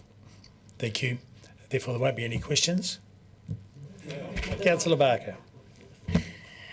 That's me. I just have a question about the fact that it was done Otago-wide when Dunedin has perhaps different thoughts around some things, and I wonder what was the process to get all of the councils to agree. The particular one that I was not happy about was the appropriation of the levy, and the fact that we would get less levy. So what was the process for all of the other councils to sign off on this?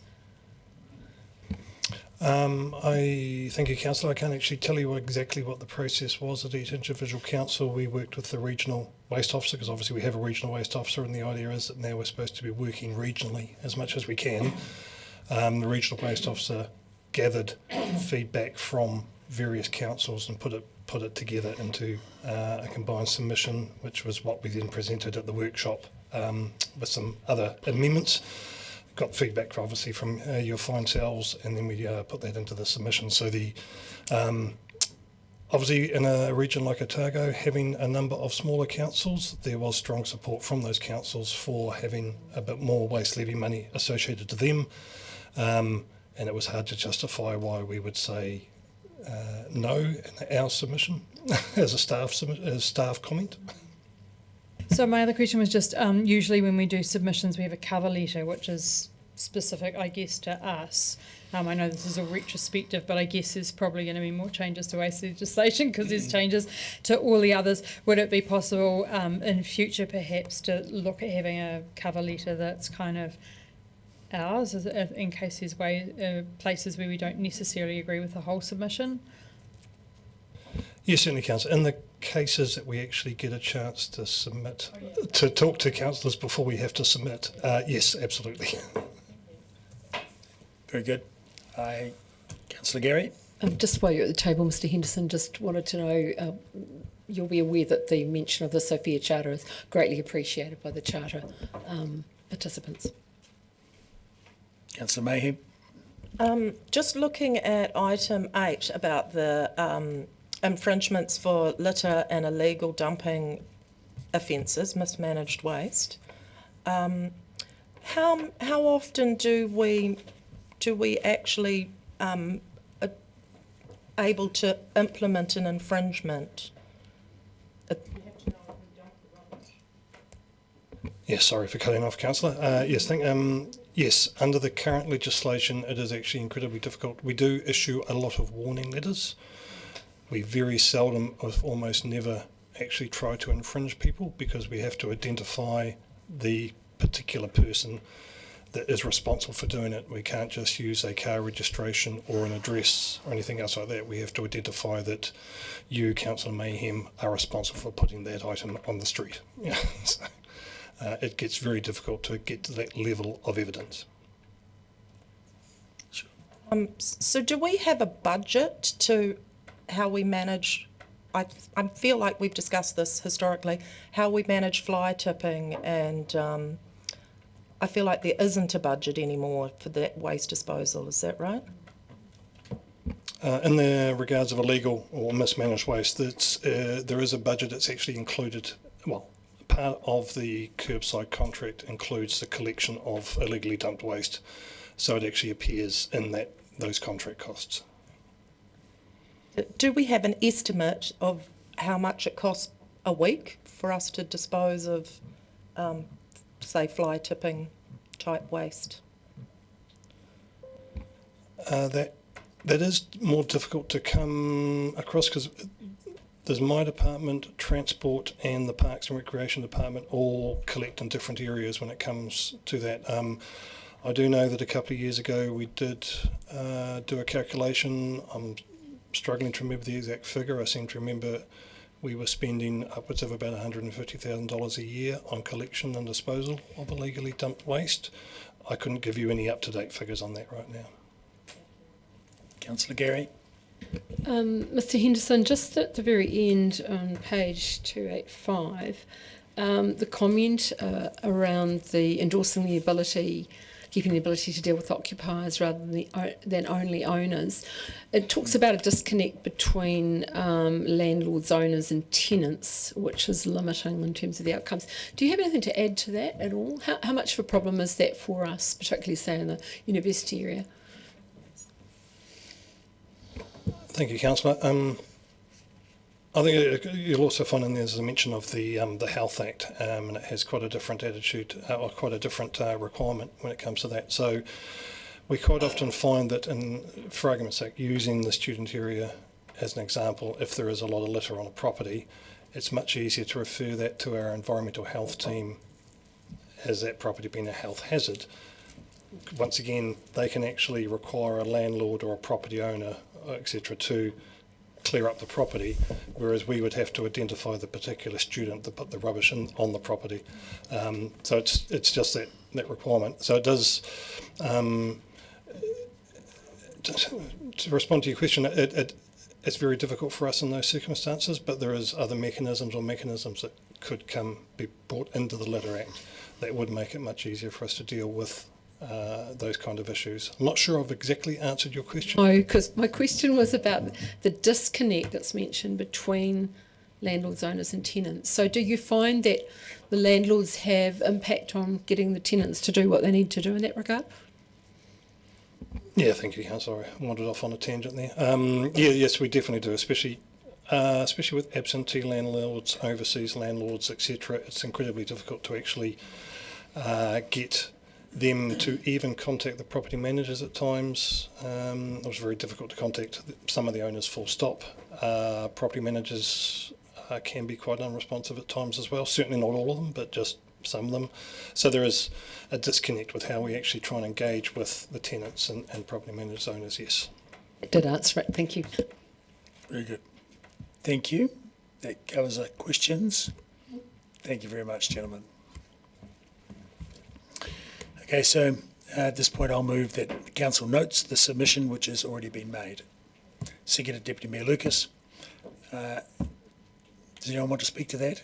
No. I'll put the motion. All those in favour say aye. Oh, Councillor Gary, what was that? It was me wanting to say something, but that's fine. The moment has passed. Very good. So I think we heard a resounding set of ayes. Are there any nays? Thank you. Item 15, confirmation of the South Dunedin Community Library name.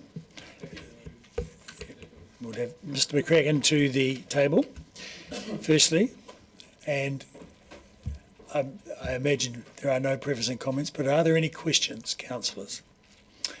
I see no questions. Thank you. We have a mover, and do we have a seconder? Councillor Ackland, would you like to speak to it, sir? Would anyone like to speak to it? Councillor Witherall. Thank you, Mr Mayor. My only criticism of the proposed name is that it's rather boring. I'm still disappointed we have chosen separate names for the building and the library, as I feel the name for the building will basically get no mention or recognition going forward for Mana Whenua, considering their input over the eel exterior design. I would have been much happier if Kaituna was incorporated into the library's name. I am interested in the opinions of others, and I will go along with the majority. Thank you. Thank you, Councillor Gary. Thank you, Councillor Witherall, man after my own heart in this regard. I think there's an opportunity lost here. Te Whata o Kaituna was a graciously gifted name that we had the opportunity to use.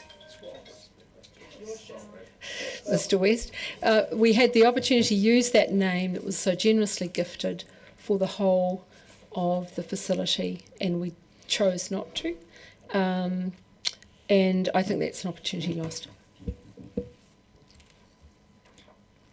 Thank you. So, yes, Councillor Mayhem. I'd like to echo the words of Councillor Gary, and I am very disappointed. In fact, I think it's a little bit of an insult around the gifted name that we are not adopting it for the entire name of the building.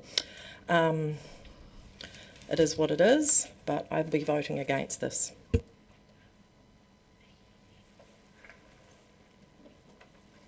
Thank you. Anyone else? Thank you. Right of reply? Nothing. Thank you. Therefore, I'll put the motion. All those in favour say aye. Aye. Against? No. All right. Division. There we go.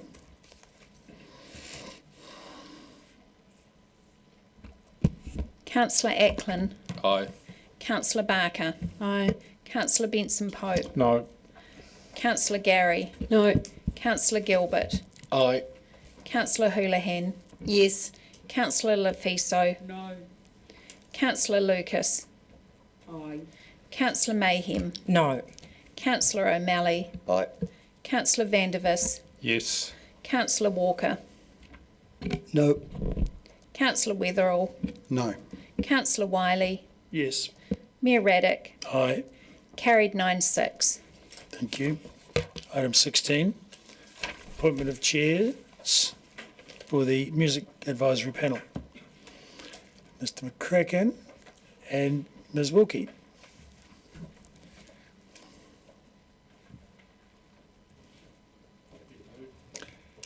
I don't know if it's quite that simple.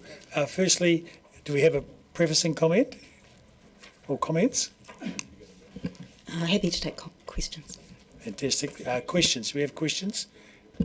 Councillor Benson Pope, yes. I'm wondering if staff have seen what I thought was quite a helpful communication from Mr. Bennett around this matter.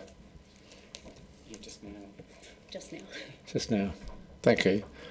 And do you wish to make any comment about that? It's the decision for council. Thank you.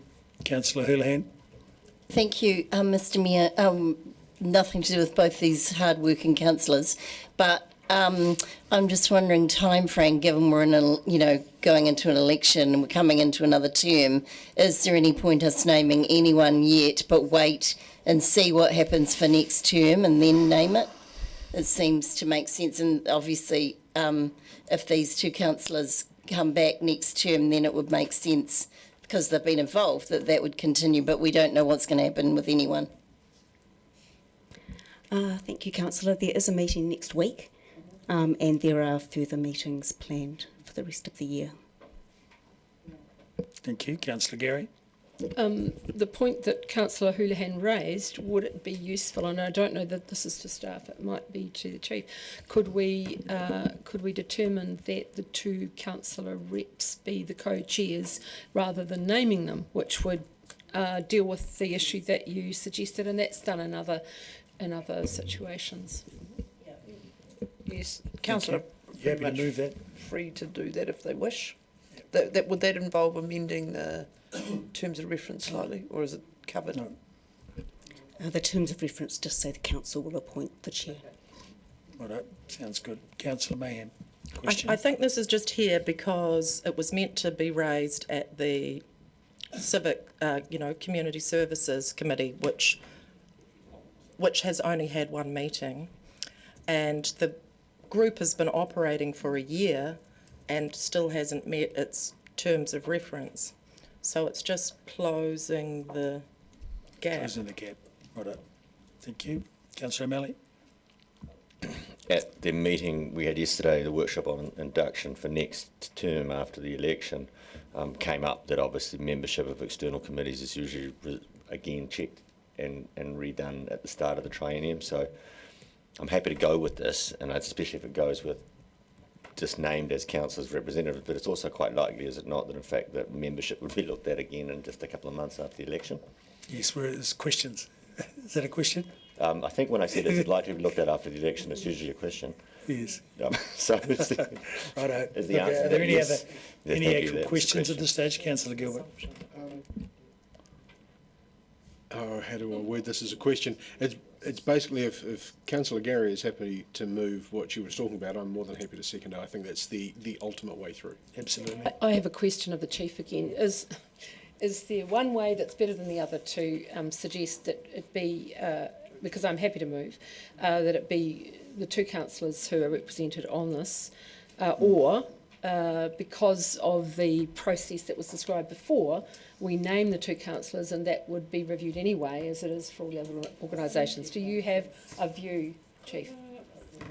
On the fly, and aware of the timing that it's sometimes, how long it can take to do appointments to external organisations. There's so I suspect that you should say the councillor reps, but in this case also name who they are, because post-October that report may not come through until December, and at which point you may not have representatives.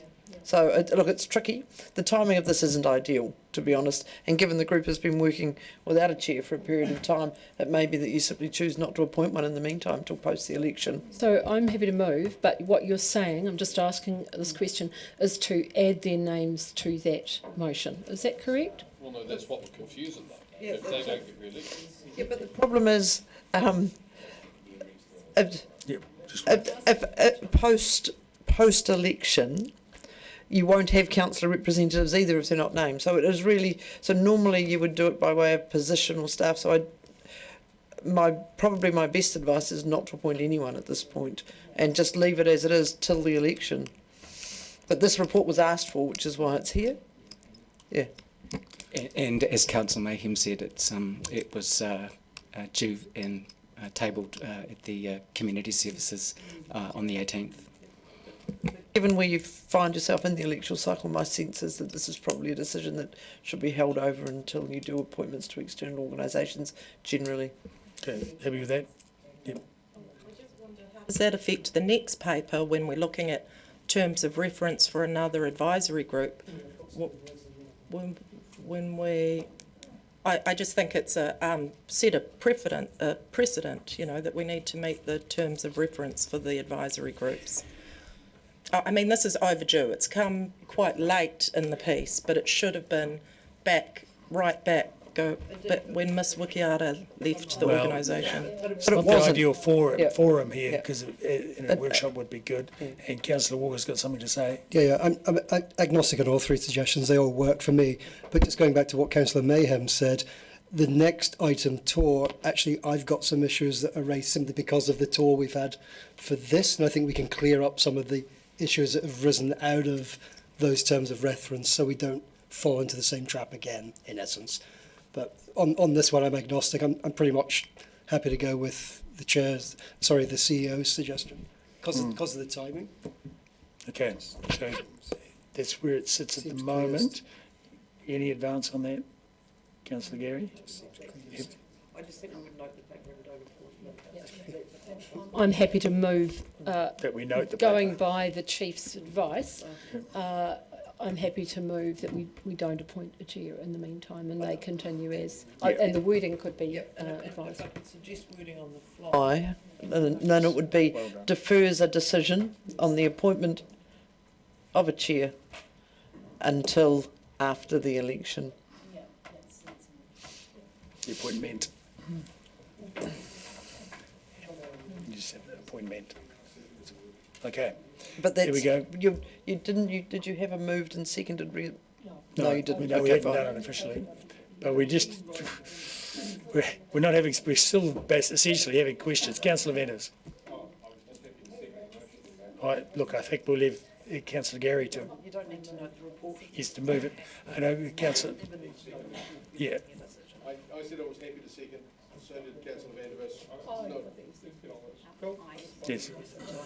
Okay. Look. So, any comment on this at this point before we finalise it? Yeah, just I would like to thank both of the council representatives for the work they've done and the staff. We've been on quite the journey, and there's been great work done to great effect, and just thank them for continuing the mahi in the meantime. All right. Thank you. These questions prior, yes? Yeah, okay. No. We are. I'm just straightening it out, getting the motion right. If we could just all be quiet, especially Councillor Mayhem. And so speakers, Councillor Walker. Yep, thank you. I just, before they run off, and as I guess along with Councillor Mayhem, whether we're co-chairs or not co-chairs, whatever we exist at the moment, I do want to really put on record our thanks to Lisa, Miss Wilkie, whose work up to this point has been fantastic. Your organisation and patience is great, and I think, again, speaking for Councillor Mayhem, will probably want to speak herself. I think the group that's been constituted is a really good group of people, functions really well together, and ultimately, what underlies all of this is making sure we fulfil the objectives within the music advisory plan that we all voted to progress, and that's what underlies everything behind this, not ultimately who chairs or doesn't chair it. Thank you. Councillor Houlihan. Thank you, Mr Mayor. Yeah, I just wanted to say thank you to both councillors, but also to all of us. We heard the music sector come and talk to us about their concerns, and we took action. And I think all the feedback I've heard is that they're really happy with what's happening and what's happened. And I think also praise needs to go to Jeanette Waikara, who was working on this for a very long time prior to her moving to another position outside council, and also Dave Bennett particularly, and Fairley, who have put a lot of work into this, but I think they'll be well serviced by the two councillors, and if they're both privileged enough to get in next term, I think we'll see a very good action. Whoever's in, obviously, everybody will be professional. Thank you. Thank you. Councillor Mayhem. Just very briefly, I'd like to echo praise of Ms Wilkie and the Aratoi team, and also the work that's already been undertaken by the Music Advisory Panel. Things seem to be going from strength to strength. My only concern with this was that it had been a period of time without the terms of reference being met, and had we had some more community services committee meetings, this probably would have happened some months ago. Okay. Anything further to say, Councillor Gary? Just remembering that former Mayor Hawkins did start the ball rolling on this, and good things take time. So we're getting along well and continuing this really important work. Very good. With that, we'll put the motion. All those in favour say aye. Against? Carried. Item 17, Performing Arts Advisory Panel. Mr McCracken and Ms Wilkie will speak to the report or answer any questions.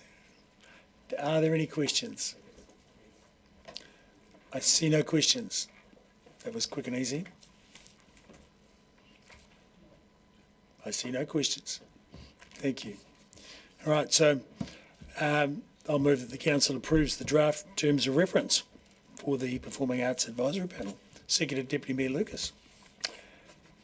Anyone want to speak to it? No? Councillor Mayhem. I'd just like to say that this is progress for the Theatre Action Plan, and also I hope that following suit from this will be the Heritage Action Plan too, so that we can get together with members of the community who are passionate about seeing the best results for our city. Thank you. Thank you. All those in favour say aye. Against? Carried. And councillors, I am just going to change that resolution to say approves the terms of reference for the Otapoti Performing Arts Advisory Panel, just so we've got a clear resolution. So, yes. But I'm sure that's what you meant. I said that. Yeah. I actually said that. Good. That's right. No. Might come right. Might need a new battery. All right. Item 18. The Dunedin Festivals and Events Plan. Mr Costello, Ms Sutton, to the chair, to the table, please.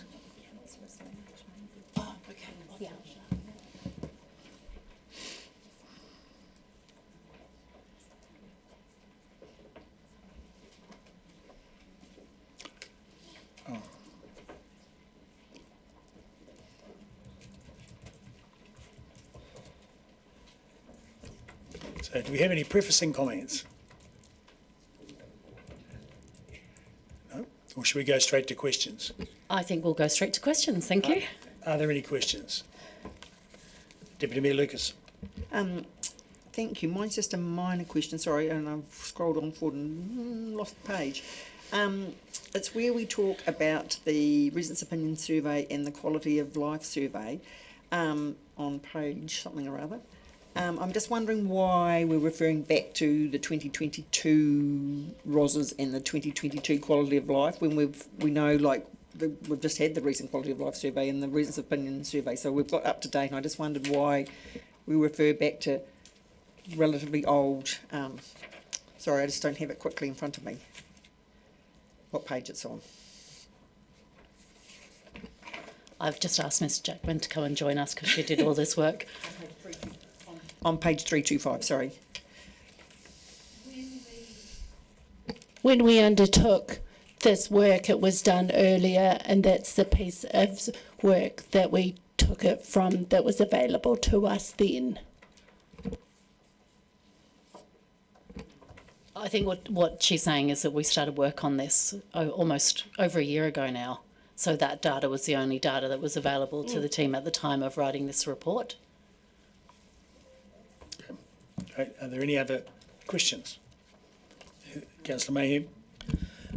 With the recent news promotion of Dunedin as a queer destination. I wonder if you think this document reflects our rainbow community.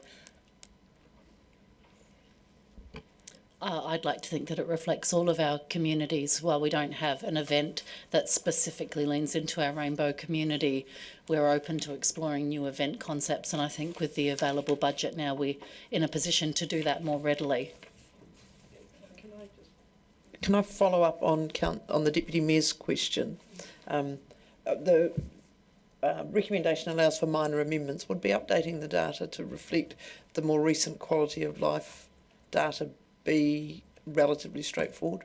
Then I think we can cover that off as a minor amendment. Great. Okay. And next question, Councillor Walker. Yeah, thanks. Great document, by the way. I just have one little small question, gripe, and just a reflection of how quickly things can change. In terms of the great strap line that somebody came up with, it says, paint the town red or Ed or pink. Is Ed still de rigueur in the context of the recent controversy around said singer? Look, this is an opinion, but I think, the Ed Sheeran concert in history of Dunedin was a big moment for the city, and we're really proud of it, so that's why it's reflected in the document. We're upset that he can't come again, but these things happen. Okay. Deputy Mayor Lucas. Thank you. It's great to have the implementation plan attached. I'm just a little bit concerned that on page 348 and 360 we talk about if required, we will invest in infrastructure to support the city in building and attracting major events, and also on page 346, creating a new city major events attraction fund, with the line above that with the DVML venue major events attraction fund. I'm just concerned, is that signalling, what's that signalling to the public, that we are going to be investing even more into events? Because we have just a pretty, what I consider a substantial amount, and I just find that wording is a little challenging. So when we talk about infrastructure, one of the ways that we could potentially invest in legacy infrastructure would be through trying to attract major events funding for MB. So they are really happy as part of that funding, if we were to be successful to contribute to legacy infrastructure. So that's one way we could invest in infrastructure, and we're not necessarily saying it's going to require more budget. Another example of that really is looking at our green spaces infrastructure and doing an audit and just making them ready for events. So not necessarily capital investment required. So maybe that's a little bit misleading. Yeah. So we could look to tweak that wording. Yeah. Yeah. Fantastic. Councillor Mayhem. Christian. I wondered if there was an opportunity to tweak a couple of the images, perhaps. I noticed there's a couple of science fair looking ones and some very sporty looking images. It would be wonderful to see maybe some members of our disabilities community, and again the rainbow community perhaps reflected in the images. Just if I was of those groups and I was looking through the document, it would be wonderful to see myself reflected there. Thank you for those comments. We did pay quite a bit of attention to the images we included, and we tried to capture all of our communities. So where we can make it even more inclusive, it's great. The print versions will stay as they are, and we've only done a limited print run for your information, but in the digital version we can fix that up. Yeah, thank you for that. Thank you, Councillor Vandevers. The 26 list of festivals and events plan. Have you considered altering or perhaps even inventing events that would help the very low use of the Regent Theatre and the stadium? We've got really an incredible theatre at the Regent, and it has very low utility, and similarly the stadium seems not to have much happening. Thanks for your question. to be clear, this strategy only covers our city events, so we work really closely with Paul Dawn and the team at venues, and I know they're trying really, really hard to procure events. They're very assertive in that space, but our remit really lies in the citywide events more so than the venues. But we do work, we meet monthly with the venues team to discuss strategies for how we can get better utilisation across all of our venues. And when I say venues, I mean parks, streets, stadium, Regent is a little bit off to the side, but we certainly recognise that that's an important facility as well. Thank you. Councillor Barker. Thank you, Mr. Mayor. I'm just trying to see where funding is woven through, because there's so many actions here. It talks about reviewing the current events grants management policy, and implementing required change to the policy and criteria.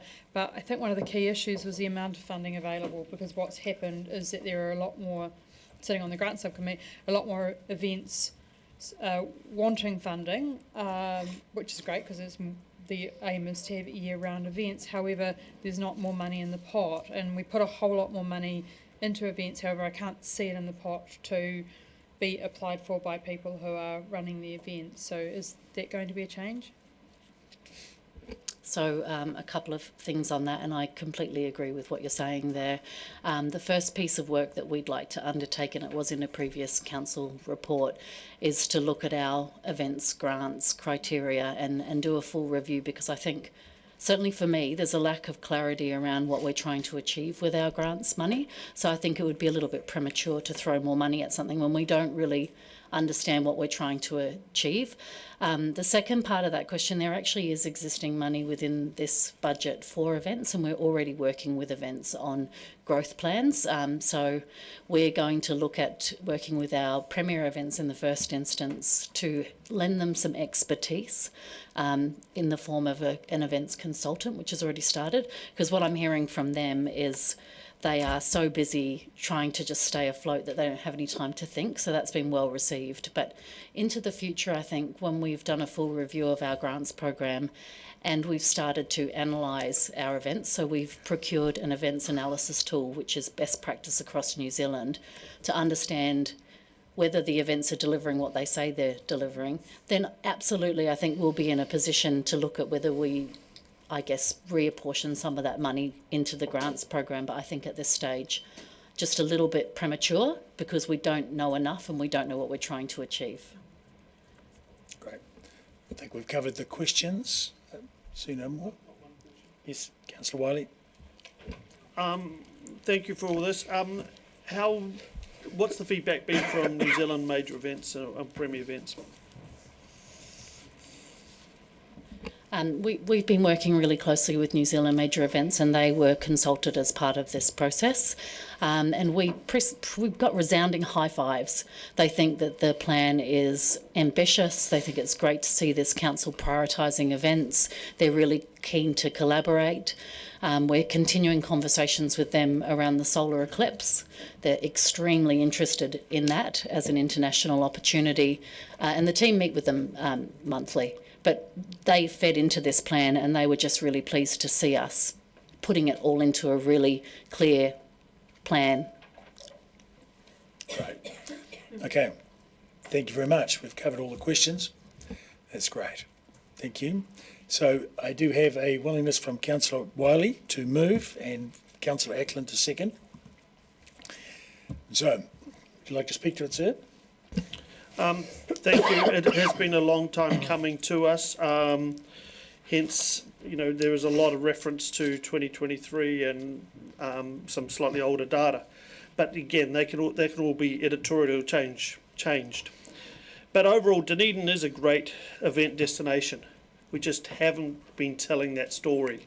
And I think what we all would have picked out of this is actually the opportunity for great events in Dunedin that can bring a range of diverse audiences and products to town that can meet right across our spectrum of the community.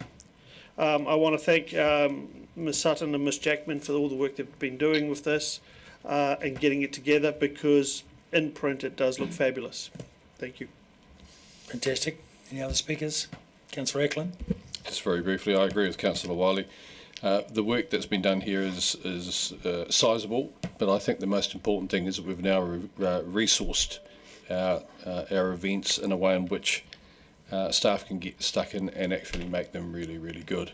Events to me are about two things. One is, of course, entertainment for residents, and the other one is to bring and attract people into the city for events, which in turn adds to the economic impact of the city. Thank you. Thank you. Councillor Gary. It's not that we've done things badly in the past, it's that we can always improve, and this is excellent to see this milestone achieved. Thank you to the team. It's a moment of pride when we see people talk about this destination of Ōtepoti as special for a whole lot of reasons, and that recent acclamation around the queer community as a welcoming queer, welcome community was a really special moment. And then there's some exciting events on the horizon, the total eclipse, for example. But it is good to see that we have finally resourced this work to the level that we needed for staff to be able to do the work. And as a little postscript, I'm sure that I saw in the interview with Ed Sheeran that he talked about how good Dunedin would be to come and live in, just a bit far away from his whānau. But he did make that comment, so hey, we might not have got the concert, but that was a pretty good endorsement. Councillor Gilbert. Thank you. On my recent holiday, I've been lucky enough to take part in a couple of festivals.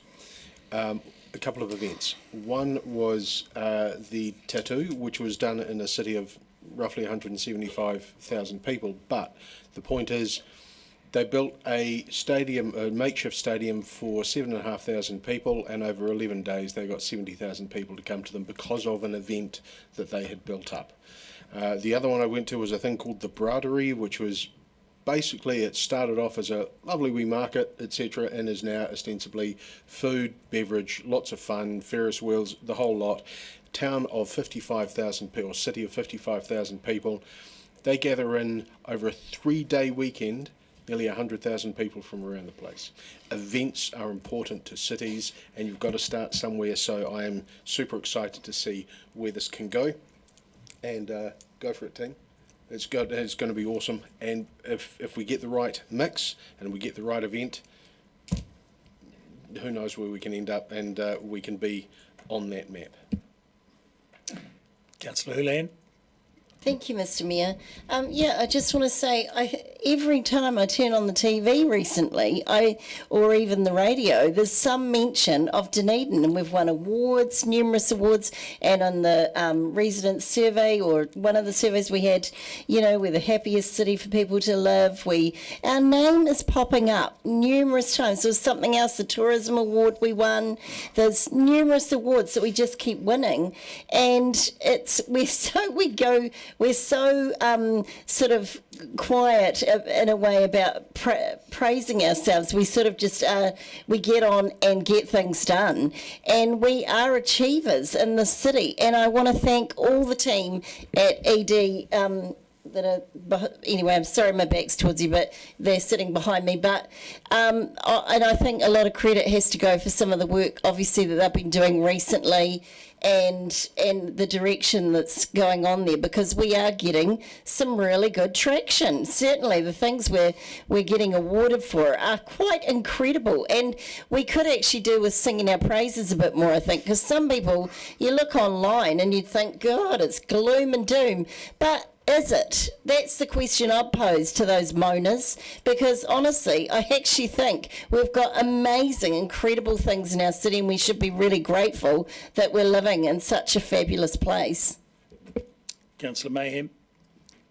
We are living in a fabulous place, and it's Kate Bush's birthday today, and who would have thought that on the weekend 100 people would come to the Octagon dressed as Kate and travel from as far away as Blackball on the west coast, some 8-hour car journey, to attend the event and threaten to host an event similar themselves. Taking a leaf from Dunedin's book, there was a woman in 75 years old, came from Christchurch to celebrate her birthday in a sea of red, bringing the Octagon alive for one event, one time each year. And it's amazing what we can attract to our city. So I'm particularly excited about this festival and events plan. The vision are memorable and engaging events for everyone to celebrate our diversity and enhance our city's well-being. There are 5 goals: events for profile and prosperity, events for everyone, an event-ready city, a collaborative and a sustainable events, and events made easy. In a nutshell, there it is right there. And I'd like to extend my congratulations to the team and offer them a big round of applause for a fantastic and vibrant events plan. Thank you. Councillor Walker. Yeah, thanks to Mandy for reminding me how old I am. The first ever piece of vinyl I bought was a 7-inch single in 1979. The song was Wuthering Heights by Kate Bush. So there you go. I'll be quick. Just want to thank the team. I said in questions, it's an amazing document. I was in tears of joy reading it. The imagery is fantastic. The wording's clever. I think it's sharp, witty, informative, and it makes me want to live here in Dunedin. Oh, I do. UK doesn't get a look in, Ed. Sorry. Thank you. And I'll just make a comment that it's wonderful to have a festivals and events plan. And I think it's going to be very significant for the future of entertainment in Dunedin, but in particular for the future of the stadium, and having a lot of people come to the city. And at a recent mural forum, I was surprised actually and delighted to have a major sponsor talk about Dunedin and how they were keen to be involved with a particular event that is on the horizon for Dunedin, and so they are interested in putting their sponsorship into Dunedin, which is fantastic. This is a national level sponsor. It was great to hear, and I was very proud of that particular moment. Councillor O'Malley. Mr Mayor, it is off to the side of this particular motion. I just want to say that this actually is a particularly good report and good plan. But we have had mention of the stadium and Ed Sheeran, and I just want to make out a point that whenever the airport is asked about its capacity to take heavy freight planes, it says we're not going to bother doing this for the sake of one plane a year, but we have a $300 million asset out there that needs to be supported by transport infrastructure capable of getting those concerts, and we need to consider the investment in that runway capability against the investment we have made in all the infrastructure that supports our particularly large entertainment investments. So if we do not upgrade the runway at Dunedin Airport to be able to take heavy cargo planes, kiss goodbye any more Ed Sheeran concerts. Okay. I think we've covered our speakers. Back to you, Councillor Wiley. I wasn't going to have a right of reply until the last speaker. The first thing is that when we look at this this events plan, it really is, and we want our festivals and events to be amongst those recognised as the world's best. And I think that's the key part that we look at. The piece of the fact of whether the stadium is limited by the flights or not. Technology is changing so quickly in the sense whether it's sound, lighting and everything else, that actually there is a lot of markets around the world that don't get big concerts, and I can tell you they've got big airports. It's the touring artists, but there's also a lot of fabulous artists that came through and come through the ability to come through Dunedin that don't need big arenas.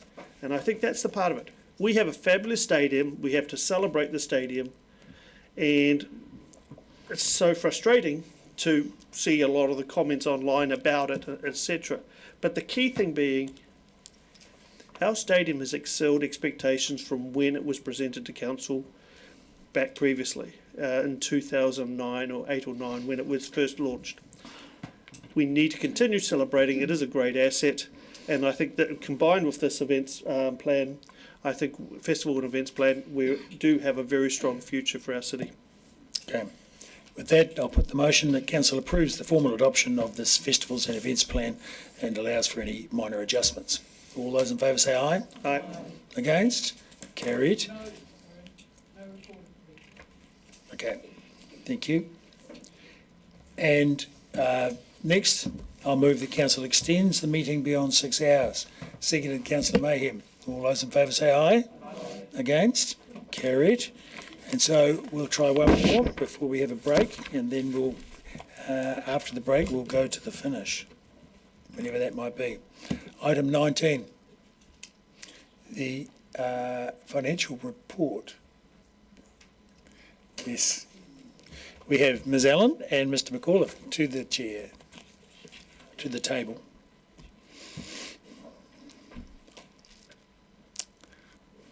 So, page 362 in your agendas. Do we have any opening comments? Thank you, Mr Mayor. We're happy to take questions. Questions. Do we have any questions? Councillor Gary. Thank you, Mr Mayor. You may not be able to answer this, but I noted through this report and was glad to see the mention of the October weather event and the costs and the subsidy at 31st of May 2025. But it was a little confusing, and I just want to clarify that. So I got the amount received, 1.634 million. The amount approved, 3.104 million. But then there was a welfare subsidy of 51,000. So I'm assuming those are all separate amounts. The 1.634 is not part of the 3.104.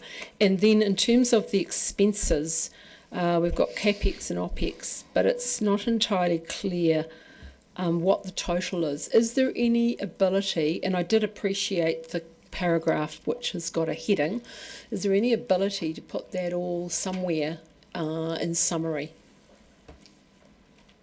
And I know it's a rolling amount, I get that. Thank you, Councillor. We can do that for you and provide it separately if that helps. That would be good. I think it's important that we keep track of this as much as we can. I think so. You're basically after the total cost of the October event to council. As much as we're able, Chief. I know that's not going to be a perfect figure, but it gives an indication. It also notes the amount we've received as well. Staff can provide you what we have, but I think it will under-report what the costs are because it doesn't capture our costs. It will need to be with a whole series of provisos. I absolutely get that, but I think it's helpful. Thank you. Councillor Vandervis. Oh, sorry. Thank you. It's on page 384. Three Waters asset values reduced by $849 million. This is an incredible reduction in value, and it was only recently that we had a significant increase. How is it that we can have these extraordinarily large changes in value and the difficulties that come with trying to budget as a result? Thank you, Councillor. Yes, that new valuation went into the last year's annual report where we had the valuation change. From memory, it was a terrain factor that had been taken into account for the prior valuations that aren't now. And that explained most of the reduction. And of course, yes, it does flow through to a significant change in depreciation. Yeah. And if we look at the next page, 385, we see the continuing quite dramatic reduction in actual capital spend as opposed to what was budgeted. It was only a couple of years ago where we think I had a high of 25% more than budgeted for capital.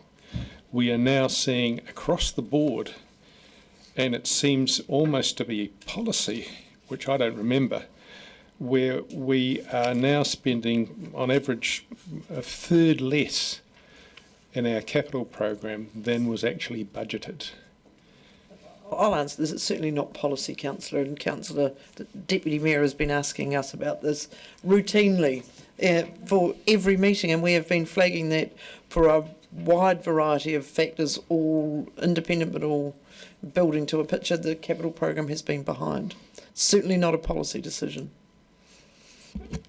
But we have it in roading and footpaths, we have it in Three Waters, we have it in waste and environment, we have it in almost every category.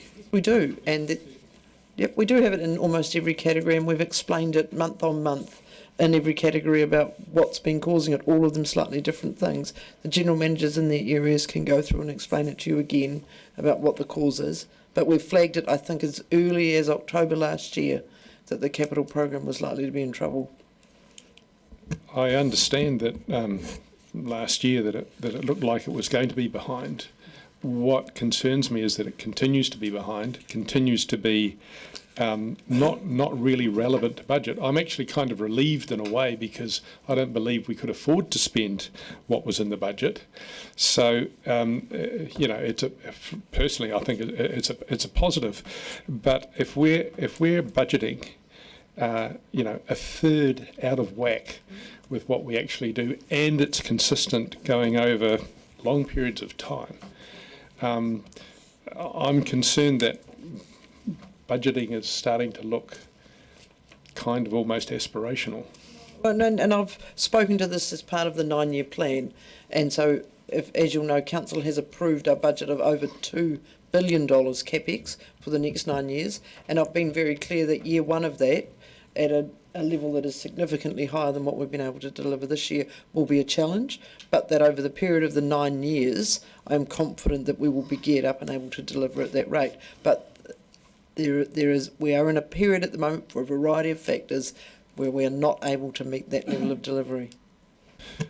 Does this have the effect then, just looking across all of these different budgets, all of which are very significantly below, you know, the actuals are very much below the budget, does this mean that in fact these budgets stay there but that they will be spent next year rather than this year? We've explained that as well, and so next year's budget, and I haven't got it in front of me, I'm sorry, for capex is around 235. That was a good remembering. There we are. And so that will be a program of work. Some of it will be work that was allocated in this year but wasn't done, but we won't spend more than we had budgeted, but some of the programs will flex a little bit simply because we haven't been able to complete them in this financial year. Does the fact that we haven't been able to complete them increase the ease with which a future council might be able to revisit some of these budgets? A future council can revisit any budget, Councillor. But given that they haven't been spent, surely it falls to the next council to decide whether or not to go ahead with what was a very adventurous capital program. That would need to be an annual plan matter or an amendment to the LTP, but that's open to any council at any time. Yeah. Deputy Mayor Lucas.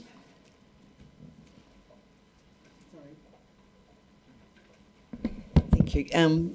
And just continuing on from Councillor Bandivas, who had some of my questions, but just we're nearly 1 month into the new year. You might not know, have we hit the, you know, out of the starting blocks for the capital program for this year? I guess that's an answer to his question.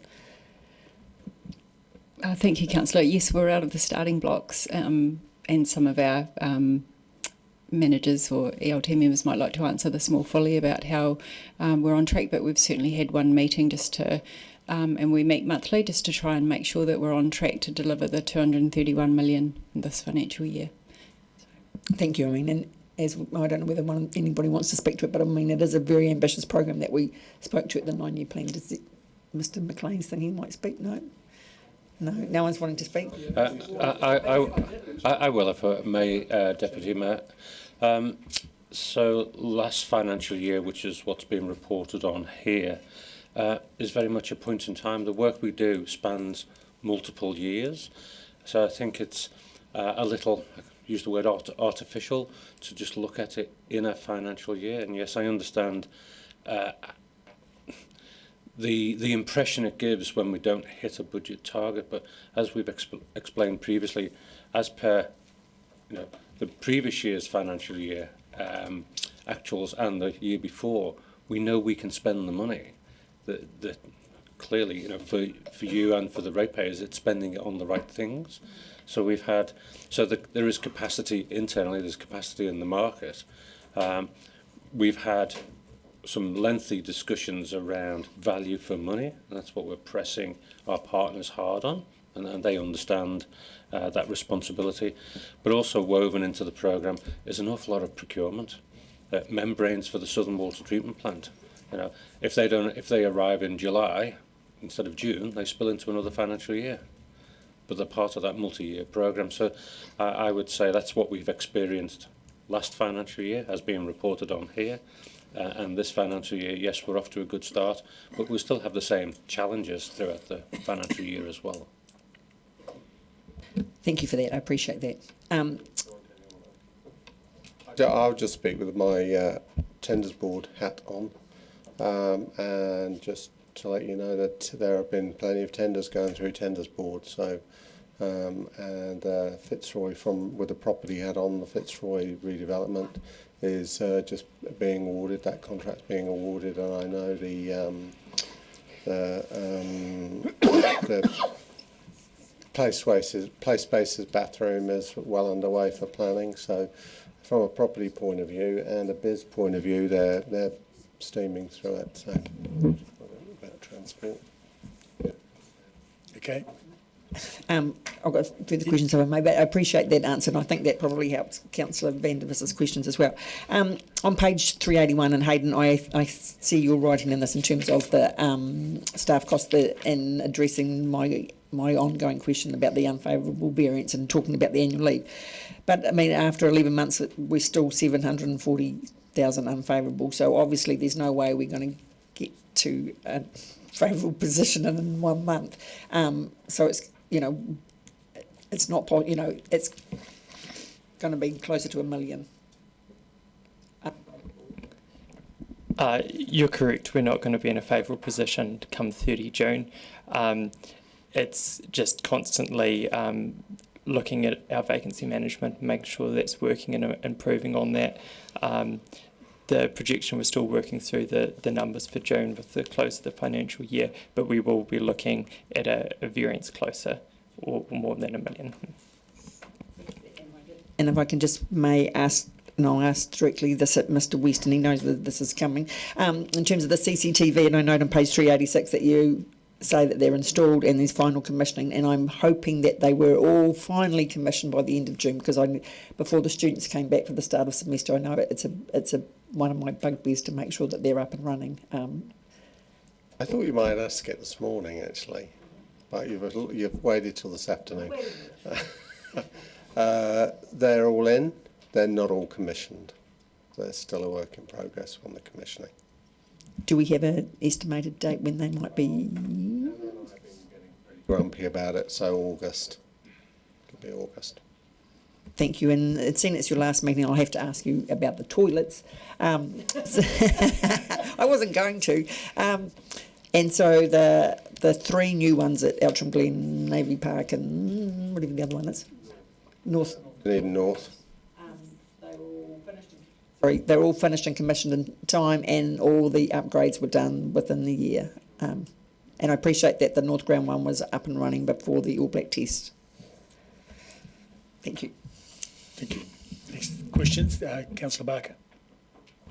Thank you, Mr. Memo. First question is for Mr. Ward, and it's on page 383, and it talks about, it's part of the consumable and general costs, and it says Three Waters costs are unfavourable, $580,000, mainly due to a $1 million transfer from capital to operating expenditure for costs relating to capital projects that will no longer proceed, and that seems to be new since the last report in April, so I'm just curious about what that was about. Yes, so they're projects that would sit in the WIP or work in progress, and they're considered for quite some time until we determine whether the work will proceed. They in large part relate to some of the stormwater reconfiguration and management works that we had in place. And again, if you may recall, we were doing a lot of work for private property owners out of the public purse, as it were. So there was a balancing there in terms of that programme of work. My next question, I keep having to ask this because I can't remember the answer. The investment account, and I think Deputy Mayor Lucas brought up the staff costs, and I'm just trying to understand. It says staff costs for the investment account were unfavourable $3 million, and it talks about the savings here. Sorry, this is on page 388. I don't think there's a paragraph. Third up from the bottom, and I'm just getting a bit confused about the investment account and what it means, and whether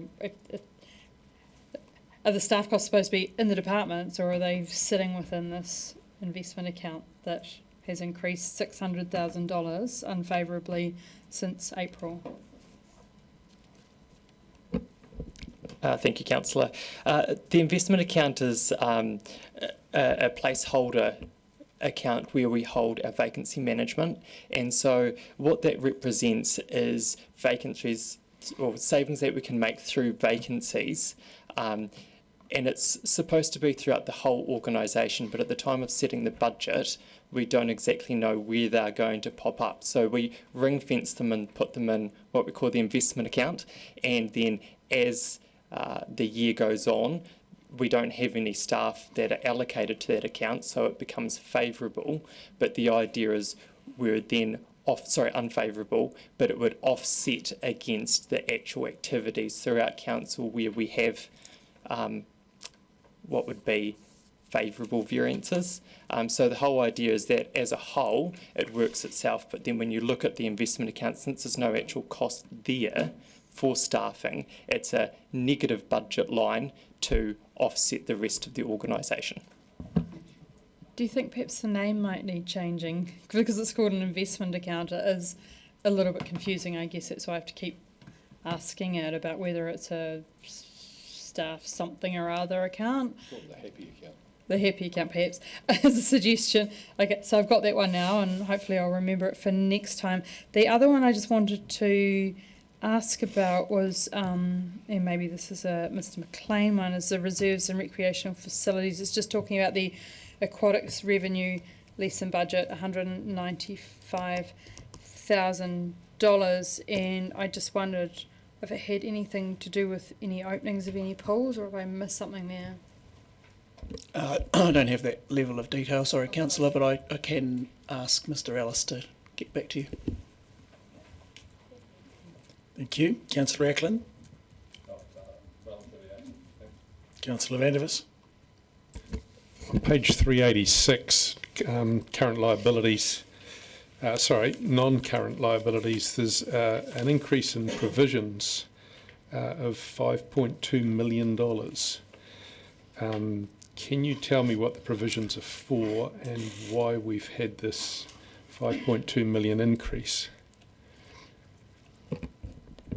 Those provisions mainly relate to our landfill provision, which represents the future closing cost of a landfill. So for accounting purposes, we need to create a provision for the future closing costs, or the cost to cap and make the final changes to a landfill in advance of that actually happening.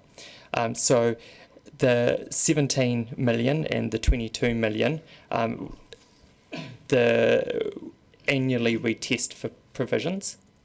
The 17 million is the amount that we expected it to be when we did the annual plan in May, June last year. We make the provision as we go through the end of year processes, and so when that calculation was done, it came out at 22 million. So we expected no change when we set our budget, but then when we actually did that calculation, and it was probably about August last year, we had an increase of 5 million on that. So that's the difference. That's an extraordinary increase. It's some 25% in provisions. How come this has landed as a surprise, and how come it's been hard to find in these tables? Why hasn't it been flagged? you perhaps, if I could help with that, it's something that we'll be doing shortly for the annual report this year. So, I think it's scheduled to be done in August, and so it will be flagged when we adopt the annual report what the change in provision is. So has this more than $5 million increase in post Green Island, I take it, provisions, is that happened as a result of some review that's happened in the meantime, or, I mean... Oh, sorry, Councillor. So it's every year we review this for the annual report, and it'll be whatever's happened to costs of maintaining closed landfills in a 12-month period will reflect it in the provision, so that we ensure that each year we check it. Are we providing enough for the future? So you're suggesting that there's been a 25% across the board increase in landfill provisions across the country? I can't comment across the country, but in our provisions we had to increase it significantly last year, and I think we may have had to the year before as well. So we'll be checking on it again, as I said, shortly. Yep. Okay. Councillor Gary. Page 386. I just wonder if you could, somebody, probably Mr McCracken, could remind me what the Ulverston Renewal Project is. Yes.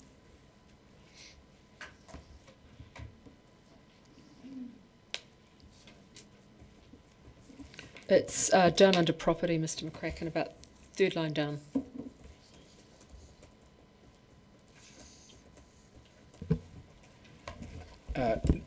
I'm aware of only one major project that property are undertaking at Ulverston in the upcoming period, and that is an electrical upgrade. So that's what it is. Thank you. Councillor Mayhem. Thanks. I was just having a look at some of the variances that were beyond our control. So resource consents, building services, community and planning, resource consents again, and venue hire in our galleries, Toitu and the art gallery here, and that adds up to almost $1 million.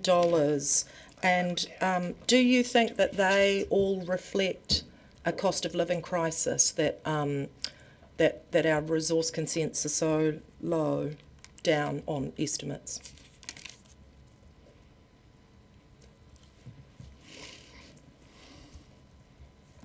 Don't think we have anybody here that can comment on the resource consents revenue, sorry. Yeah. Well, I don't think we do. That's a question we'll have to circulate, sorry. Because Dave's not briefed in, Dr Johnson and Alan aren't here, and neither's Paul, I'm sorry. Okay. Well, I think we've covered all the questions. Thank you very much. Thank you. So Deputy Mayor Lucas is happy to move. Do we have a seconder? I'll second it. Would you like to speak to it? Just briefly, it's good to see after 11 months that we are almost $20 million favourable, but there's lots of reasons for that. And I'm sure our end of year, hopefully we'll be tracking for a favourable position at the end of year.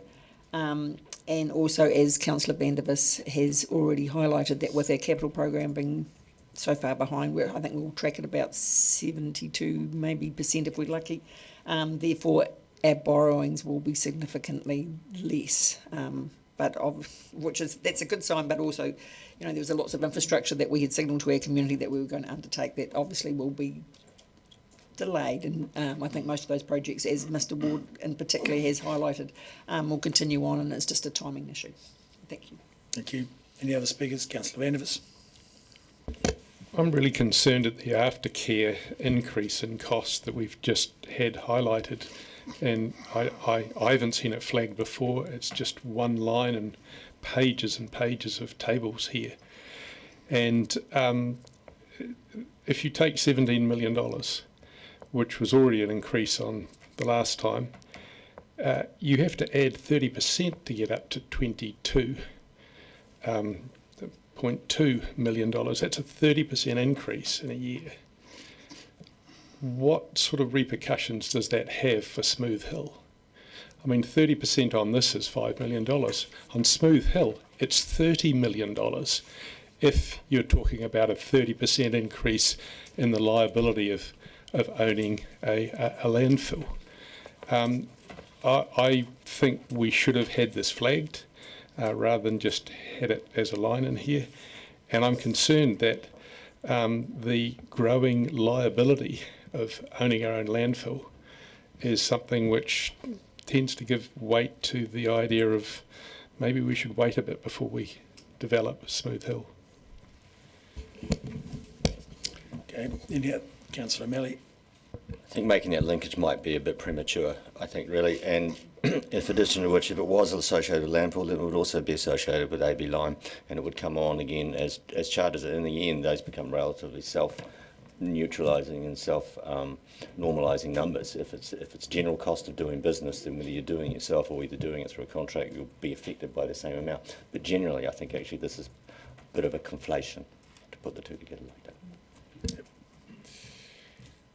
Okay, thank you. Everyone a reply, Councillor? No? Okay, I'll put the motion that Council notes the financial performance. All those in favour say aye. Against? Carried. Now, so move we have a 10-minute break till 3:30, 9-minute break, and then we'll push on to the finish thereafter. Seconded, Councillor Benson. Both all in favour say aye. Against? Carried.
Have any prefacing comments? Yes, Ms. Benson. Mr Mayor, if I might, I'd just like to point out that the Ōtepoti Pathways report that you have in front of you is just predominantly is looking at the vision for Ōtepoti Pathways in the future. As part of the 9-year plan, we had the inclusion of some capital in year 3 of the 9-year plan. But at this stage, we don't know whether there will be co-funding available to match that. So, to be honest with you, at this stage, we don't quite even know what the process might be to apply for that co-funding in the future, which may change. So, if you'll bear with us, this is about setting the vision. The team will work through developing this as much as they can, but bearing in mind that it's not until year 3 that we have capital available to start any work in earnest. And I think we did say as part of the 9-year plan that we would look at putting some operating cost in as part of the next year's annual plan to then undertake all the preliminary work that needs to be done to get these projects co-funded. Thank you. Sorry, that was long. Okay. Questions? Councillor Gary. Thank you, Mr Mayor. On page 396, Ms Benson and I mentioned Shaw Street, Portsmouth Drive, Portobello intersection, Portobello Road intersection. So if it's going to be year 3, that's a very long time to wait for a safety. I mean, I appreciate many of these things with safety, but that's one I pass every single day, twice a day, and seriously worry about a really tragic accident. So any thoughts about what we can do in the meantime with the slim resources we have? Yeah, so we have one of the team. We will look at whether there might be a signalised option at there or thereabouts of that intersection, because we all know that, and I go past there every day as well, we all know that to make it, to completely separate walkers and people on their bikes from people driving, you'd have to do some form of grade separation. That would be terribly expensive. So in the meantime, we will look at some potentially some signals, have a look at that, see if that's a feasible option. Thank you, that's great reassurance. Thank you. Councillor Barker. Thank you, Mr Mayor. And kia ora, and sorry that I missed the workshop on the 8th of July. I've been very excited about seeing the Ōtepoti Pathways plan because I'm a detail person, and I was very keen to be able to see where the gaps were, because part of what I'm concerned about with the cycleways is that there's, and what we got feedback through the 9-year plan, is that there are gaps in the cycleways. But when I look at this very high level plan, I can't even identify which roads these cycleways are on or where the gaps are. So will we be getting a more detailed plan, and B, perhaps a list of the cycleways and then prioritise? My key reason for asking this is around the zero carbon investments, which we said we're going to put some money towards. However, it's just trying to understand the overall strategic plan and where the councillors would choose to put investments. So this is about the high level vision, and the networks are like strategic networks, and that's just indicative. So when we get to project level, we will look at what routes and where the project area falls. So at this point, we're just looking at prioritizing the areas and having indicative routes, and then we're going to come back and ask to go out for public consultation, and we're going to hear from people where they think the problems are and where we should focus on our investment, and then we're going to refine those maps with the routes. But that's still strategic. So when we get to project level, we'll look at it in more detail.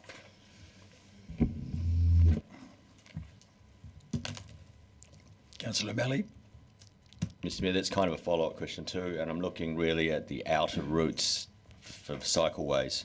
And the one on the north coast actually goes from Port Chalmers to Waikouaiti. It doesn't quite look like it's the shape of the one that is being built at the moment. And we won't have to worry about any coming from Saddle Hill Community Board, because apparently none of them will be here after the next election. But the Saddle Hill Community Board has been asking for a cycleway down in the southern region towards Brighton. And so I guess it's kind of following up Mr Councillor Barnes and your answer. When we get to the next iteration of these maps, will they be updated to reflect the exact submissions that are coming from those communities in terms of where they are or activities are already underway? So I might just reiterate, Councillor O'Malley, if I might. We only have money available in year 3 of the 9-year plan. We will work as much as we can inside of the confines of essentially within the team to develop those maps further. And I would just like to reiterate that it's going to be really important that we do go out to the public and ask them what their preferred routes are, and I think and Waldronville Cycleway may or may not be my favourite term, part of that route, depending on that outcome.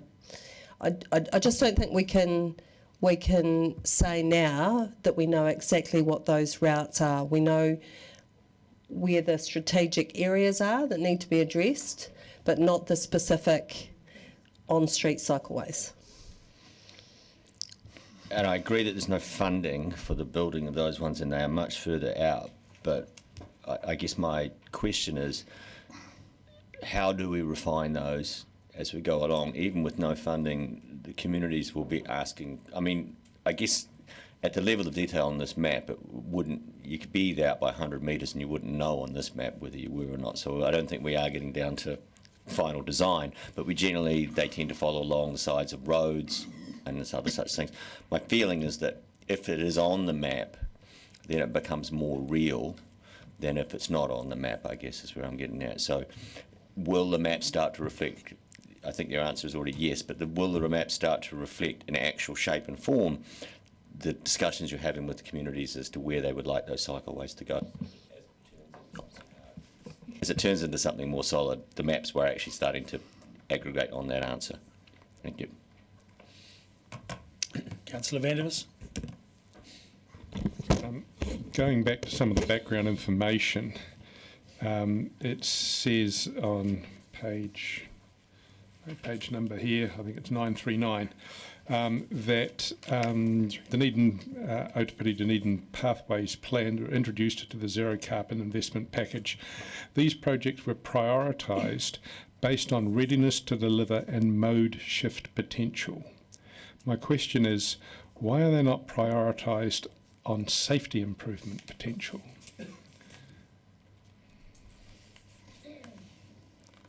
Which page again, sorry, Councillor? I'm on 939, and it's referring to some of the background. 399, is it? Sorry, what did I say? 393. Sorry, dyslexia. Yeah, 393. So mode shift potential, so people will cycle more when they feel safe. So that is one of the aspects that has been factored in to the mode shift potential. There are a lot of reasons why people might cycle more.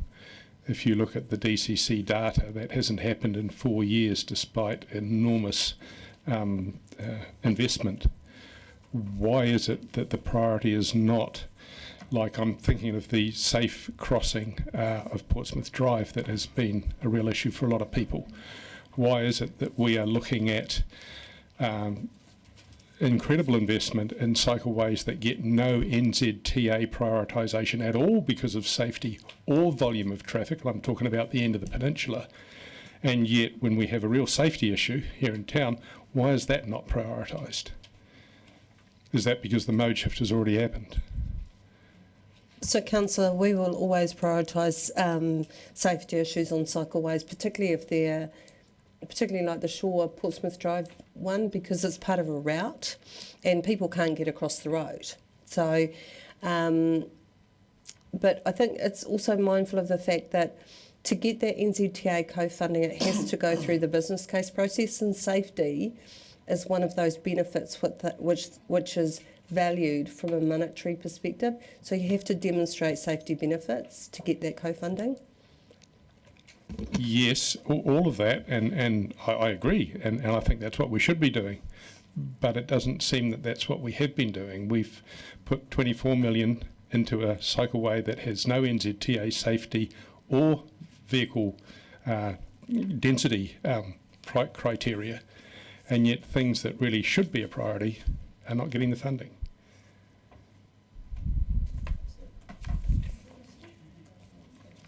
Sorry, Councillor, I'm not sure if it's not a question. Heard a question. And just in terms of cycleway usage, you'll be aware that we do have cycle counters on a lot of the cycleways, and thank you to Mr. West and his team. We've now got that into a Power BI format, so you can get it almost on a daily basis, weekly, monthly. So it's a really useful tool.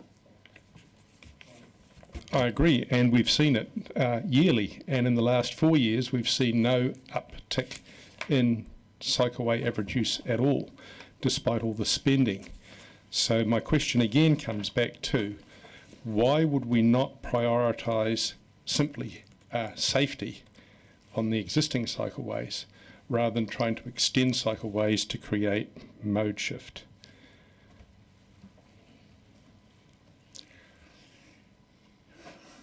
I don't know if it's an answerable question, is it?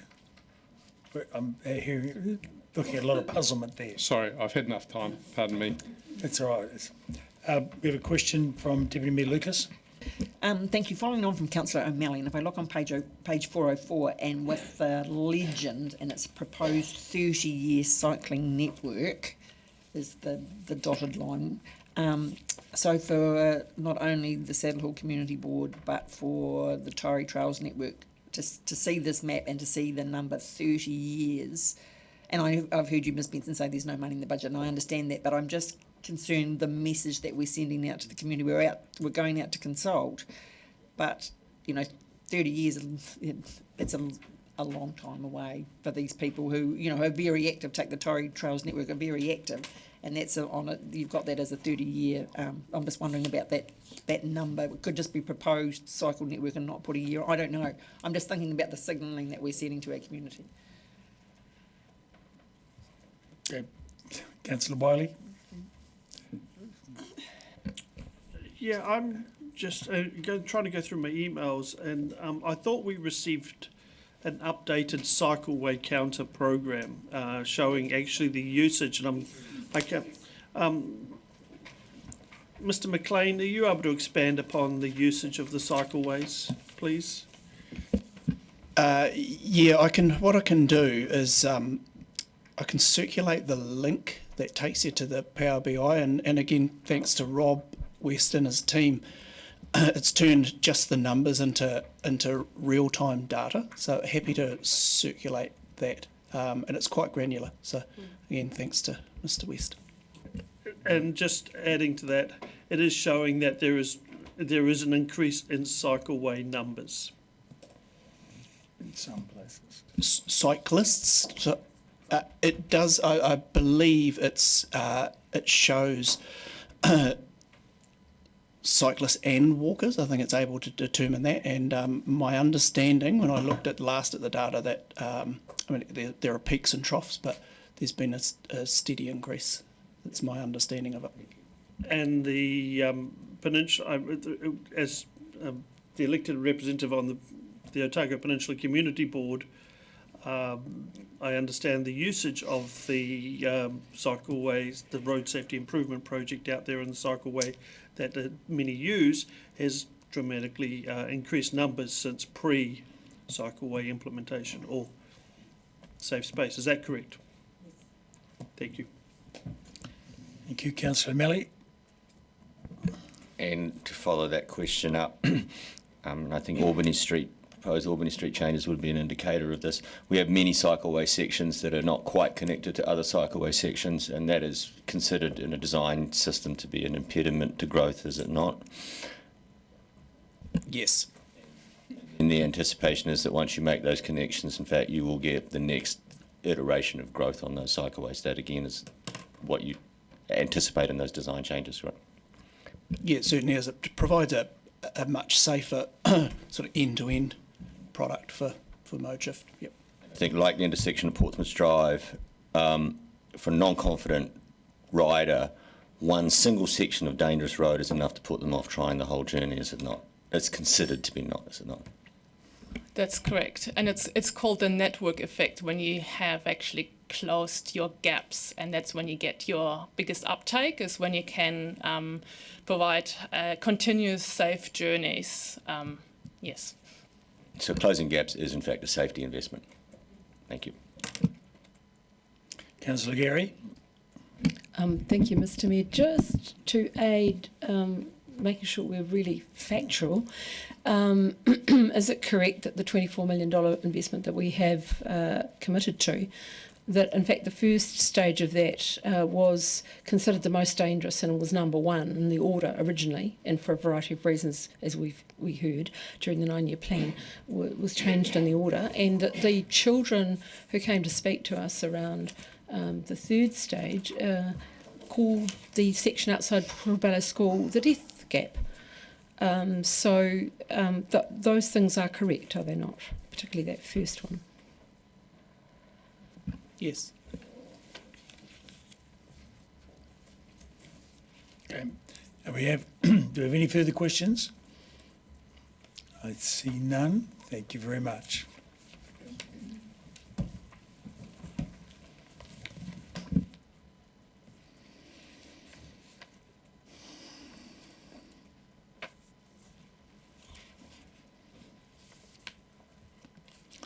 So, would someone like to move that the council approves this draft vision and goals for the network pathways? Councillor O'Malley, and seconded Councillor Mayhem. Would you like to speak to it, sir? Thanks, Mr. Mayor. It's a relatively straightforward paper to speak to. This is really just mapping out the current positions we have on the walking and cycling pathways, and then the 30-year vision. I think you can see in the Q&A that went through this that this map will evolve as you have more community involvement on the yet-to-be-built design sections. But it reflects, and I just do want to comment on, it may seem frightening that 30 years out is sitting there on that time limit, but you know, I've been on the council almost 10, and we haven't executed a third of the pathways yet. So a 30-year horizon is not unreasonable to expect the last ones to be done. And I know that that sounds like it's a half of a lifetime away, but unless you actively increase your spending, the rate at which we're investing in, some of those pathways will not be built for at least 10 to 15 to 20 years from now. Unless, and I look at the North Coast as an example of what a low population part of the city can achieve, they will not be if you wait for the council to be the leader, but they will be if you embrace them yourselves in your community, and then the council's role there is to be an assistant and not get in the way and help. But I think that a lot of that depends then on, in terms of your timetable as to when you want those cycleways done, will depend upon whether you make the council the only deliverer, and then again only when it's get NZTA co-funding, because by the time you put all those pieces together, that slows the whole project delivery system down. So I think it's really good to have the maps, and they will get more defined as time goes on. And the other thing is, this is a finite piece of work. People talk about cycleway building like we're planning to keep going until we've got rid of every car park in town. But the fact of the matter is, it's a network, and it won't work until the network is completely built. You'll get a certain amount of uptake as you build sections of it, but until you connect them, you don't get the full uptake and the full growth that will come next. So it's good to have the maps, and it's good to have a basic timetable as to when we think we can deliver. Okay, and I'm sorry, but I can't support this, because whilst it's good to have the maps and good to have the idea of the full network, and it would be great, in particular, to have network connection of those trails that are well used.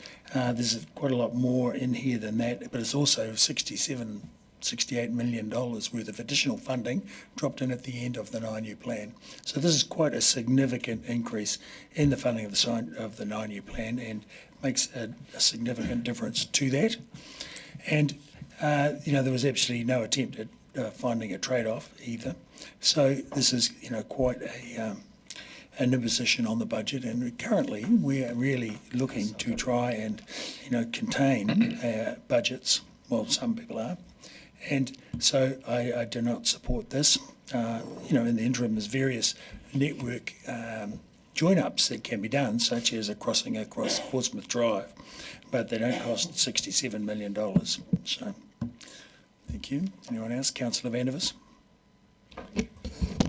Councillor O'Malley said that this is not a plan to keep going until with cycleways until every car park in town is gone. And yet we had a previous transportation manager who presented to us and said we've got to get people out of their cars, otherwise the planet will burn. Councillor Barker has said that there is a problem with gaps in the cycleways. Well, quite frankly, there will always be gaps in the cycleways until every car park in the town is gone. The official cycleway use data that I've sent to all councillors just now shows plainly that despite the extraordinary spending on cycleways, year on year for a decade now, we have had no increase at all in average cycleway use in Dunedin. Yes, of course, we've had an increase in the new cycleways. I mean, you're always going to get an increase from nothing to something when a new cycleway is built. But the fact is that cycleways remain a tiny proportion of the way that people move around the city. The idea that you've got to build it and they will come, and that people need time to get confidence in the cycleway, that idea is completely expunged by the 12 years now that we've had the cycleway down the one-way street system. The one-way street system that has 30,000 odd vehicle movements in it a day, and you'd be lucky sometimes to see 30 cyclists in a day. I've been up and down the one-way street system many times, never seen any. This constant spending on cycleways, because of an ideology that we can somehow save the planet by getting people out of their cars, to me has become completely unaffordable. The zero carbon additions that we did in haste at the end of the 9-year plan budget, again, totally unsupportable in terms of any kind of benefit to the community. Dunedin leading the world in terms of cycleways and carbon zero, and us doing carbon zero by 2030 instead of 2050 like the government in most other places. All of this is creating an unaffordable burden on us and on our companies. I can't vote for any of this. This long-term plan has, it may be an overview and it may not have any specifics, but if you vote for it, you're voting for extraordinary spending in the future, which A, doesn't give most people any real benefit, and B, we simply can't afford. Councillor Wiley. I must be missing something here, because I understood the vote on the 26th of May was about the council including 64.4 million capital and 3.3 million operational for the transport items included in the zero carbon high package. And that motion was 196. I was one of the 6 that voted against it. I understand what I voted against. The part being is this is part of the motion that was passed.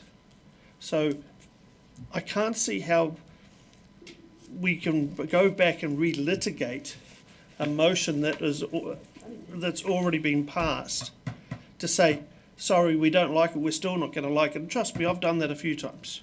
And I'm a slow learner, but I've eventually got there. Maybe it took me 11 years, but anyway. But the key thing being is that regardless of how we've voted in the past, the motion has been there to actually put the funding in to do it. And I think that is the key. And when I look at this, and yes, I voted against the motion on the 26th of May. It's about moving forward with the motion, and the key thing is making we get the best bang for buck on how that gets done and delivered for the city going forward. Councillor Gary. Thank you, Mr Mayor. I couldn't agree more, Councillor Wiley. Once it becomes a position of council, we need to get over ourselves and move forward. And I commend the staff for the work on this. Community-led projects, we know, and Councillor O'Malley talked about the North Coast and how that's gone down, a very strong position. And it's also really helpful to the community to know what we're thinking about in terms of our long-term planning. This particular plan helps with that, even though some of the timeframes are further out than we would possibly like, constrained by budget. So we have a facilitation role in some regards, but we want this to be coordinated. And if you've got anyone in your family who travels by cycle through the city, then it's terrifying to know about those gaps in the cycleways, frankly. And we all remember the various tragedies when the cycleway hasn't been up to scratch in terms of carrying people safely from one end of the city to another, and we can remember those people's names. So this idea that's an imposition on the budget, I simply don't agree with. Keeping people safe is what this connections are all about. And I have to disagree with Councillor Vandervis, because the build it and they will come is true. I've watched this in the community in which I live. The Te Ao Otako has been built, not quite completed yet, but about to be, and they have come. And I know that Councillor Vandervis was approached by a community member recently and suggested to him he comes and has a look. Because she sure as hell can't get into a bike stand for a bike because there's so many jolly bikes out there on a weekend. So this is a very helpful plan. And the other point I note is that the way the co-funding works, we're getting really prepared for that. The way the co-funding works, you have to be ready to go. You have to know what it is you're planning to do. And we have to be ready for that possibility that co-funding will come back for this work. We have to have ourselves organised. The community needs to be organised so we're ready to hit the ground running. So thank you to the staff for this work. It's very welcome. It's something we voted on. We're just getting on with it. Councillor Mayhem. I welcome an accessible city that is safe for everybody, all ages and ability, to make the choice to walk or cycle or wheel on their everyday trips. Some of you may remember, and I don't think that Councillor Vandervis is correct saying that the cycleways have been around for 12 years, because 6 years ago I campaigned on an electric trike to test how accessible the cycleway. Point of order. I was debating against the one-way street cycleway already in 2012, so it's been at least 12 years that that's been underway.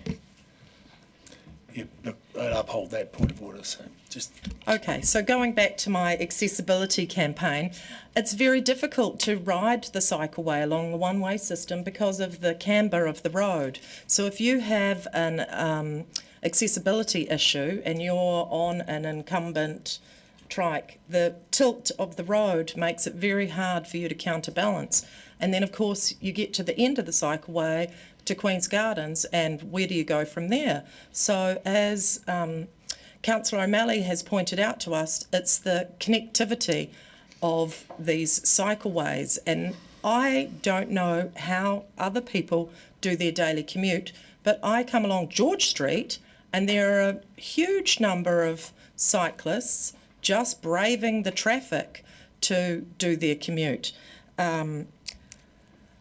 And as Councillor Gary pointed out, we don't have to go very far back to remember people that have actually lost their lives on bicycles. And I think of Jan Brouard and his whole family, that Malcolm and Hazel did not grow up knowing their dad because he was hit outside the university bookshop and he lost his life.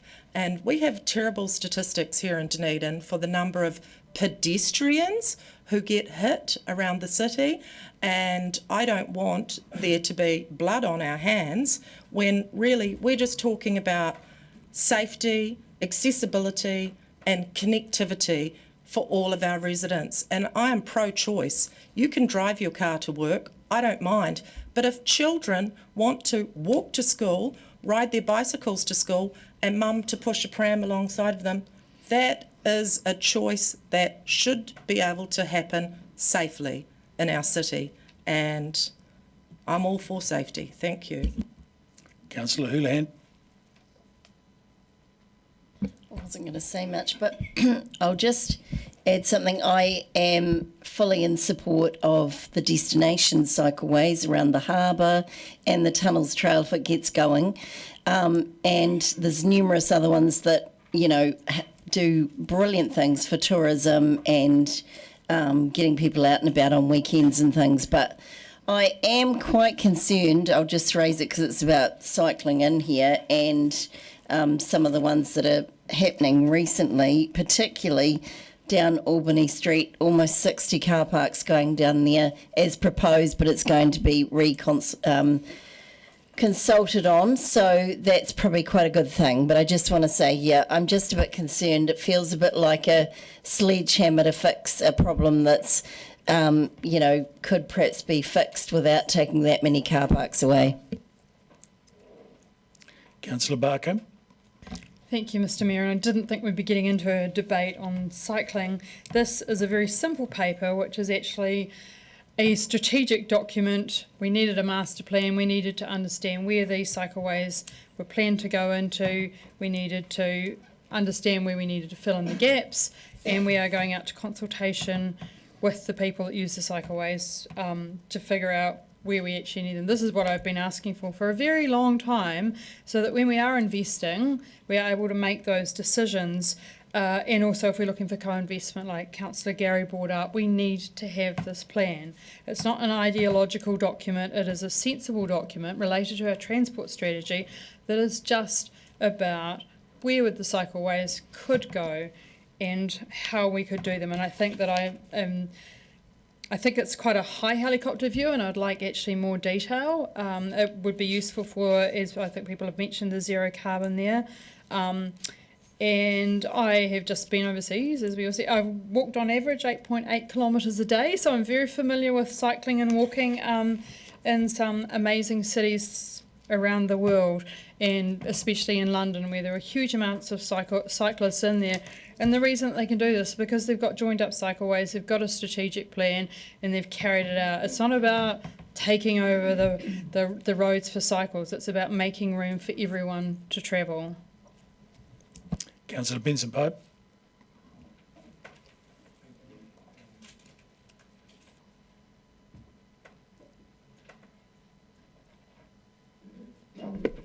Thanks. Thank you, Councillor Wiley, for highlighting the fact that we have made the decisions about the 9-year plan. That's not something we can relitigate now, but I think it's important that we do have an accurate focus on what's in this paper, and no matter what the naysayers may claim, everyone who drives along Portsmouth Drive or uses Portobello Road knows the huge increase there has been in usage since those improvements were made. And you can be sure if people felt a bit safer at the Shore Street corner, which we were discussing earlier in the meeting, there'd be even more use made of those areas. And you can be sure if we had a bridge to get over the railway line, or let alone the highway into the Queen's Gardens, even more people would make use of safer cycling, scooting and walking routes. There's been a huge social change in the city in recent times because of the influx of cheap vehicles, and you've only got to drive around suburban streets to see the problems that create. I see it in my residential street. I see it in the street my son's just bought a house in, and it involves cars stopping constantly to let another one through because there is often one lane or less sometimes available. So do we need mode shift? Yep.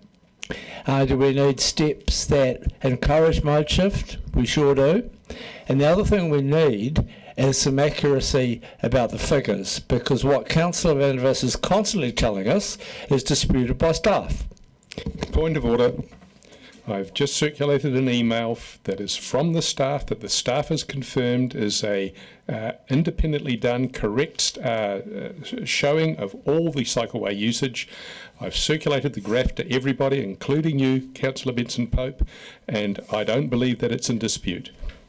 And that is the case. Please withdraw that remark. Which remark should I withdraw? That the councillor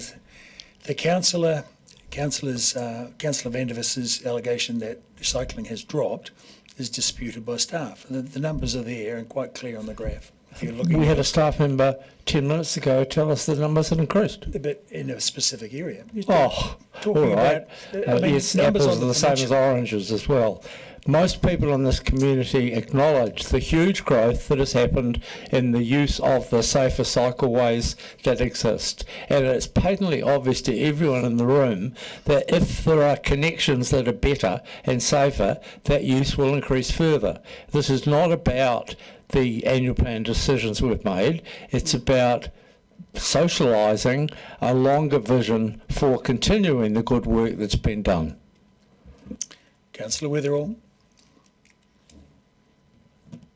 Thank you, Mr. Mayor. I'm only going to be really brief, but as per usual, but I don't mind planning and preparing for co-funding.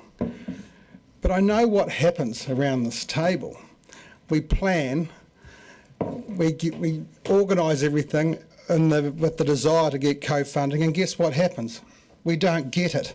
And just like examples of the Peninsula Connection, we go ahead with it anyway. $18 million we spent on that project. Point of order.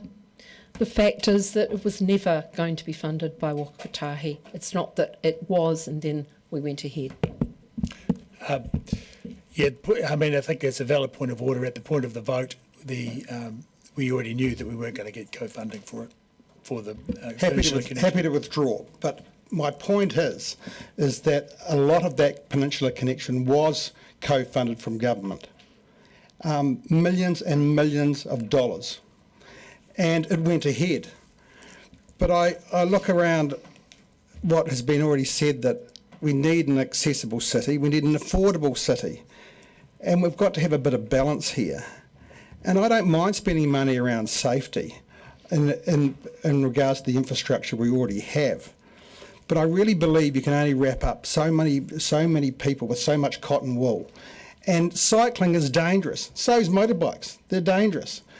But we want to have people have their right to make a choice.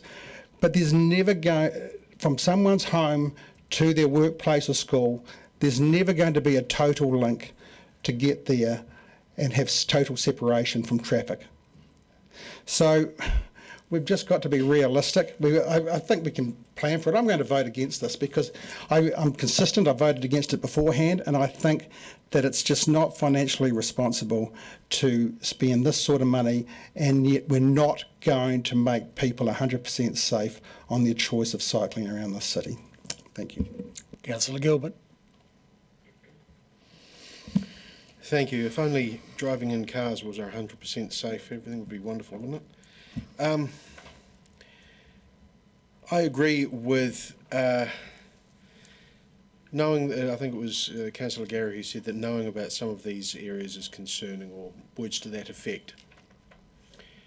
I can assure you that travelling them at times is terrifying, and at times you are quite literally centimetres or nanoseconds away from disaster. More than in the last maybe 18 months, I've nearly lost my life 3 times, not because of a cyclist, not because of not even because of the lack of separation, but because of an idiot driver who cannot read a red stoplight. It doesn't matter how much cotton wool you put around anybody, that sort of stupidity cannot protect you. I also agree with Councillor Wiley. It seems to me that the budget has been debated, discussed, beaten about, voted on, and we as a council agreed upon it. Not unanimously, granted, but we did agree on it. It is the council position. So to vote against it simply because on the similar lines is ostensibly relitigating, and it seems to me like voting on sour grapes.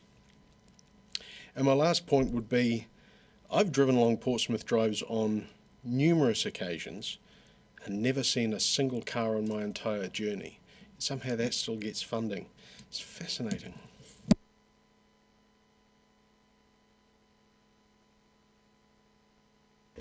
Back to you, Councillor O'Malley. Thank you, Mr. Mayor. I want to start first by thanking Councillor Wiley for reminding us of our obligations after a resolution has been passed by Council. And this is, as he pointed out, a continuation of that resolution. So therefore, it is not an opportunity to relitigate the resolution that has already been passed. And as... Oh, tsunami alert. It's a long speech alert.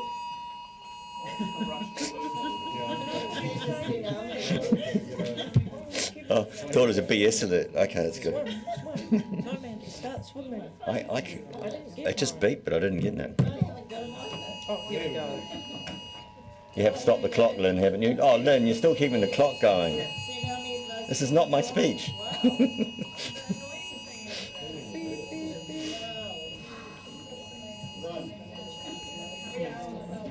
Oh, now I've got it.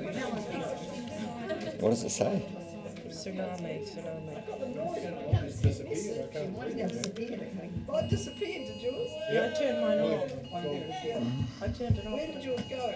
Just down, I just pressed notification and it popped back up. Has it stopped? I think it's fairly safe to say we're not going to be inundated, right? So we can keep going.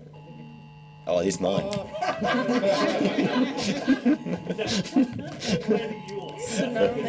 See, I was going to be the last one left on the beach based on my phone. I think we can probably get back into it, right? It wasn't dropped back into the 9-year plan to deliberately push up debt. It was there put in, because I remember putting it back in, that the intention was if the FAR rate comes back, then we will probably go forward with this. But if it doesn't, it'll end up being pushed even further again down the line, because we're not going to go forward with that work until we get the co-funding. And Councillor Gare is quite correct in correcting everybody. What we decided to do at the end of the Peninsula Connection was deliberately decided we were going to fund it, because there was never going to be government funding to do that job, and we decided to go ahead. So there are quite literally apples and oranges in this discussion. I have driven down the one-way system and seen people not on the footpath. So should we get rid of them too? And actually someone who uses that cycleway from the north, by the time you get to the university area, 75% of the users have already dropped off because they're going to the university. So there is a small section of the cycleway between the university and Stewart Street that doesn't get much use, because basically the people coming from Portsmouth Drive are making their way up Stewart Street, and they don't tend to go north very much. So there's a little bit there, and if you use that to judge the whole system, you may feel that it's being underutilised.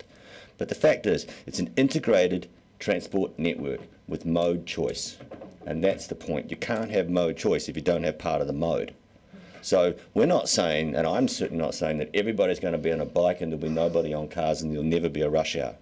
But we should have the ability, if we want to use a bike in the city area, to be able to move safely around the city in a designated network system. And if you look at that map, it is by no means a reproduction of our road network. We are not turning the whole road network over to cycleways. And a really good example would be the Albany Street cycleway being rebuilt, much to some councillors' concern.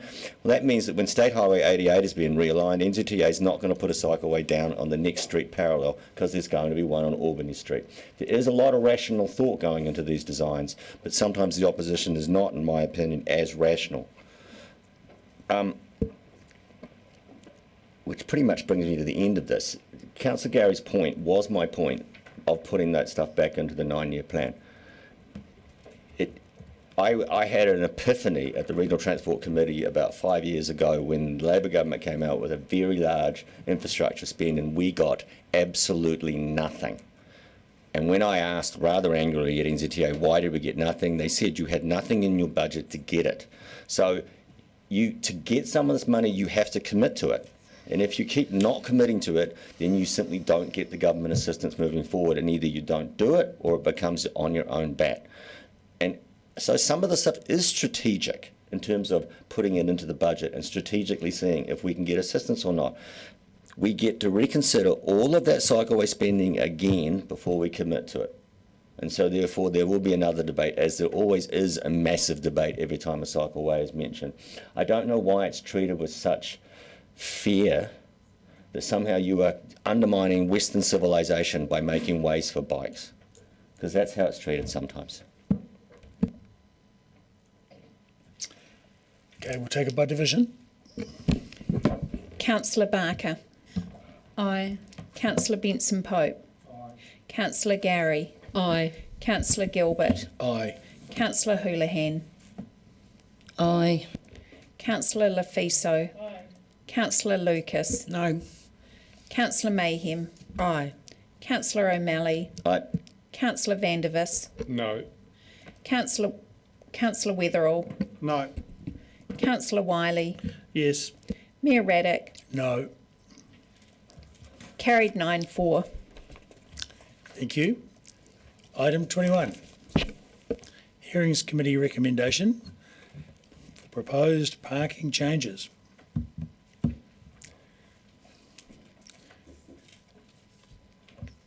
I believe Councillor O'Malley will speak to these changes.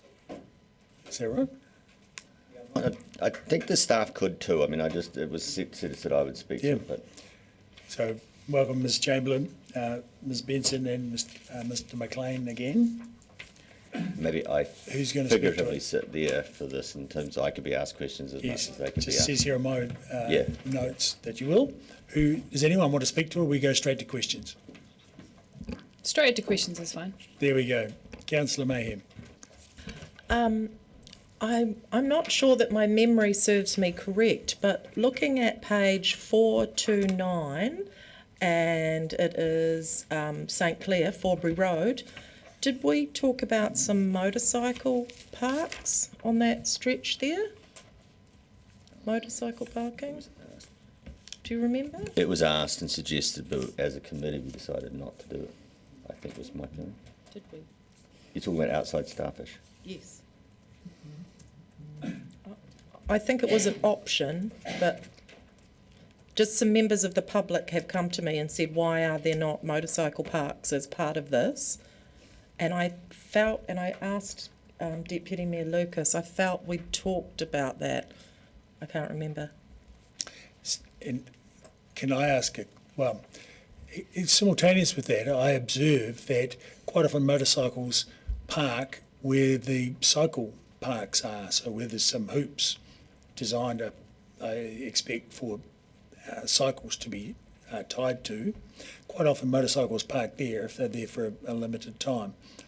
But I've never noticed, I've never been observing them whilst parking wardens come along, but I don't see them parked there for long periods of time, but I certainly have seen them.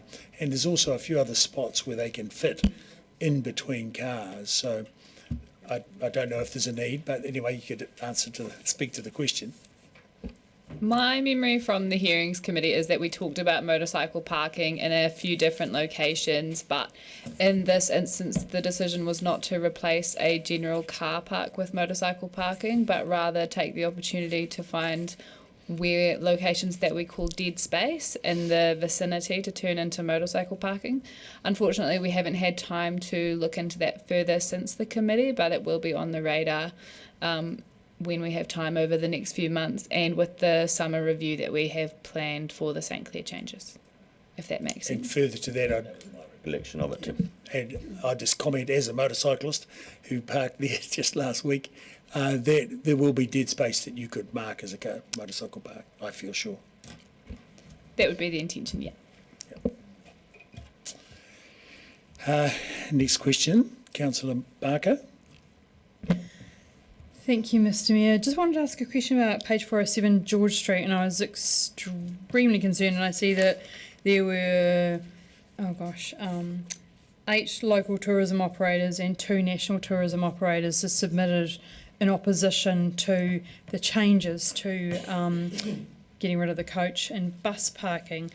And it's talked about that there will be a introduction of a variable zone as proposed. The feedback said that some of this opposition was all around cruise season, but tourism is not all around the cruise season. There are operators that use it every day of the year. So how would the variable zone be decided upon? Is there going to be consultation or measurement with the buses and the need for that parking? It's not the exclusion of buses, is it? I think that came out in the hearing. It's same as what's on this part of Stewart Street here next to the cathedral. Well, what it says is putting in 5 parking spaces, taking out the bus park and putting in 5 car parks. There is a really good example of it working down at outside Toitu for that reason, and it's, as a staff member that crosses daily, multiple times a day from Burns House to the Civic Centre, that coach park is mostly empty and could be utilised by cars. But certainly when the cruise ship season, and I appreciate not all tourism and demand for coach parks is during the cruise season, but in the cruise season that's when it's likely to switch. I would request that there is measurement put around that, because cruises maybe 10% if that of Dunedin's business, and there are tour operators, and it's very clear that the number of them that submitted are really concerned about the parking there. And I know there's a lot of people who've said that they observe no cycles on the cycleway as well, so I would like if possible, some measurement put in there, because I have heard back from the tourism operators and had meetings with them. They're extremely concerned about losing these parks outside the eyesight and how it affects their businesses and their pickups. So, how is that going to be? Because it says the introduction of variable zone is proposed. So how does that work? What that means for us in the short term is realistically no change. All it is changing the restriction in the traffic and parking bylaw layer, which means that we have the ability to change the restriction should we choose to do so. This may be for a singular day for an event, it may be in the evenings for a change like that, but for the short term there's no plan to change it from how it currently is, except for adding some additional line marking so that it could be used for alternative purposes. Something that we discussed as part of the hearings committee was working through what it would look like for the operators and how they would be affected, so that everybody could be kept in the loop with what the plans were, but the plans aren't necessarily for any immediate change, if that makes sense.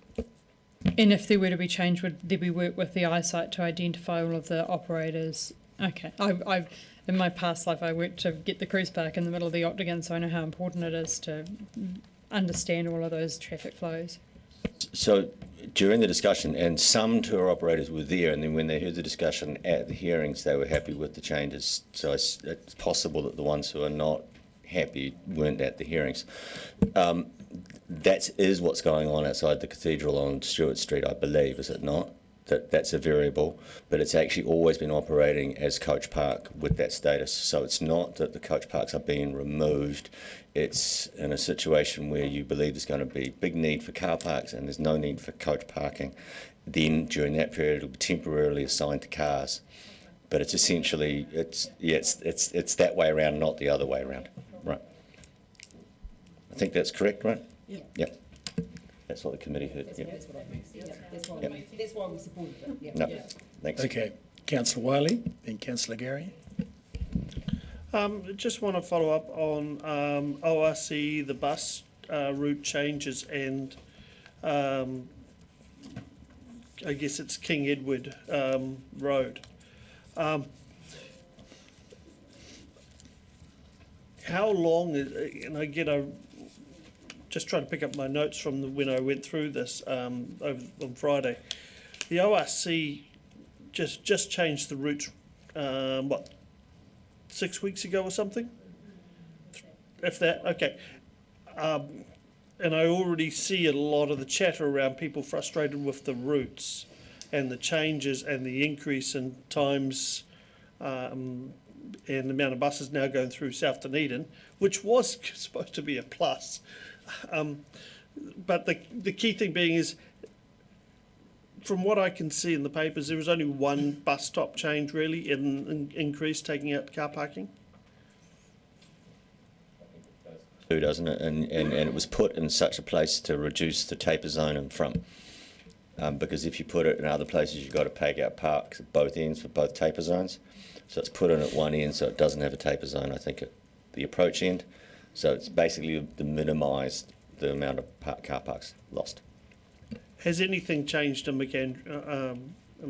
McAndrew Road, but on Anderson's Bay Road?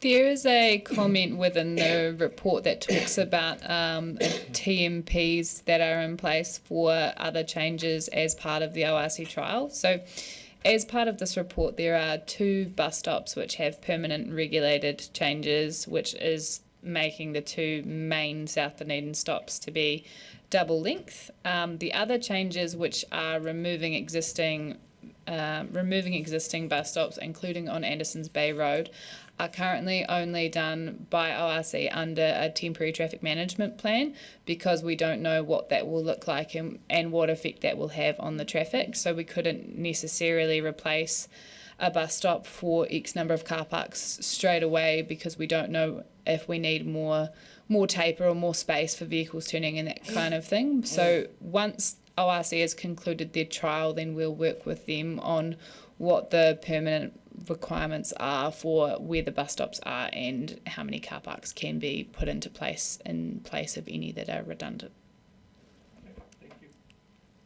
Thank you. Councillor Gary. Ms Benson, it was a while ago, probably at least a year ago, but when I was looking at the changes at Cargill's Corner and the bus stops, it reminded me to ask you about the issues with the mobility van, which was partly on, and I see that Councillor Mayhem's remember it as well, on Hillside Road or on King Edward Street, kind of in that vicinity on the corner there.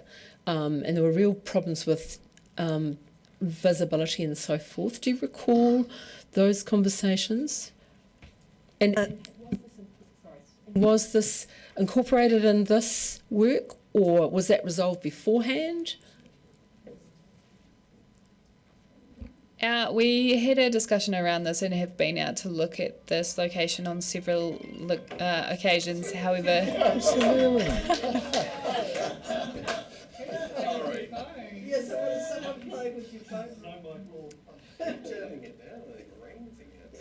unfortunately, the area here is not conducive to providing a mobility park, just because of the high volume of traffic coming through here, the speeds that vehicles are travelling at. That kind of thing. So our engineering team advised against it. On King Edward Street itself, there are a number of mobility parks, and the new bus stop outside the library has got better accessibility than before with changes to the curbs that was done as part of the South Dunedin Library project. But this, as Ms Benson will remember, was around access to the gallery on the corner there that people were being dropped off and going into. So I guess the short answer is it wasn't part of these considerations. We'll follow that up, Councillor. I can't immediately, it doesn't spring to mind immediately, but I'll follow it up, go back and follow it up and come back to you. And it was some time ago, I realised that, but it just brought it to mind. I hadn't heard anything further. My second question is around Ravenswood Road.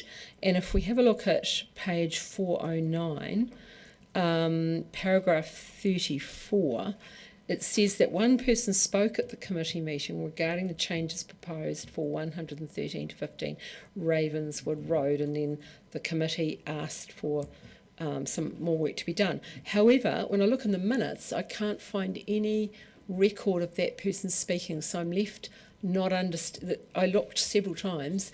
The people at the hearings are all recorded, but that person is not, that I could see, and I'm left not understanding what the issue was.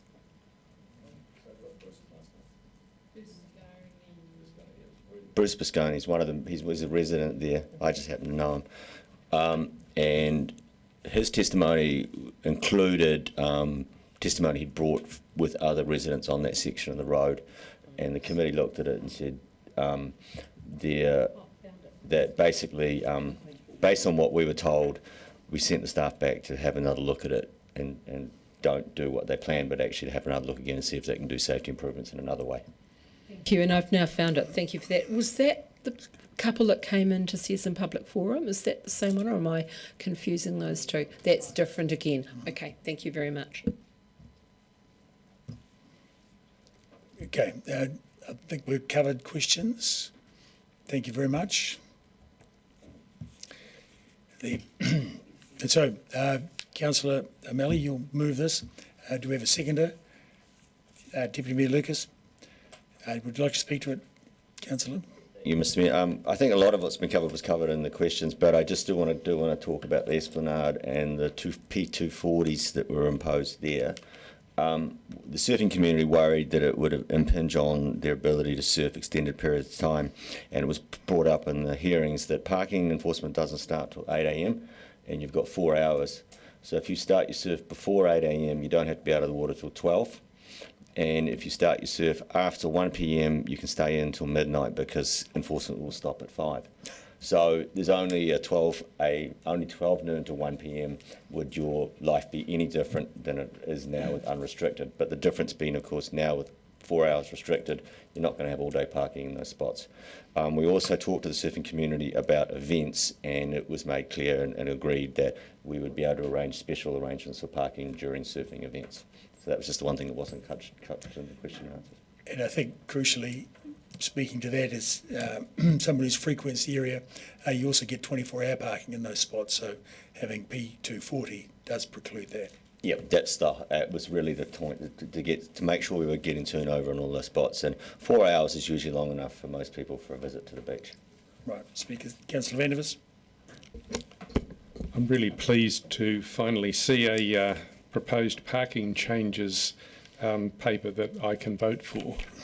It's not that I agree with everything here. I'm usually completely opposed to reductions of parking, but the parking reductions that I've seen in here, mostly, they don't all suit me, but mostly I think are well reasoned. There's good reasons for them. I think it's been a very considered set of changes, and I would have difficulty actually arguing, especially from a safety point of view, with any of them here. So thank you very much for being very careful about what parks you did move, and when you did have to remove them, gave good reasons for them. Thank you. Right, Deputy Mayor Lucas. I wasn't going to speak, but Councillor Vandevers, you missed the key piece on page 410 where we've added in 7 parks in Crawford Street. Believe me, I didn't miss it. I took some joy in it. Thank you. Yes, so this paper is a net gain. Just one Councillor small comment. A lot of the submitters in regards to St Clair Beach area were under the illusion that the parking was going to be paid parking. So when they realised it was just going to be a time restriction, that there wasn't going to be any metering or fines, then they were a lot more open to the idea that there would be a higher turnover of car parks and that it would work out well for everybody in the long run. Any further comments?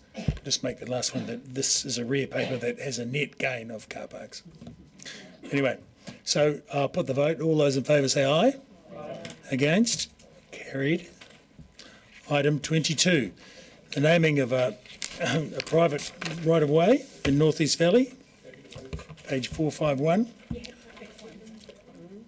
Yes, we have to choose. Really?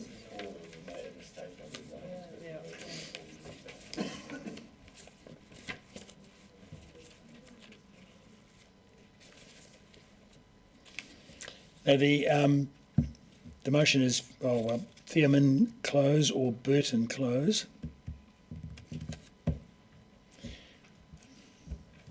Do we have any questions? Firstly, Councillor Gary. Is it truly the case that there is no road named with the Theoman name in Dunedin currently before this? Yes, as far as I'm aware, we searched through the existing records and it didn't have anything else. It was part of the road naming register. So. Very good. Are there any further questions? I see none.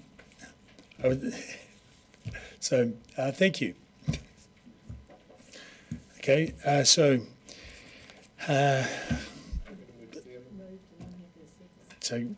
Barker, yes? No, sorry, I was Councillor Vandervis. Councillor Vandervis, happy to move, and seconded by Councillor Gary. Would you like to speak to it, Councillor Vandervis?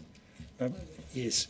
I'm astonished that the Theoman family is not recognised with a street name in Dunedin, but this is great to see, but it's a private right-of-way as opposed to a more public street. However, small gains. And I did just want to note, as the councillor appointed to the Theoman Gallery Management Committee, that this is a really significant to have Dorothy Theoman recognised in this way. As you can see from paragraph 13, she travelled a great deal. She got involved with her family's philanthropic activities. She was ahead of her time. She was a mountain climber, and she had a lifelong interest in the arts. And she left Ulverston and its contents to this city. And I've probably recounted the occasion where my godfather was chair of the council committee, and he was always really proud of the fact that he made the casting vote to accept the gift of Ulverston to the city. It was going to be, I believe, a car park. And so we have this amazing jewel in our city's crown, and how great is it that we're finally, in 2025, it's a bit shameful really, but in 2025 we're recognising Dorothy Theoman by naming a street after her. So kudos to the developer for choosing this name. Thank you. Yes, Councillor Mayhem. Oh, well, I'm delighted that it's going to be called Theoman Close. My concern that I've raised historically is, unless the word Dorothy is in there, one day in the future, will we know that the street was named after a fabulous woman? Look, so we've got the motion. It's right there, Theoman Close. So we'll put the motion. And if it's lost, we can come back to Dorothy. So all those in favour say aye. Aye. Against? Carried. 23, naming of a private way in Kaikra Valley. We've got a similar situation. So are there any questions? Councillor Gary. Just to follow up on that comment that Councillor Mayhem made, can you just remind us of the letter count for the names? It's 15 letters, but just being mindful that we wouldn't usually support or recommend a longer name for a shorter street. Right. And because of the confusion, the potential confusion for Fox Lane, you could have Fred Fox Close, or what about just going with Wallace Close, named after the developers, even though it's not compliant? As part of the road naming policy and under the reviews, the preference from staff would be Fred Fox Close due to Wallace Close already having existing similarities as well around Dunedin. Right. Okay, so that's the recommendation, or that's your preference, as opposed to a recommendation. Yes, we would say preference in general terms, as well. It's Fred Fox Close is non-compliant with our register, with our policy. It doesn't have the same challenges as some of the others, which are in specific breach, including Wallace, of naming it after specific developers. Okay, so I'm happy to move that we call it Fred Fox Close. I'll propose that, and seconded Councillor Benson Pope. Now, was there any further? There were no further questions. Okay, so in speaking to this, obviously we have a recommendation, or we have a preference for Fred Fox Close, and it's got quite a ring to it. So I think it's also got connections to the area itself, and so. It's a name that will always catch attention. So, any other speakers? Councillor Gary. I just note that here we have a name where we have the first and last name. It's very clear who it's about. But in the case of Dorothy Thurman, no, because it's too long. So.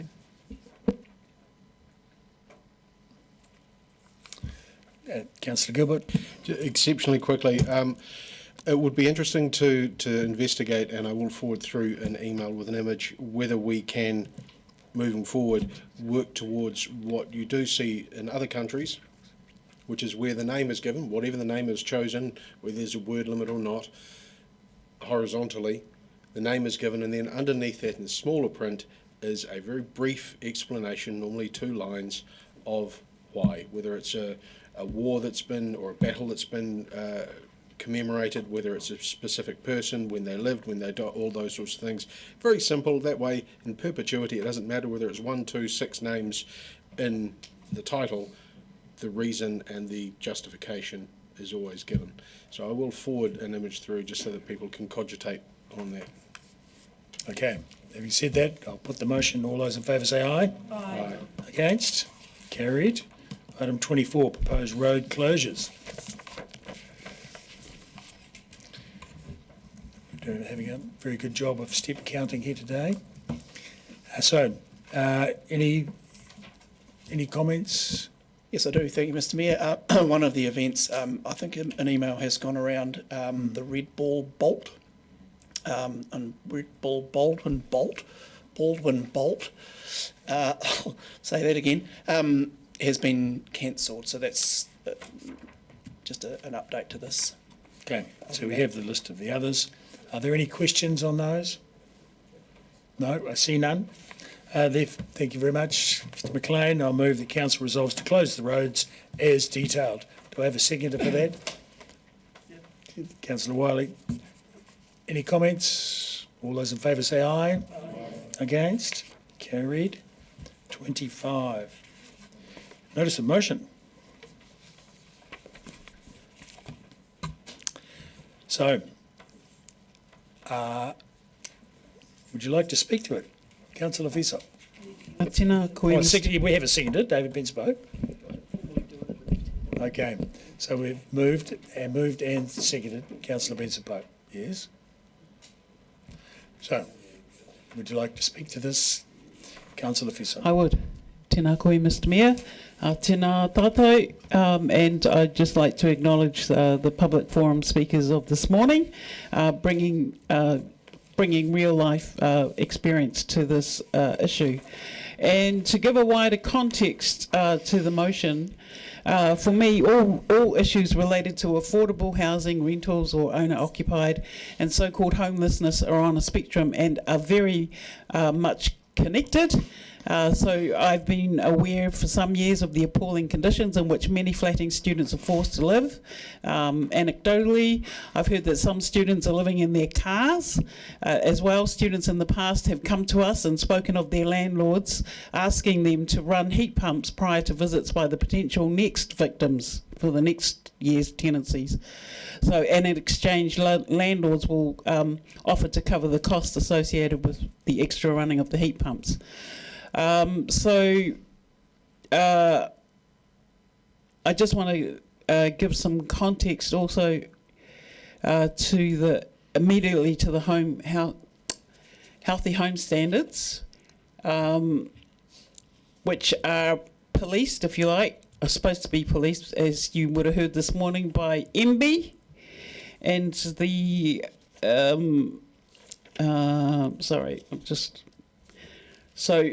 on the website of MB regarding the healthy homes compliance timeframes, all rental properties must comply with the healthy home standards as of 1st of July 2025. Landlords are responsible for ensuring their properties meet the standards. And as of all houses rented by kainga order tenants had to comply by the 1st of July 2024. So landlords, particularly the ones that we've heard of this morning, have known for a long time about this, about these deadlines coming in. So what are the standards? They cover heating. There's a heating standard, an insulation standard, a ventilation standard, a moisture ingress and drainage standards, and also draft stopping, I think. And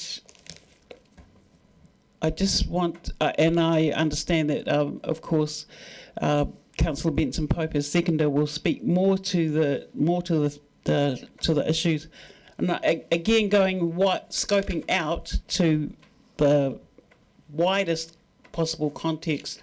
I just note that in the ODT over the weekend, there was expression by an officer of the Salvation Army talking about the Dunedin being an outlier in terms of increasing rents, becoming increasingly unaffordable.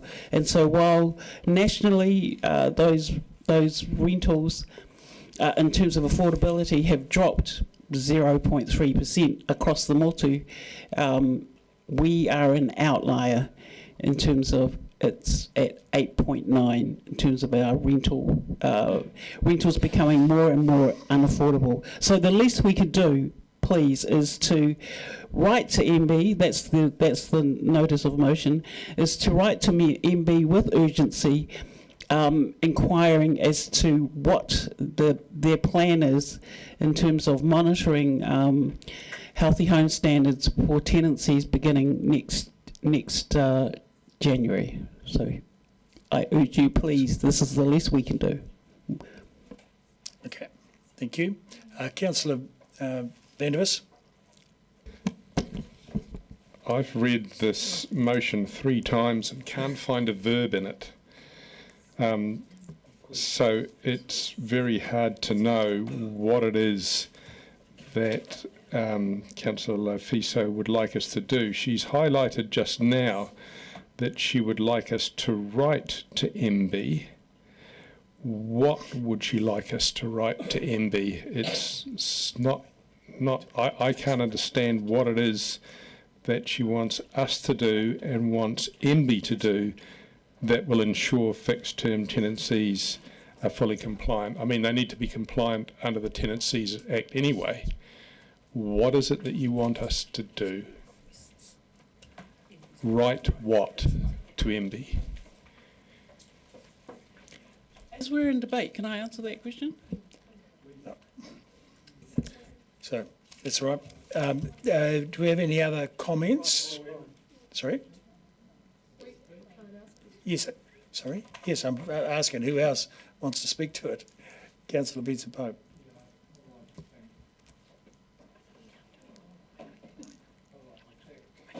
someone for a microphone.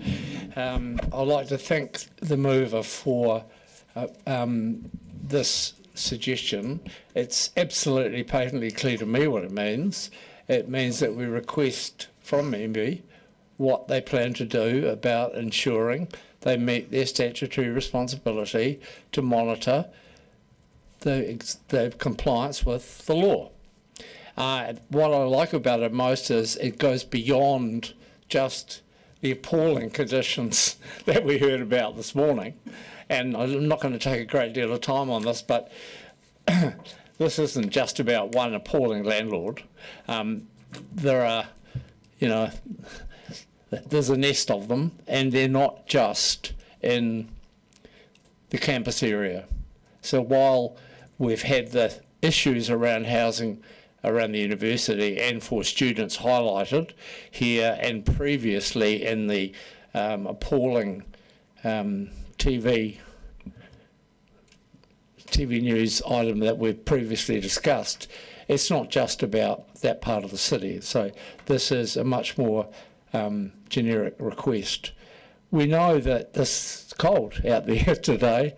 It was almost snowing earlier, and we know that we have a real problem in this town with cold, damp housing. And in fact, we're going to be addressing that in the next item, or shortly as well, in terms of the cosy home stuff. It seems to me this is an entirely sensible course of action. We heard when several of us asked, well, what can we do about this when this was first raised a couple of weeks ago? The answer was, well, nothing much, because it's MB's job to do it. Now we have the regulations in place. I've personally experienced it, a lot of you will as well.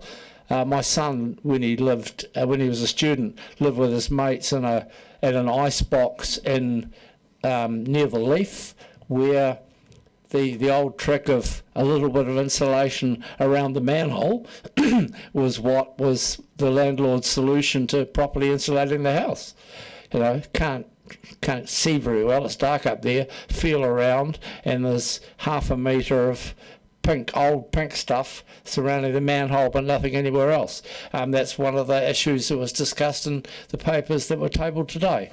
So we've got the rules, let's see them enforced, let's try and remove a further impediment to poor housing, including poor housing for students that, as the facts tell us, is actually disincentivising students coming to our city, but not just them. Thank you. Councillor Gary. Thank you to the mover and seconder. This has been something of concern to me for a long time, and now we have the opportunity, now that the Healthy Home Standards are in, to ask MB for their approach around monitoring and enforcement, because it hasn't been working to date, I have to say, and I've had a number of examples that I have witnessed. I'll give you one, where the property managers asked the new tenant to sign on the dotted line that they had X, Y and Z in terms of the Healthy Home Standard implemented. One of the tenants noticed that one of those matters was not, in fact, had not been done. And so either the property managers had been hoodwinked, or maybe it was more serious than that, but the tenant refused to sign it off until it was done, and fair enough. But that takes quite a lot of courage. So this is not just in the student area, and might I say that our migrant community and former refugees are particularly vulnerable to this as well. I was appalled at what I saw this morning in the photographs. I was not surprised at all, because when the Mayor and I attended this last Sophia Charter, we heard from the tenancy support, the OUSA tenancy support, that they have numerous examples of students in flats that have these problems, and that because they're partway through the tenancy, they don't have the confidence to raise it, because they'll be rocking the boat, and also they want to get the next flat, and so they might be informed of their rights but not prepared to go through with it, and we were told that. So housing is part of the Sophia Charter concerns, and it is true that it is problematic and a barrier to young people coming to our city to study. Parents in Auckland hear about our housing, they don't want to send out their kids here, and I've had that told to me by senior people in high schools and colleges in Auckland, a fact. So we have a problem here, and this is a help to see it through, and we need to continue to support this area. And I thought it took a lot of courage for the family to come in this morning and talk about their experience, and as they found out, there were a whole lot of others once it hit the media. Didn't surprise me in the slightest. It's been a great frustration of mine at what the bad landlords get away with, and I want to acknowledge there are lots of good landlords out there, no doubt about that, but it is the landlords who are not meeting their responsibilities that are giving our city a bad name. Councillor O'Malley. Well, I had a personal experience upon coming back because I rented for my first year when I came back here. And I had a situation where, in order to get the deposit back, I had to clean the spider webs off the outside of the house. I had to clean the carpet twice, and then they still said that it wasn't clean enough, and I still didn't get it back. And then 2 years later, my daughter was in a flat where it had not been inspected upon the tenancy because that had been the routine. And then the agent changed midway through, and they inspected it and then tried to charge my daughter's flatmates and their flatmates for damages that had been done long before they'd moved in.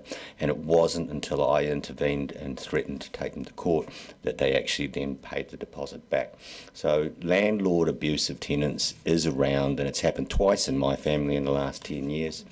And I can guarantee that it's happening. And as we saw today, it's clearly happening. My concern is that when this was rolled out, first of all, there were no MB inspectors for Dunedin, and they were all based in Christchurch.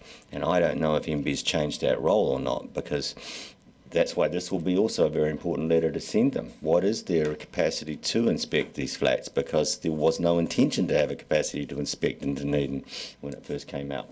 There were like 8 inspectors for the whole of the South Island, and they were all based in Christchurch at the time. So that will be an interesting answer to get back when we send this letter. So I will be supporting this, because we do need to tell MB that we are keeping their eye on them, and that we need them to do their job, because we don't have the tools. They sit with MB. Right. Councillor Wiley.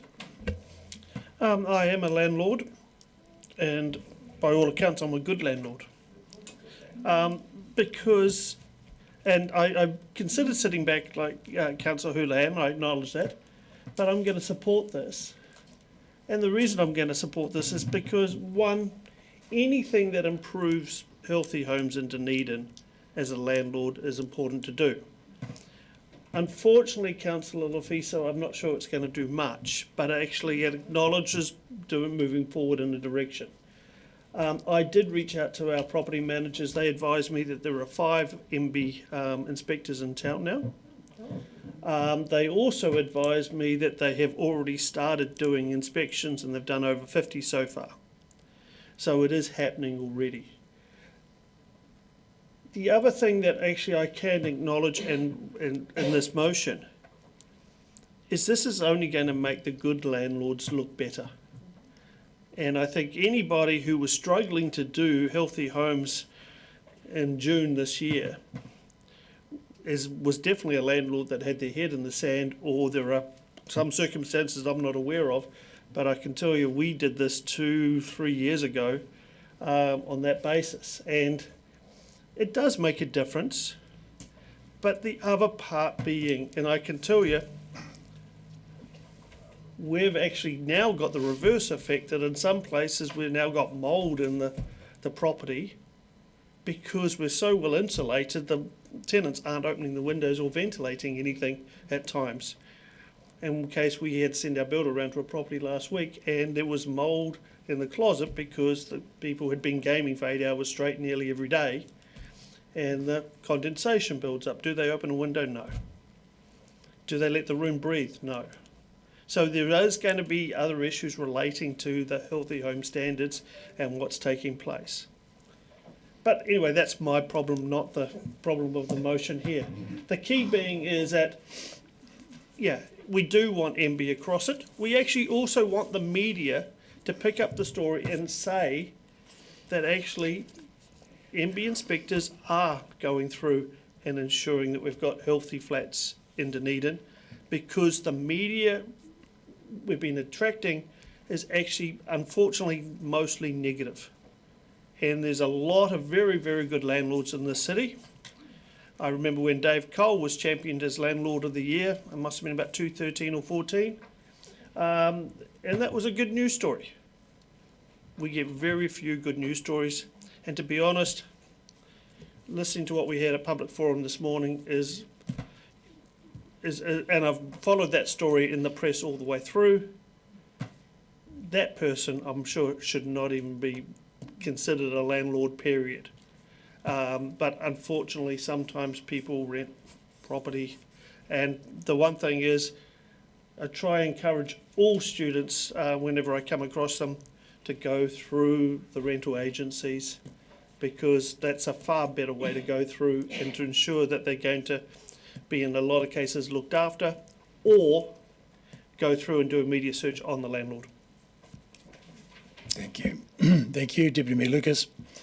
Thank you, and thank you to Councillor Barker, who circulated to us this morning some surveys from OUSA, and I think has already been indicated. I think 95% probably of our landlords are good, and they are great properties.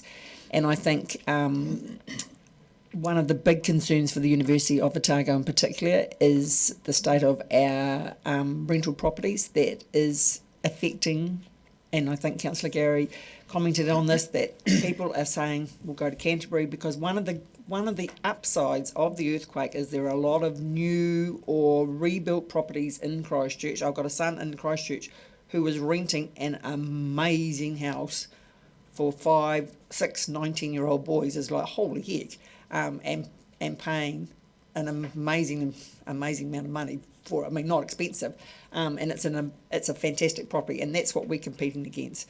And the other thing is, and in part, it's an ongoing education with our young people, is there are now enough properties in Dunedin that actually they can choose not to go, and often not to go to those bad landlords. A lot of those students in their first year, they panic, they think they're going to miss out on a flat. And with the changes that have been to the tenants with the tenancy law, is that, you know, tenants don't have to give this big long notice period, they don't have to give 4 weeks. And so they're feeling that in the middle of the year there's nothing going to be available, I've got to take this flat. Whereas if they wait, I mean, there are some fantastic flats in North Dunedin that are vacant right now because kids panic. But then there are kids who take an appalling flat, and if you talk to Campus Watch, there are some flats in the campus area that they wish would disappear off the planet because they're appalling, but kids choose to take them because of the name of the flat, the location of the flat. But we just need to, as a city, we need to be signalling that we want to have, not only in our campus area, as Councillor Fiso said, but across our city, we are going to be a city of good rental accommodation. Thank you. Councillor Barker. I'll be quick. I know we're all getting tired. I support this. It aligns with our housing plan 2022, and I had met with the presenters this morning, and they told me about the experiences with MB, which they do need I'd say kick up the pants, but a friendly reminder to do their job. My daughter also is at community law, and she tells me there's a lot of tenancy matters that come up all of the time, and this is really concerning, where we're actually trying to help give our young people or people who are renting places the ability to advocate for themselves. But I also feel like, from what I've listened to, is MB doing those spot checks on places that the tenants actually don't get the blame for it. So I think it's really important to start just shifting some of that away and making sure that the government agencies are actually doing what they're responsible for. Yep. Personally, I think it's very easy to get carried away and zero in on those few miscreants that are creating the problems. And I think, as we've heard from Deputy Mayor Lucas, the majority of landlords are good, and certainly my interactions with Catherine Seku of the Property Investors Association, as far as the Sophia Charter goes, it is a lot. The majority of landlords are very good and provide really good properties that meet healthy home standards. However, there's no doubt, as we saw this morning, that there are those that do not.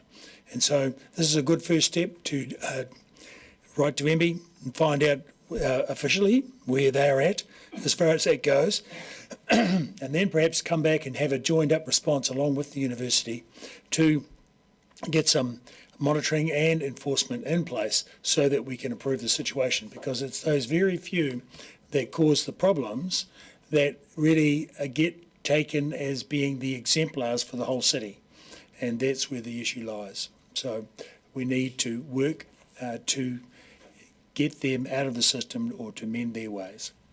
So I think you've spoken already, Councillor.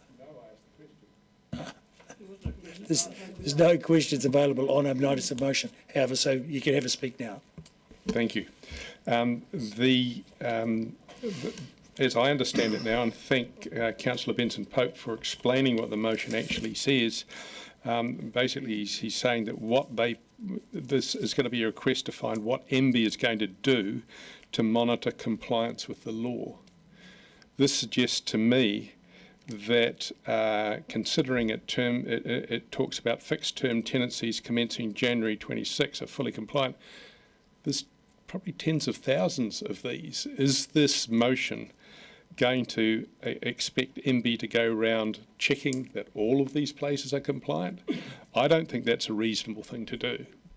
What I think is reasonable, and I think it was brought out in the forum this morning, was that the Tenancy Tribunal, it's their job to essentially monitor compliance, and when 95% of the tenancies are fine and there's no issues, there's no issue, there's no need to go around checking every single one. Where there is an issue, the Tenancy Tribunal's job is to make sure that it's fully compliant, and in this morning's case, and it only came through cross-examination, make a determination that $5,000 had to be refunded because it wasn't compliant and the landlord was abusing their position and entering the premises when they shouldn't have, multiple times.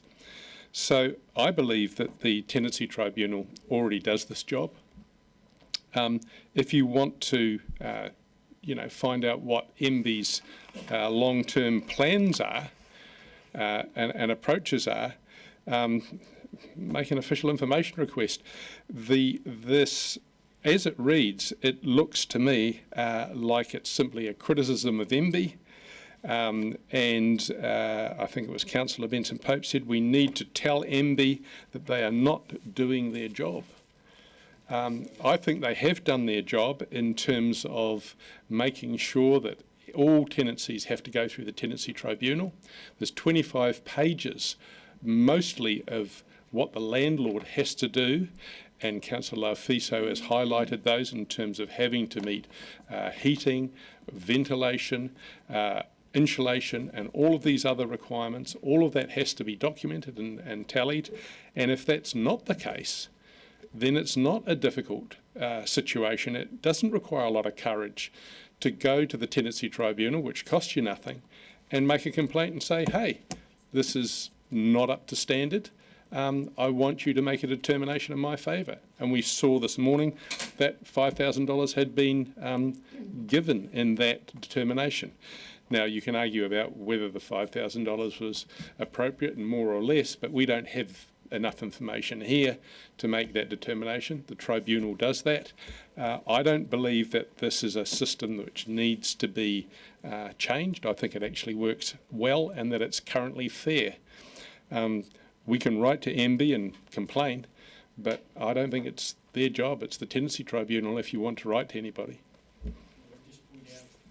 Just like to point out that it's write to MB and request what their planned approach is. That's all. They may say our planned approach is to do nothing, or they may have a plan, who knows. And so the purpose of this motion is for us to write, or me, to write to MB and ask what their planned approach is. Simple as that. Okay. Your right of reply, Councillor Fiso. Nā koe, Mr Mayor. Just like to acknowledge everyone who's spoken in favour, and as Councillor O'Malley highlighted, we don't have many tools, and I guess now that the standards have kicked in at July 1st, 2025, earlier this month, we can at least try, and it's not making a complaint, MB, it's just saying, hey, we're here, we're representing our residents who have for a long time had problems with their landlords, negative as they are, and I acknowledge too that there are good landlords.